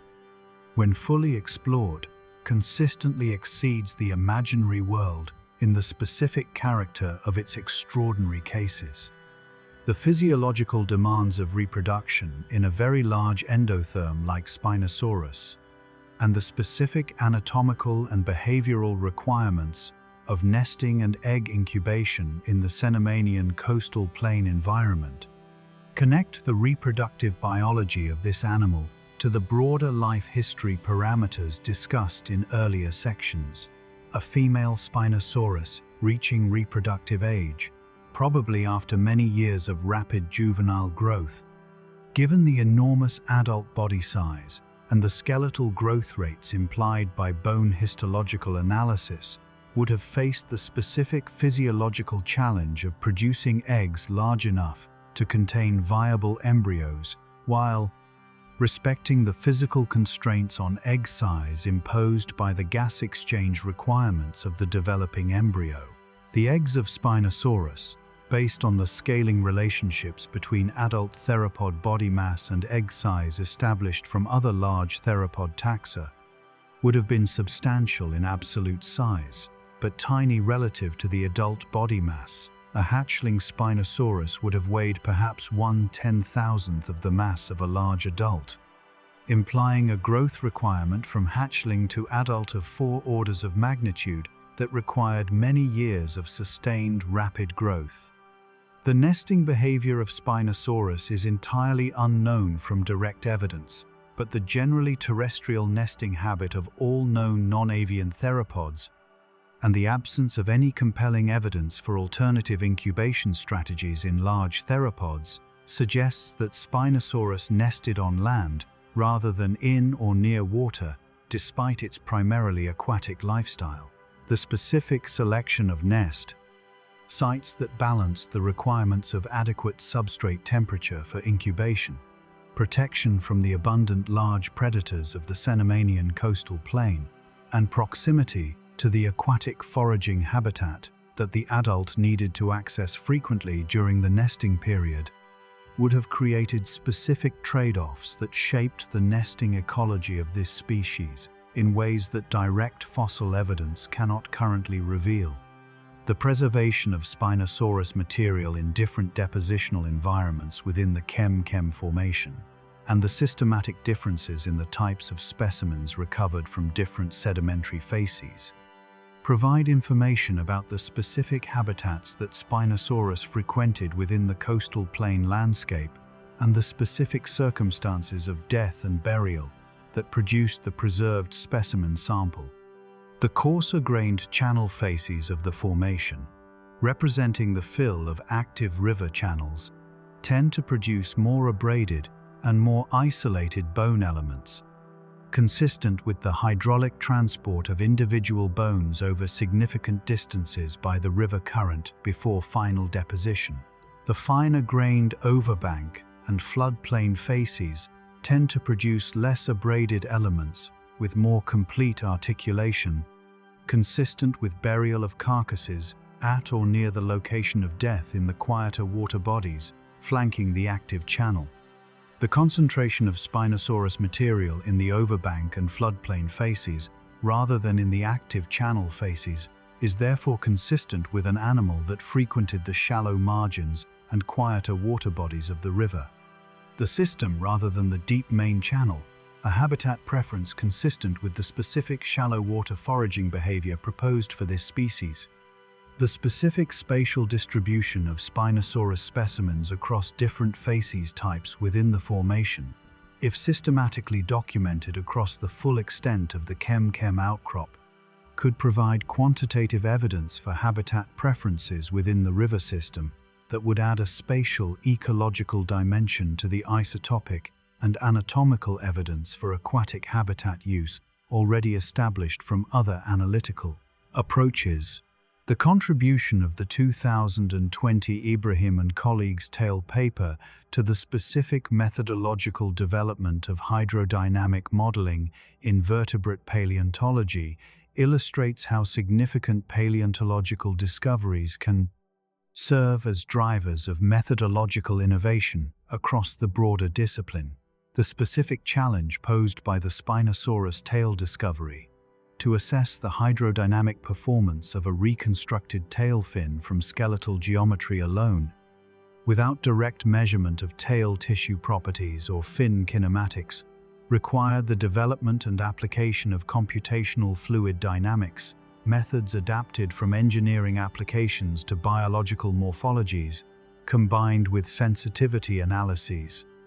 that explored the range of plausible hydrodynamic performance outcomes across the range of uncertainty in the input parameters. The specific methods developed for this analysis, including the three-dimensional reconstruction of the tail fin from skeletal geometry,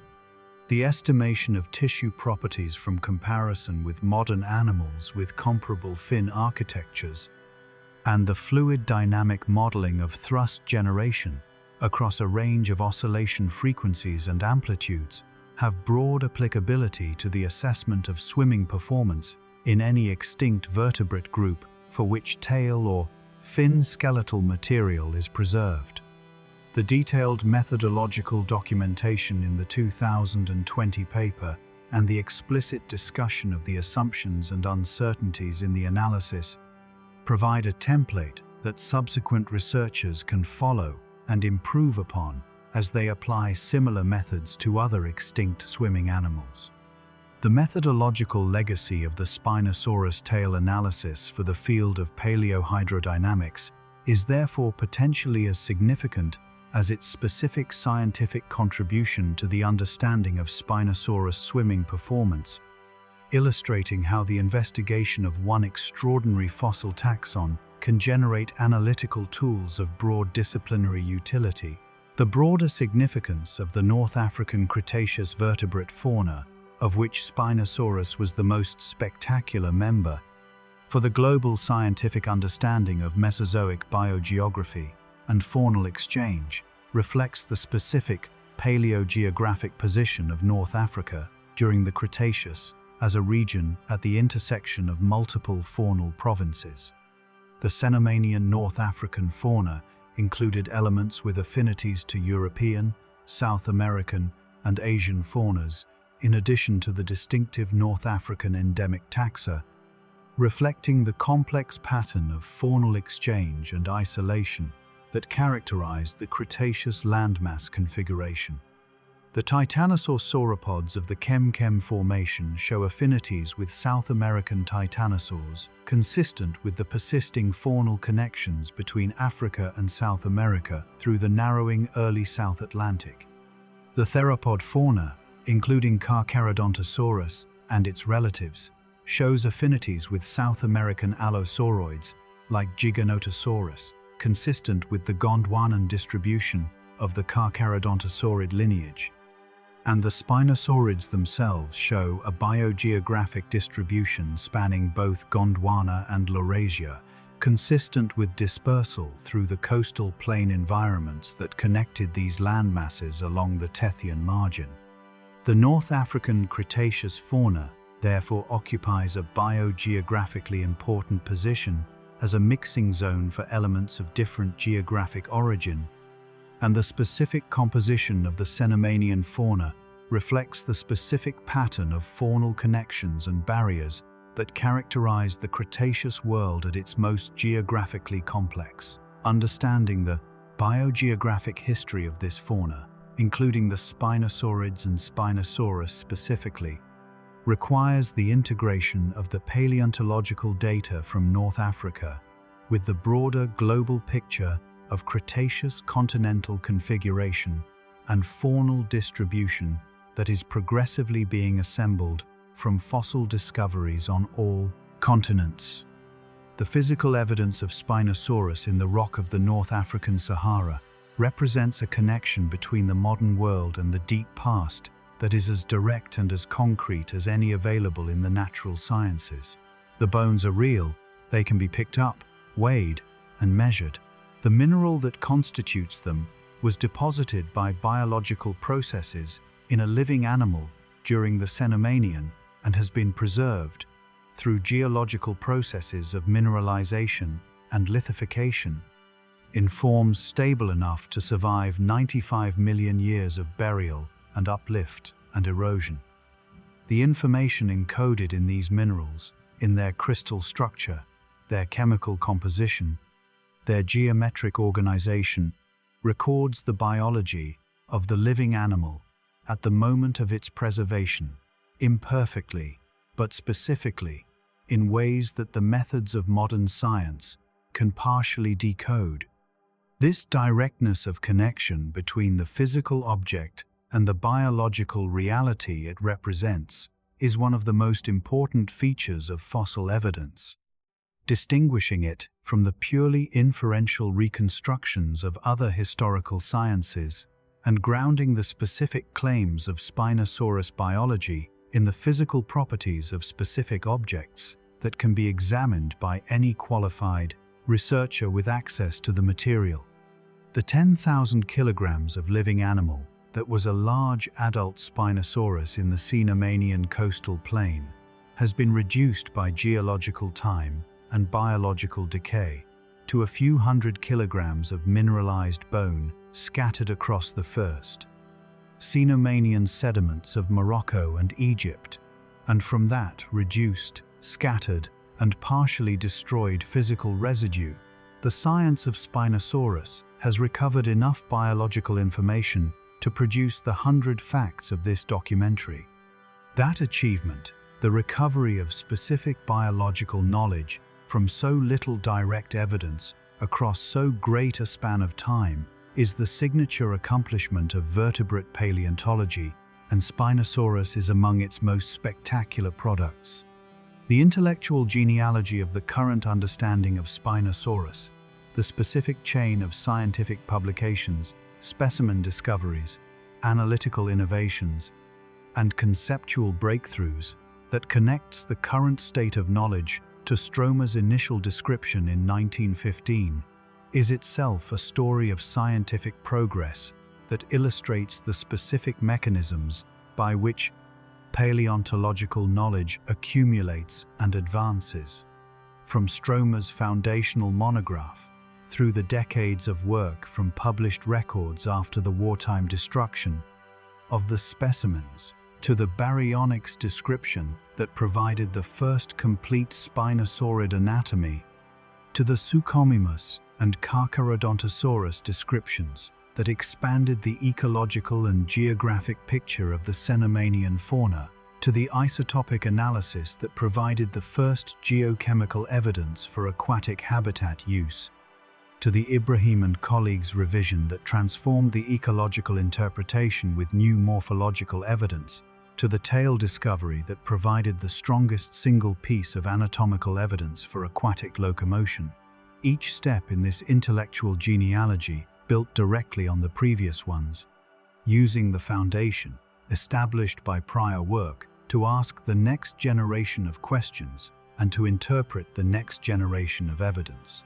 This cumulative, building character of the scientific knowledge of Spinosaurus is characteristic of all empirical science, but it is particularly visible in paleontology,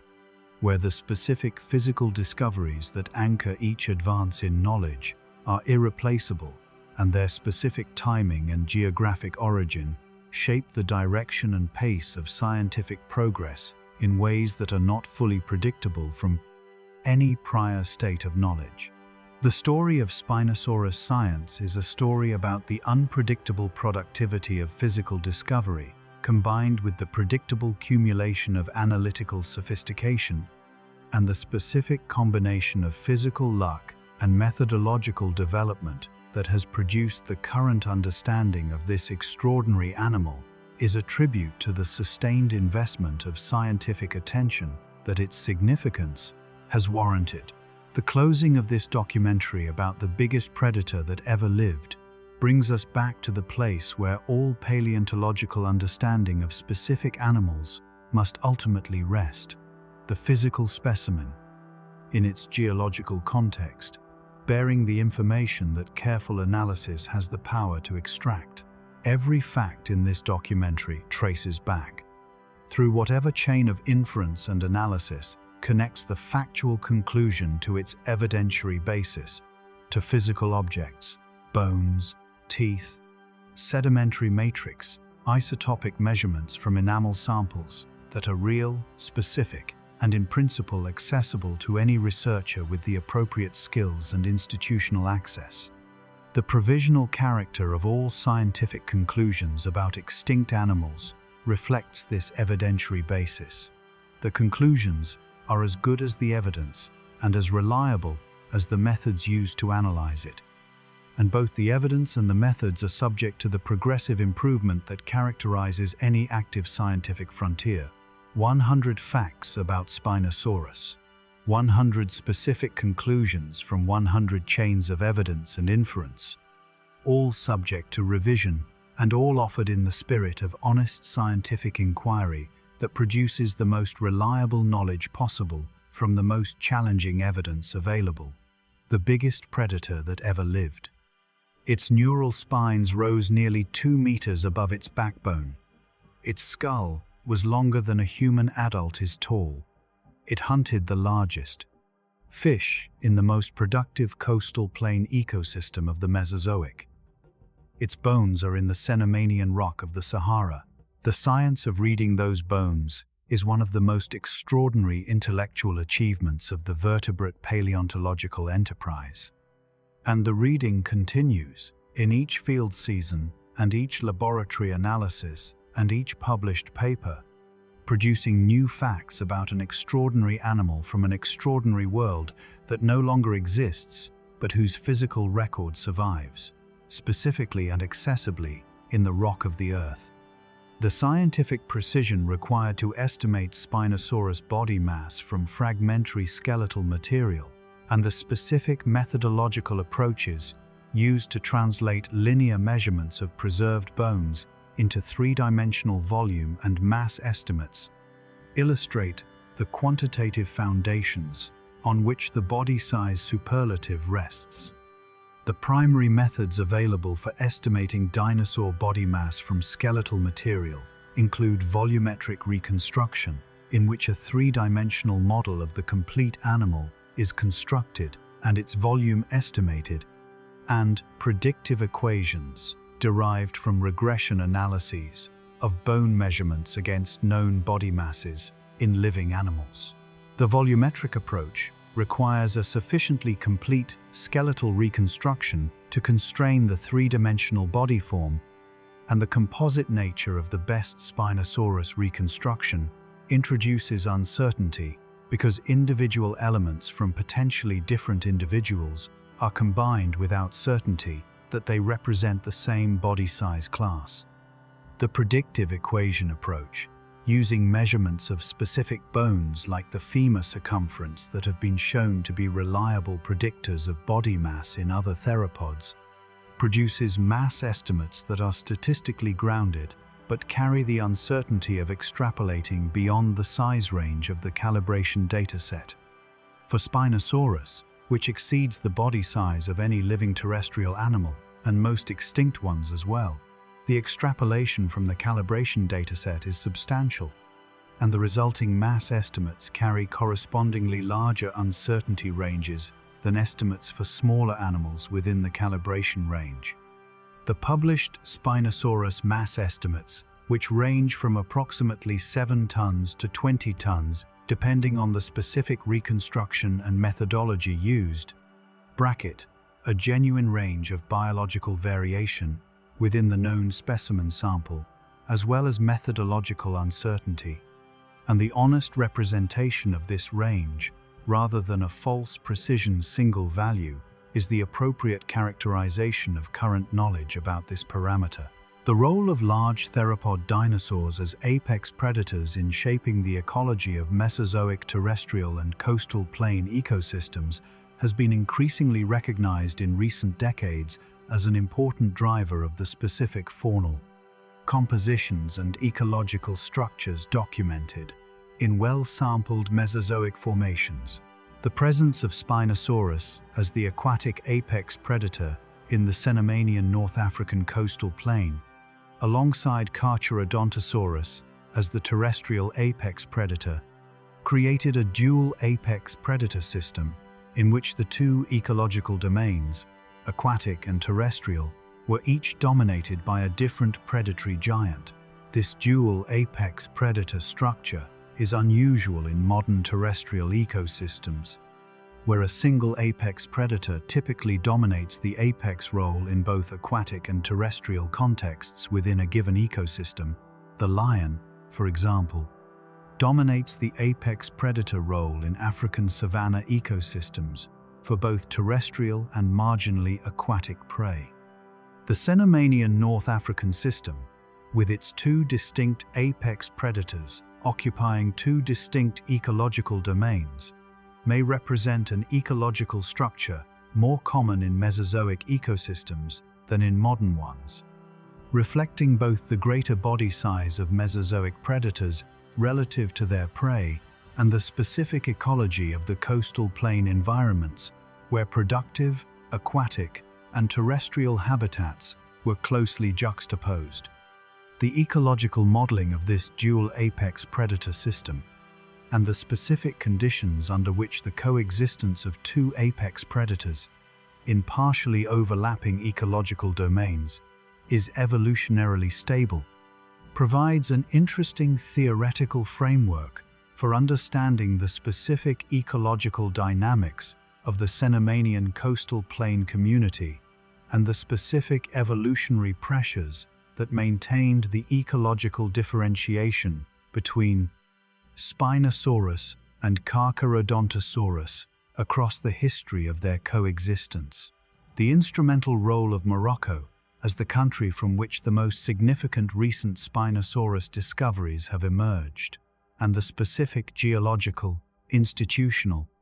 and human factors that have made Morocco the primary source of new Spinosaurus material in the 21st century, reflects the broader geopolitical and geological factors that determine which countries produce the most significant paleontological discoveries at any given time. Morocco's contribution to Spinosaurus science has been so dominant in the recent literature that the perception of Spinosaurus as a Moroccan fossil, despite the Egyptian origin of the type material and the partial Egyptian basis for much of the earlier research, has become increasingly common in both popular and scientific accounts. The geological factors are straightforward. The Kem Formation of Morocco contains the most extensively accessible exposures of Cenomanian age continental sediments in North Africa, and the specific outcrop pattern, erosion rate, and accessibility of these exposures has made them the most productive Spinosaurus fossil locality in the world. The institutional factors are more complex. The development of collaborative frameworks between Moroccan institutions and international research teams, the training of Moroccan paleontologists capable of conducting and leading research on their own formations, and the improvement of the regulatory framework for fossil research in Morocco have all contributed to making Morocco an increasingly effective and scientifically productive center for North African Cretaceous paleontology. The human factors include the specific network of Moroccan fossil hunters and dealers who know the Kem terrain intimately and who, under the right institutional frameworks, can be productive partners in systematic fossil recovery rather than simply commercial competitors to institutional science. The aesthetic dimension of Spinosaurus and the specific ways in which the physical appearance of this animal, as reconstructed from the available evidence, creates a visual impact unlike any other dinosaur in the fossil record, is worth acknowledging as a legitimate and important aspect of why this animal has attracted such sustained scientific and popular attention. The combination of the elongated, almost delicate-looking skull, the dramatic dorsal sail, the robust forelimbs with their large recurved claws, and the unusual body proportions with short hindlimbs and long trunk creates a visual appearance that is simultaneously familiar as a large predatory theropod and deeply strange in its specific details. The sail or hump structure, rising nearly 2 meters above the back of an already enormous animal, creates a silhouette that is immediately recognizable and immediately distinctive from any other large predatory dinosaur, providing the kind of visual uniqueness that both scientific and popular attention tend to focus on as a marker of biological significance. The specific color and surface texture of this structure in life, which cannot be directly determined from the fossil evidence, have been the subject of extensive artistic interpretation in the many life restorations that have appeared in popular science publications, natural history museums, and digital media since the 2014 revision, and the range of interpretations, from the subtle, crocodilian-like colors of some restorations to the vivid display colors of others, reflects both the genuine uncertainty about Spinosaurus' appearance and the specific aesthetic choices of individual artists working within the constraints that the anatomical evidence imposes. The aesthetic power of Spinosaurus as a subject of both scientific and artistic representation is one of the factors that has sustained the extraordinary public engagement with this animal and has made the science of Spinosaurus one of the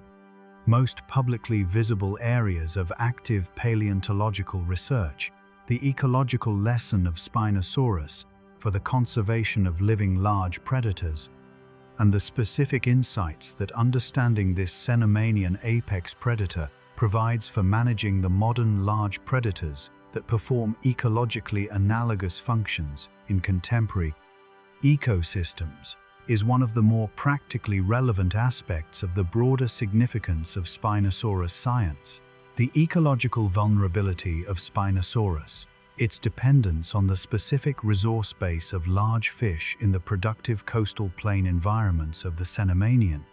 its very large body size that created high energy demands and low population densities, and its narrow ecological specialization that precluded the exploitation of alternative resources when the primary prey base was degraded, mirrors the ecological vulnerabilities of many large apex predators in the modern world, including large sharks, large crocodilians, large aquatic birds, and various terrestrial large predators. The extinction of Spinosaurus when the Cenomanian coastal plain ecosystem was degraded by the Cenomanian-Turonian boundary events provides a historical case study of how very large, ecologically specialized apex predators respond to rapid environmental change, and the specific combination of factors that made Spinosaurus vulnerable: body size, specialization, habitat dependence, low reproductive rates, are precisely the factors that make modern large predators most vulnerable to the environmental changes driven by human activity. The understanding of Spinosaurus extinction as an ecological process, driven by the disruption of a specific resource base that the specific biological attributes of the species had made it dependent upon, provides a framework for understanding and potentially mitigating the extinction risk of living large predators, facing comparable challenges from habitat degradation and resource depletion. The science of extinct apex predators, far from being irrelevant to contemporary conservation, provides some of the most instructive historical case studies available for understanding the ecological vulnerability of living apex predators to environmental change. The final 100 words that close this documentary about Spinosaurus are words about what it means to know, as specifically as current science permits, that the biggest predatory animal in the history of life existed in a specific place at a specific time and had a specific biology that can be partially recovered from the physical evidence it left in the rock. The Cenomanian coastal plain of North Africa, 95 million years ago, the shallow rivers flowing northward to the Tethys, the enormous fish in the warm, turbid water, and in the shallows, the largest meat-eating animal that has ever walked or swum on Earth, hunting with a skull longer than a human is tall, under a neural spine structure rising nearly 2 meters above its back, in a world that no longer exists and that we can know only through the evidence it left in the rock. 100 facts. The biggest predator that ever lived. The science continues, in the Saharan Badlands, and in the laboratories, and in the published papers, fact by careful fact, toward a more complete understanding of an extraordinary biological reality that the Earth produced, sustained for millions of years, and then ended, leaving its bones in the rock for us to find and read and wonder at. The history of the scientific name, Spinosaurus aegyptiacus, across more than a century of taxonomic usage, illustrates both the remarkable stability of well-established paleontological nomenclature and the specific challenges created. When the physical type specimens, anchoring a name, are destroyed before modern analytical methods can be applied to them, the name Spinosaurus, proposed by Stromer in 1915 and immediately accepted by the scientific community as a valid genus and species, has remained in continuous use for more than 100 years without any serious challenge to its basic validity as a distinct taxon. The generic diagnosis, a large theropod dinosaur with dramatically elongated neural spines on the dorsal vertebrae, was sufficiently distinctive from all previously known theropods to establish the genus as clearly valid from the moment of its description,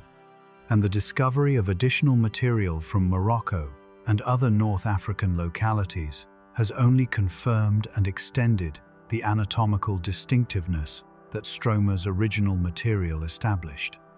The species epithet Aegyptiacus, referring to the Egyptian origin of the type material, has been retained for the Moroccan material on the reasonable assumption that the same species inhabited the full geographic range of the Cenomanian coastal plain, though, as discussed earlier, this assumption could be challenged by future material, demonstrating taxonomically significant morphological differences between the eastern and western populations. The nomenclatural stability of Spinosaurus aegyptiacus across more than a century of research that has dramatically transformed the understanding of this animal's biology is a tribute to the quality of Stromer's original description and to the persistence of scientific consensus once established by rigorous initial work, and it provides the consistent naming framework within which all the subsequent discoveries and reinterpretations have been discussed and communicated. The global scientific community's response to each major Spinosaurus discovery and the specific ways in which researchers with different specializations and institutional affiliations have contributed to the progressive understanding of this animal reflects the distributed and collaborative character of modern vertebrate paleontology at its most productive. When the 2014 paper was published, responses came quickly from multiple directions. Anatomists who examined the specific skeletal proportions claimed by the reconstruction, biomechanists who modeled the locomotor implications of the proposed body plan, geochemists who evaluated the isotopic evidence for aquatic habitat use, and ecologists who considered the implications of the proposed diet and habitat for the broader Cenomanian, North African ecosystem. This rapid, multi-directional scientific response, enabled by the open publication of the research and the accessibility of the digital supplementary material accompanying the paper, produced within months a body of critical evaluation more comprehensive than any single research group could have conducted. The subsequent publications responding to specific criticisms, presenting additional evidence, and developing new analyses to address questions raised by the original paper, continued this process of distributed collective investigation that is one of the most distinctive and most productive features of modern scientific inquiry. The understanding of Spinosaurus that exists today is the product of this collective, distributed, critical investigation, and its quality is substantially greater than anything a single research group working in isolation could have achieved from the same physical evidence. The scientific community, engaged in open, critical discussion of the same physical evidence, consistently produces more reliable and more complete knowledge than any subset of it working alone. The culminating fact of this documentary about Spinosaurus is simultaneously the simplest and the most profound. 95 million years ago, in the warm, shallow rivers of the North African Cenomanian, the largest meat-eating animal in the history of life was alive. It was as specific as any living animal: a particular body mass, a particular skull length, a particular metabolic rate, a particular daily energy requirement, a particular set of prey preferences shaped by the specific fish fauna available, a particular suite of social behaviors organized around the specific challenges of intraspecific competition for the rich fish resources of the coastal plain. And it left its bones in the rock of what is now the Sahara, preserved through 95 million years of geological history in the specific mineral forms that modern science has developed the methods to read. The reading is incomplete. It will always be incomplete. But it is genuine, grounded in physical evidence, constrained by the physics and chemistry of the real world, tested by the critical scrutiny of a global scientific community, and progressively refined by each new specimen that the geological processes of erosion bring back to the surface of the Saharan rock. 100 facts, accumulated across more than a century of sustained investigation, about the biology of an animal that the Earth produced and sustained for millions of years at the apex of one of its most extraordinary ecosystems, the biggest predator that ever lived. The science of its recovery from the rock is one of the most remarkable achievements of the scientific enterprise, and the rock still holds more. The transformation of Spinosaurus from one of the least known to one of the most actively studied non-avian dinosaurs within a single decade of research activity illustrates the transformative power of new specimen discoveries on the direction and intensity of paleontological investigation. Before 2008, Spinosaurus was a peripheral figure in the large predator literature, known to be large and unusual because of the elongated neural spines, but with too little anatomical information available to support confident reconstruction of the full body form or detailed ecological inference. The discovery and description of new skull material in 2008, the isotopic analysis of habitat use in 2010, the landmark body proportion revision of 2014, and the tail discovery of 2020 collectively transformed Spinosaurus from a marginal to a central subject of predatory theropod research in the space of 12 years. Each new discovery was genuinely transformative rather than merely incremental. Each added a new dimension of biological knowledge that the prior material had not permitted, and each opened new questions that the prior understanding had not been able to formulate. The pace of this transformation, driven by the specific physical discoveries in the Moroccan Sahara and the analytical innovations that allowed their biological interpretation, is a reminder that the pace of paleontological knowledge production is ultimately determined by the pace of physical discovery,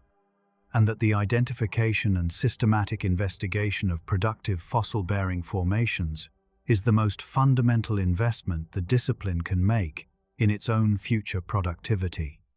The Kem Formation of Morocco, identified as a productive Spinosaurus locality before 2010 and intensively investigated since, has been the single most consequential site for Spinosaurus research in the 21st century, and continues to yield material whose biological significance is still being assessed and published. The biggest predator that ever lived is still being found in the rock of the Sahara, year by year, specimen by specimen, fact by careful fact. The 100 facts about Spinosaurus presented in this documentary are complete. They span the full range of what current paleontological science can reliably assert about the biology, ecology, evolutionary history, and discovery history of the largest predatory dinosaur in the fossil record. From the physical dimensions of its body and skull, through the isotopic signature of its diet and habitat, to the specific geological and institutional context of the research program that has produced the current understanding. They are grounded throughout in physical evidence, in bones, in isotopes, in sedimentary geology, in computational models applied to skeletal geometry, and they are honest about the specific uncertainties that the fragmentary nature of the evidence and the genuine difficulty of the subject impose on the conclusions.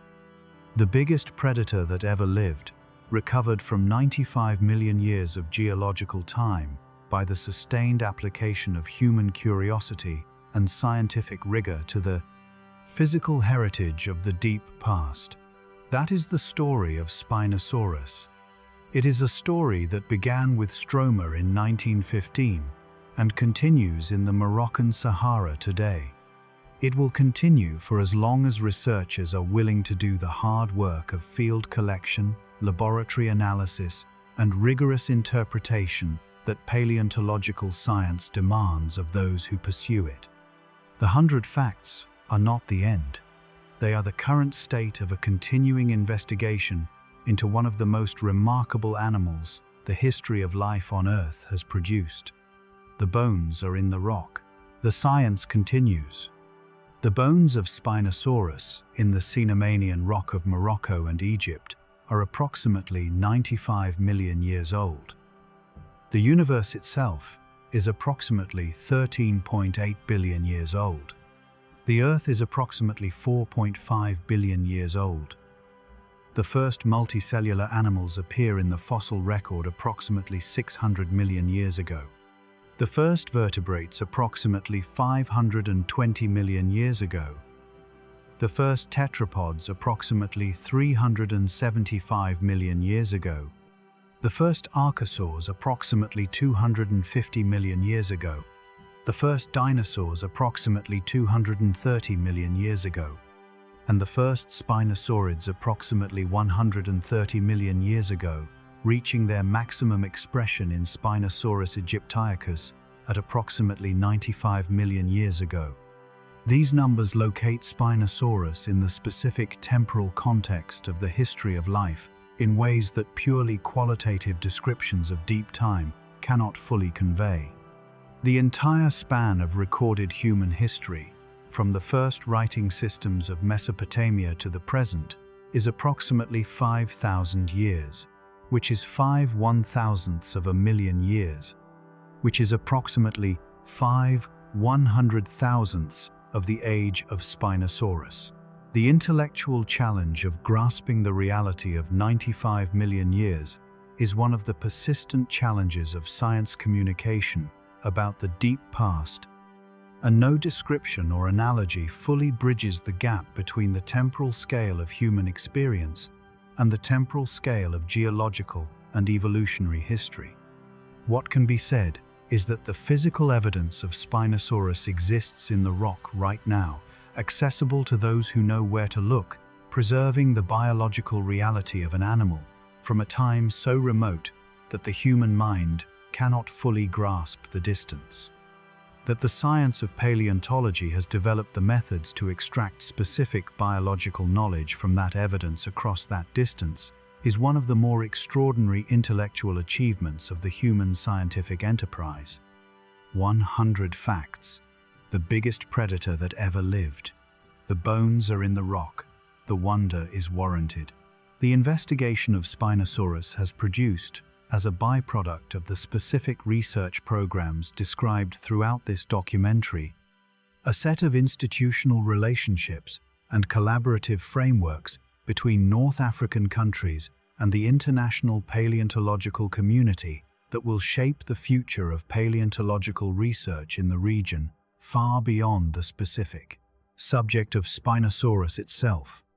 The collaborative programs between Moroccan universities, the Direction du Patrimoine Culturel, and international research institutions have trained Moroccan paleontologists in field collection methods,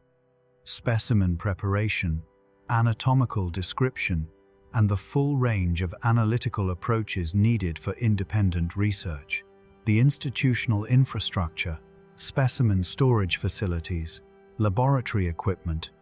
digital documentation capabilities, developed in support of Moroccan Spinosaurus research, has created a foundation for research on the full range of Moroccan Cretaceous and Jurassic vertebrate fauna that extends far beyond the fauna. Specific investigations of Spinosaurus material, the legal and ethical frameworks developed for managing the collection and study of Spinosaurus material in Morocco, while still imperfect and still contested in some respects, have advanced the development of heritage management frameworks that will benefit all future paleontological research in the country. And the international scientific visibility generated by the landmark Spinosaurus papers has attracted attention and resources to Moroccan paleontology that would not otherwise have been available, creating opportunities for broader research programs on the rich Moroccan fossil record. The biggest predator that ever lived has been not only a source of scientific knowledge about Cenomanian biology, but a catalyst for institutional development that will benefit the future of paleontology in Morocco and in the broader region of North Africa for decades to come. That institutional legacy, while less spectacular than the specific biological discoveries that generated it, is among the more lasting consequences of the extraordinary scientific investment in understanding this extraordinary animal. The specific biological legacy of the Spinosaurid lineage, which ended with the extinction of Spinosaurus and its close relatives at or near the Cenomanian-Turonian boundary, was the demonstration that the theropod body plan, the basic architecture of a bipedal carnivorous dinosaur inherited from the earliest dinosaurian ancestors, was capable of evolving an extraordinarily diverse range of ecological roles when the ecological opportunity existed and the evolutionary time was available. The Spinosaurids took that basic body plan and transformed it, over 40 million years of progressive modification, into the most aquatically specialized large theropod known from the fossil record, an animal that convergently resembled crocodilians in multiple independent anatomical systems, and that occupied an ecological role, large-bodied, shallow water, fish-pursuing apex predator, previously unrecognized in any theropod. That this was possible, that the evolutionary processes of natural selection operating on the basic theropod body plan could produce an animal so far removed from the terrestrial carnivore archetype in its ecology and anatomy is one of the most instructive facts about the evolutionary potential of the theropod lineage and about the power of ecological opportunity to reshape morphology over geological time. Spinosaurus did not survive the Cenomanian-Turonian transition. The lineage it represented is extinct. But the evolutionary lesson of its existence, that the range of ecological roles available to a sufficiently adaptable vertebrate body plan is far broader than the most commonly studied examples suggest, is one that